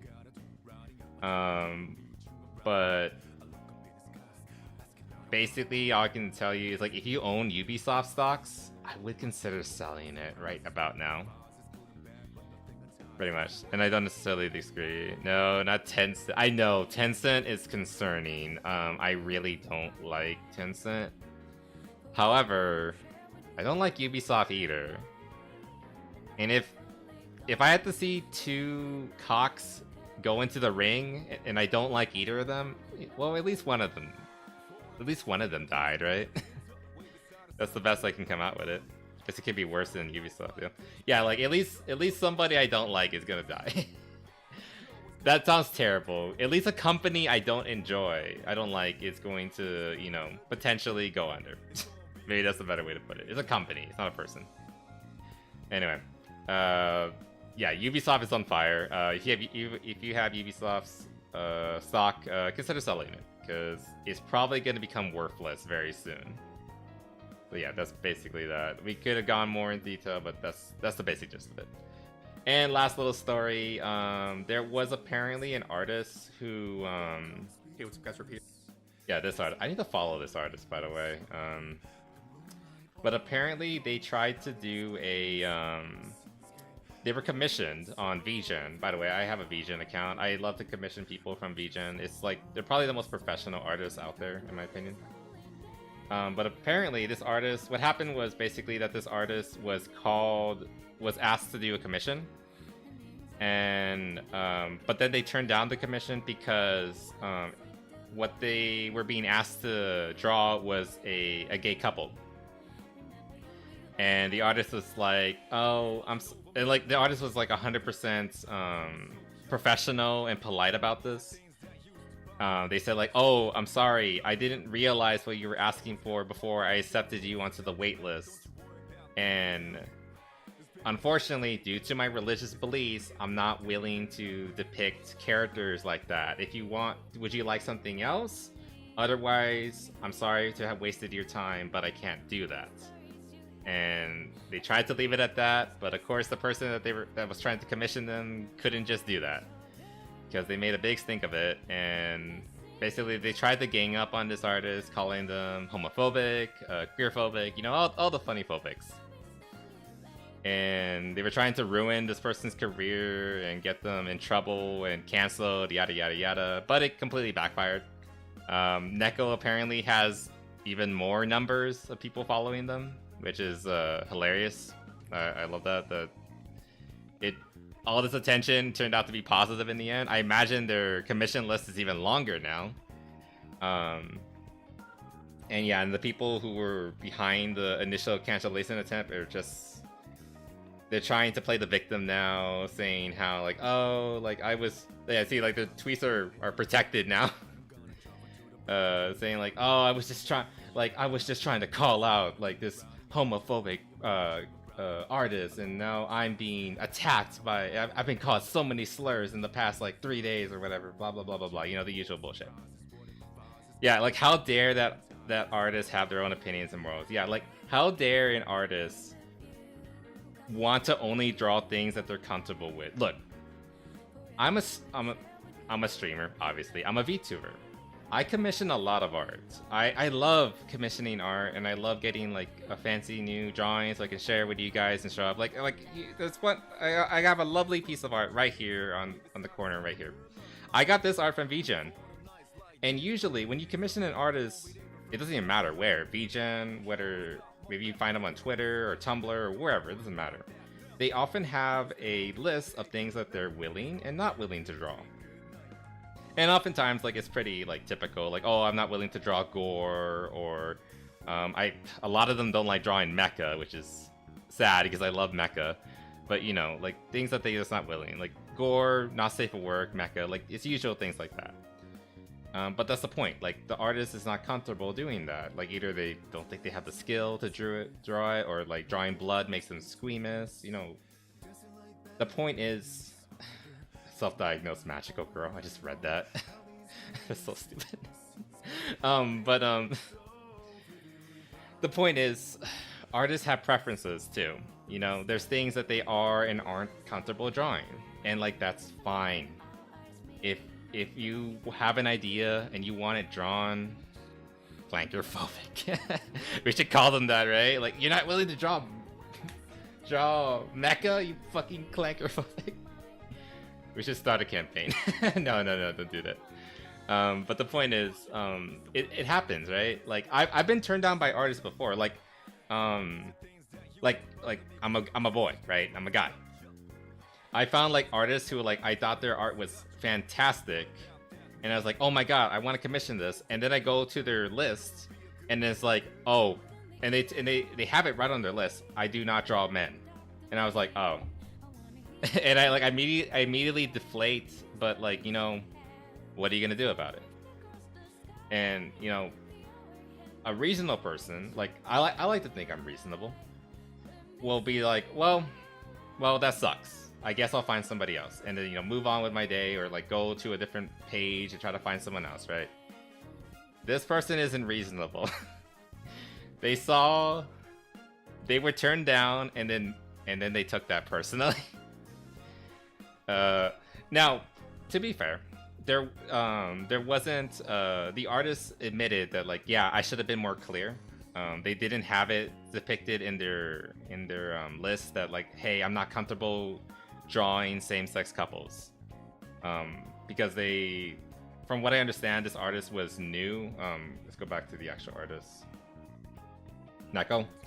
From what I understand, they're new to VGen. They've only been there for like maybe like a month or two at the start of this whole story. So their what do you call it? Their do's and don'ts list weren't like as fleshed out as they could be. So yeah, they just didn't have that written down just yet, and they were apologetic about it. Apparently this person's also like from somewhere in Asia. I think they might be Japanese, I'm not sure. But the point is, like, you know, they were very professional, apologetic about it. Like, I will change that. I'm sorry. I don't want, like, they felt bad. Like, oh, I led you on, and I didn't mean to do that. Like, I'm gonna change my post and fix it so I don't confuse people in the future. Again, super professional, super polite, and did everything they could to like try to, like, you know, not, you know, ruffle the feathers of the person they had to turn down. But again, this magical, self-diagnosed magical girl that took it personally and just couldn't take that. Yeah, be bummed out, but yeah, just be bummed out, but just move on. Like, it's not personal. It's just like they're not comfortable with doing it. And I keep doing this, but like, it's just a repeat of history again. This happens. Okay, I keep going back again. I go back to like Tumblr. This is just like the cake incident. And if you don't know what the cake incident was, I think this was like back in like 2013 or something like that. But there was a gay couple. I think it was like two lesbians. They went to a bakery. I think it was in Seattle. I can't quite remember where. But they went to a bakery and they wanted to get a wedding cake for their, like, obviously their upcoming wedding. Like, oh, okay, sweet, good for them. Like, I'm happy they're gonna have, like, they're ready to spend the rest of their lives together. Yada yada, great. But the baker was like, I'm not comfortable doing that. Because, like, you know, I think it was also for the religious beliefs. Like, I'm not comfortable depicting like a gay, because I think they wanted on the cake either both their names or like a picture of two girls in wedding dresses, like, you know, holding hands or something like that. You know, like, it was very obviously a cake for a gay couple or something like that. And the guy is just like, I think it was a male baker. He was just like, nah, I'm not comfortable doing that. And it was like it was a huge fucking scandal back then. I think lawyers got involved and all that. I think in the end they sided with the baker. He's like, hey, if he doesn't want to do it, you can't make him do it. And yeah, like, in this case, the artist was the baker. And if the baker's not comfortable, if the artist is not comfortable doing something, find somebody else. But the problem is, again, I don't know why it's with the fucking self-diagnosed magical boys or magical girls. White male, sick man. It was probably a white male too. If you're not, I think he might have been white male too. But I don't know why people like this can't just like take no for an answer. They just take it personally and they insist, like, oh, you're gonna say no? Well, I'm gonna make a big fucking deal, think about it, and then we're gonna make this last way longer than it needs to. Instead of just walking out the door and going to a different store. Or even easier in this guy's case, go to a different spot on VGen. because there's tons of artists on VGen. You'll find somebody who's willing to do it. But no, they have to start up a crusade essentially to try to get this person. Here's the person that was trying to cancel them, like giving this whole. Oh yeah, like more woke now. This person's mentally ill. Regarding the assistant. Yeah, like this is like a non-apology. Like, oh my god, like I've been attacked. I'm the victim here. Anyway, we need to cause more problems for more people and all that. This is an attack to you for as well. I don't believe. Oh yeah, this is also funny. This person started going on a tirade about heterophobia doesn't exist, and also white racism is not real. I don't even know where they got this from. Like,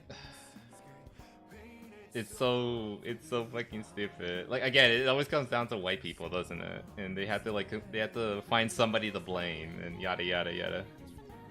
It's hilarious. My upbringing, okay. Yeah, straight people will never be oppressed. White people, neither do I believe white racism. I am white, therefore I understand this more than you. Look, I'm the brown boy telling you you're fucking retarded, and shut the fuck up. Take the L and leave. Why are you going into all this? You don't understand what POC. Okay, here's a fellow POC saying shut the fuck up. Private winter flies, blah blah blah blah blah. Yeah, they went insane. You and your homophobic ass relation. And culture can suck it, actually. God. Yeah, it's just like a tirade of like really sad people just attacking this poor artist, which I need to go follow. I'll probably do that like after the stream. I don't want to show you my Twitter because there's gonna be probably like tits or something on top of it. But yeah, it's okay. This one was actually pretty nice, if I remember correctly. As a trans person, this situation kind of assessed me. How are we going to demand respect but try to cancel someone for setting a religious boundary? Yeah, like, can people not have boundaries?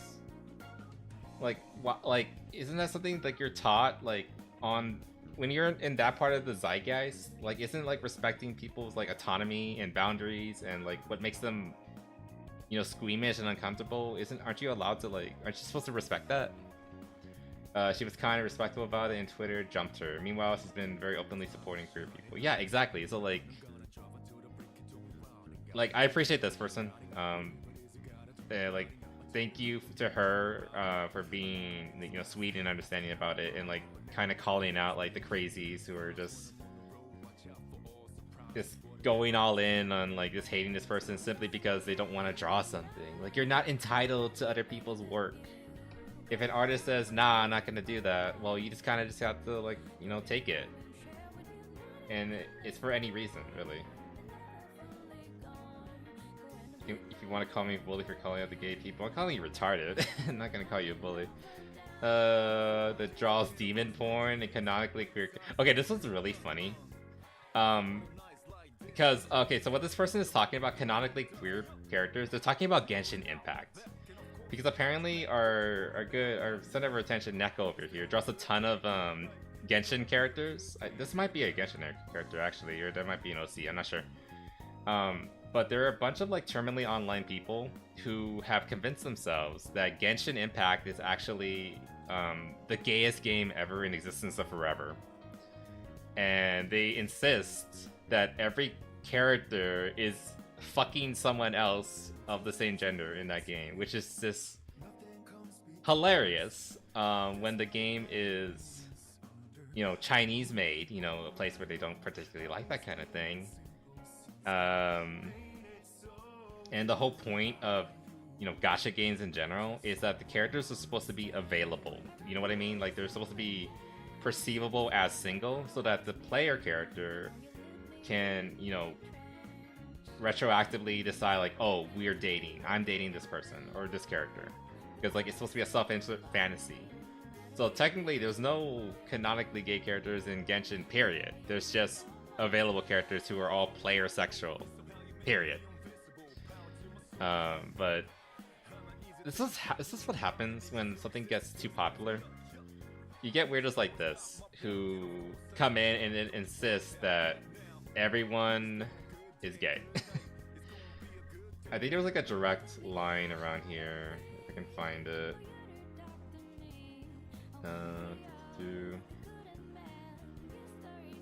Oh god. And this, you see the same problem with pretty much every Hoyoverse game, because Hoyoverse has become like too popular. What are you telling them? Think about. I mean, I'm calling them mentally ill, but that's just simply because they are. Also, the music broke. Yes. But daylight. Also, this is so stupid. Y'all will let religious bigots hate crime you in broad daylight. Hate crime you? She's saying she doesn't want to draw your stupid fucking art. That's all she's saying. This is why we went over this. Words have meaning. And people like this, of course they have a fucking Genshin icon. That's Raishogun from Genshin. They go around and then misinterpret words to mean whatever they want. This person was told no, and that's a literal hate crime now. God, what else happened? Murder is weird. And comparing murder to denying. Oh my god, some of them were like sending like her like death threats too. Why is it always like this? Like they get told no, and then they immediately jump to words are violence, but I'm also going to threaten your livelihood, and also or your bodily autonomy, ergo threaten to kill you. It's so like they're not only children for acting like this, but they're dangerous children because they immediately jump to death threats and rape threats and all these other wonderful things. Why is it always like this? Because you don't draw it. I don't draw characters, so you're immediately homophobic. Religion. Oh my god, it's so stupid. Walked in your coffee shop, ordered some sort of drink, and you came to my table. That's not the same thing. She's not saying she won't serve you. She's saying she won't draw a gay couple. If you come into okay, first of all, if you go into a coffee shop and your first thing to do is like tell them, hey, I'm gay. Well, first of all, you're weird. And second of all, the barista's gonna be like, okay, congratulations. And then like, then ask you, okay, so what do you want to drink? Hello, welcome back, Calamari. We're talking about like probably the most petty drama to finish tonight off. This is so stupid. It's different when they do it, exactly. Like when they do it, it's justice, it's goodness, it's pure. When anyone else does it, it's homophobia, it's literal hate crimes. You're actively genociding them in the street and all that nonsense. It's a whole making being gay your personality. Yeah, exactly. Like I specified earlier that yes, I'm bi, but this is why I don't like to say I'm LGBT, and I probably never will unless something changes, because then I have to associate with these kind of people, and I don't want to. But I don't really care how much. It's just a birthday cake thing again. Yes, I mentioned that. It's literally the birthday cake thing again, except it's even more stupid and entirely online. It's needless drama. Yeah, exactly. But it's kind of funny. In the most like asinine way. Again, I appreciate this person. They're being very sweet. Thank you for like standing up and being the one reasonable person here. Again, this is so stupid. Like their assistance that literally every Genshin character. I can't find the post, but they're talking about Genshin characters because Neko draws a lot of Genshin characters. And again, that's so stupid. Not every Genshin character is gay. I would actually argue that the vast majority of them are not. So, cope, I guess. Anyway, I encourage you to go follow Neko. I probably will commission them someday. I just know that I can't commission them of me kissing another boy. Not that I ever do that very often. I don't do commissions of me being gay very often. Now I think about it. But I would hope that they'd be willing to draw me like in a maid outfit or something like that. That'd be kind of cool. Anyway, I'm gonna follow them. I'm probably gonna commission them someday. Again, they don't deserve any of this. All these screeching harpies coming at them. Her, I believe. I think it's a she. Coming at her and making fun of her just because she doesn't want to draw a stupid picture of two guys making out. Whatever. It's stupid. Anyway, that we kind of did touch on everything, so that's the good news. But thank you guys for so much for hanging out. We almost did go another 5 hours. It was a long one. Insane. Yeah, we're never gonna be lacking for content regarding all this. There's always gonna be some new story, some new drama, some new fun thing to make fun of. And I'm glad you guys are here just to chat about it and laugh at them, and try to be reasonable and have a discussion about it as well. Like again, we were saying earlier, Arthika, if you don't agree with me on something, please tell me. Like, call me out. Tell me I'm big, stupid, and gay. I will not be mad at you. It's fine. It's fine. I can be dumb too, and like, hey, I'm open to a discussion about it, and I'm open to be called out on things. Like, hey, maybe I'm off base, and I actually need to like rethink something. So yeah. Well, you're stupid and gay. I just did it. Okay, well, thank you. I mean, it is true. I am stupid and gay. Anyway, but yeah, it's fun. We're just having fun here. We're just chatting. We're just shooting the shit. I like talking about these things, and I hope you guys do too. It's just fun to talk about it. Anyway, that's another week down. Very interesting things. Yes, and I will have more stuff for us to discuss next week. Oh shit, I didn't even talk about Half-Life 3. I might have to do an emergency stream, depending on, okay, like, I don't even know, but there's like predictions that Half-Life 3 might drop within the next week or two. And I'm excited, but also kind of terrified, because what if it's not true? We'll see. The predictions is like, at the very least, hopefully by the end of the year, we're gonna hear Half-Life 3 announcement, if not release date. Well, probably not release date, but announcement. There's like I follow a guy that like goes into the files and of like Counter-Strike 2 and all that, and like there's like a lot of evidence pointing to that it is gonna happen. It's gonna happen. I mean, I hope so. We'll see. But either way, I'm excited. Like, I don't need to tell you how big Half-Life 3 is. It goes without saying. But we'll see. But yeah, maybe that'll be a discussion for next week, or maybe we'll have like a again emergency stream. We gotta talk about this. Like, they just announced it. Yada yada yada. All that good stuff. Anyway, that's it for the week. No stream tomorrow again. No sun. I think we're gonna keep up this like 6 days a week schedule. I take Sundays off though. Tomorrow I have to work. So we'll see. I'm probably gonna be dead. We'll see what happens. But I will try to get the schedule up by the end of the day tomorrow, hopefully. Again, pretty much more of the same. Stellar Blade, Persona. I will have a collab with Misu on, I think it's Thursday or Wednesday. Again, I need to check the date. But that'll be fun. We're gonna be playing Arc Raiders, so I'm actually really looking forward to that. And of course, the weekly debrief, and we'll see what is there. Who's that? Mizu. He is another Femboy Vtuber. He is on YouTube primarily, I believe.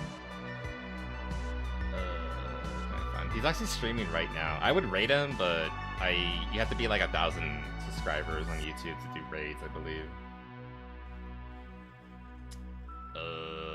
Let me get you his name. What the fuck is it? Mizu Tamari? M-I-Z-U-T-A-M-A-R-I. You can go watch them if you want. Watch him if you want. You can tell him that I sent you. Whatever you. Yeah. But yeah, cute. I think he's a water spirit. Oh, I think he calls himself a puddle spirit. Femboy. He's really cute. He's really cool. Yeah, he's a Mama Octo string. Yeah. I think they're talking about like Warhammer right now or something like that. Had in the background. Oh, okay. Yeah. He's there. Anyway, yeah, I forgot they were streaming together tonight. Yeah, they do the Warhammer streams like every Saturday. I want to do that because I actually do know a lot about Warhammer. So I don't know. Anyway, maybe I'll mention that. But the point is, they're cool. Go watch them. They're pretty cool. By the way, I lurk in most streams. Okay. Well, thank you for being talkative and chatty in my streams. I appreciate it. I really do appreciate it, honestly. Like one of the few streamers to chat with. Oh, thank you. Again, lurker or chatter, I do appreciate all of you guys. Just glad to have you all here. Anyway, we will be hanging out with Mizu next week, and plus other stuff too. I don't think we're gonna have an art stream because I'm gonna need to make room for that collab. Which is bad because I need to practice on the tablet more, but I'm also kind of thinking of just skipping the really shitty tablet and just buy like a proper one. I don't know. We'll see what happens. Like, I might just buy like a $90 tablet and see if that works. I don't know. We'll see. But yeah, schedule out tomorrow, and I hope you guys are looking forward to it. And pray for me because I've been working 2 days already, and I'm gonna be working tomorrow, and then 2 more days after work. I'm gonna be working for 5 days straight, and I'm only like halfway through. Yay! I've never done this before, and I'm not looking forward to it. Yeah. Pray for me. or thoughts and whatever. If you don't pray, whatever. Just think of me. Hope for the best. We'll see.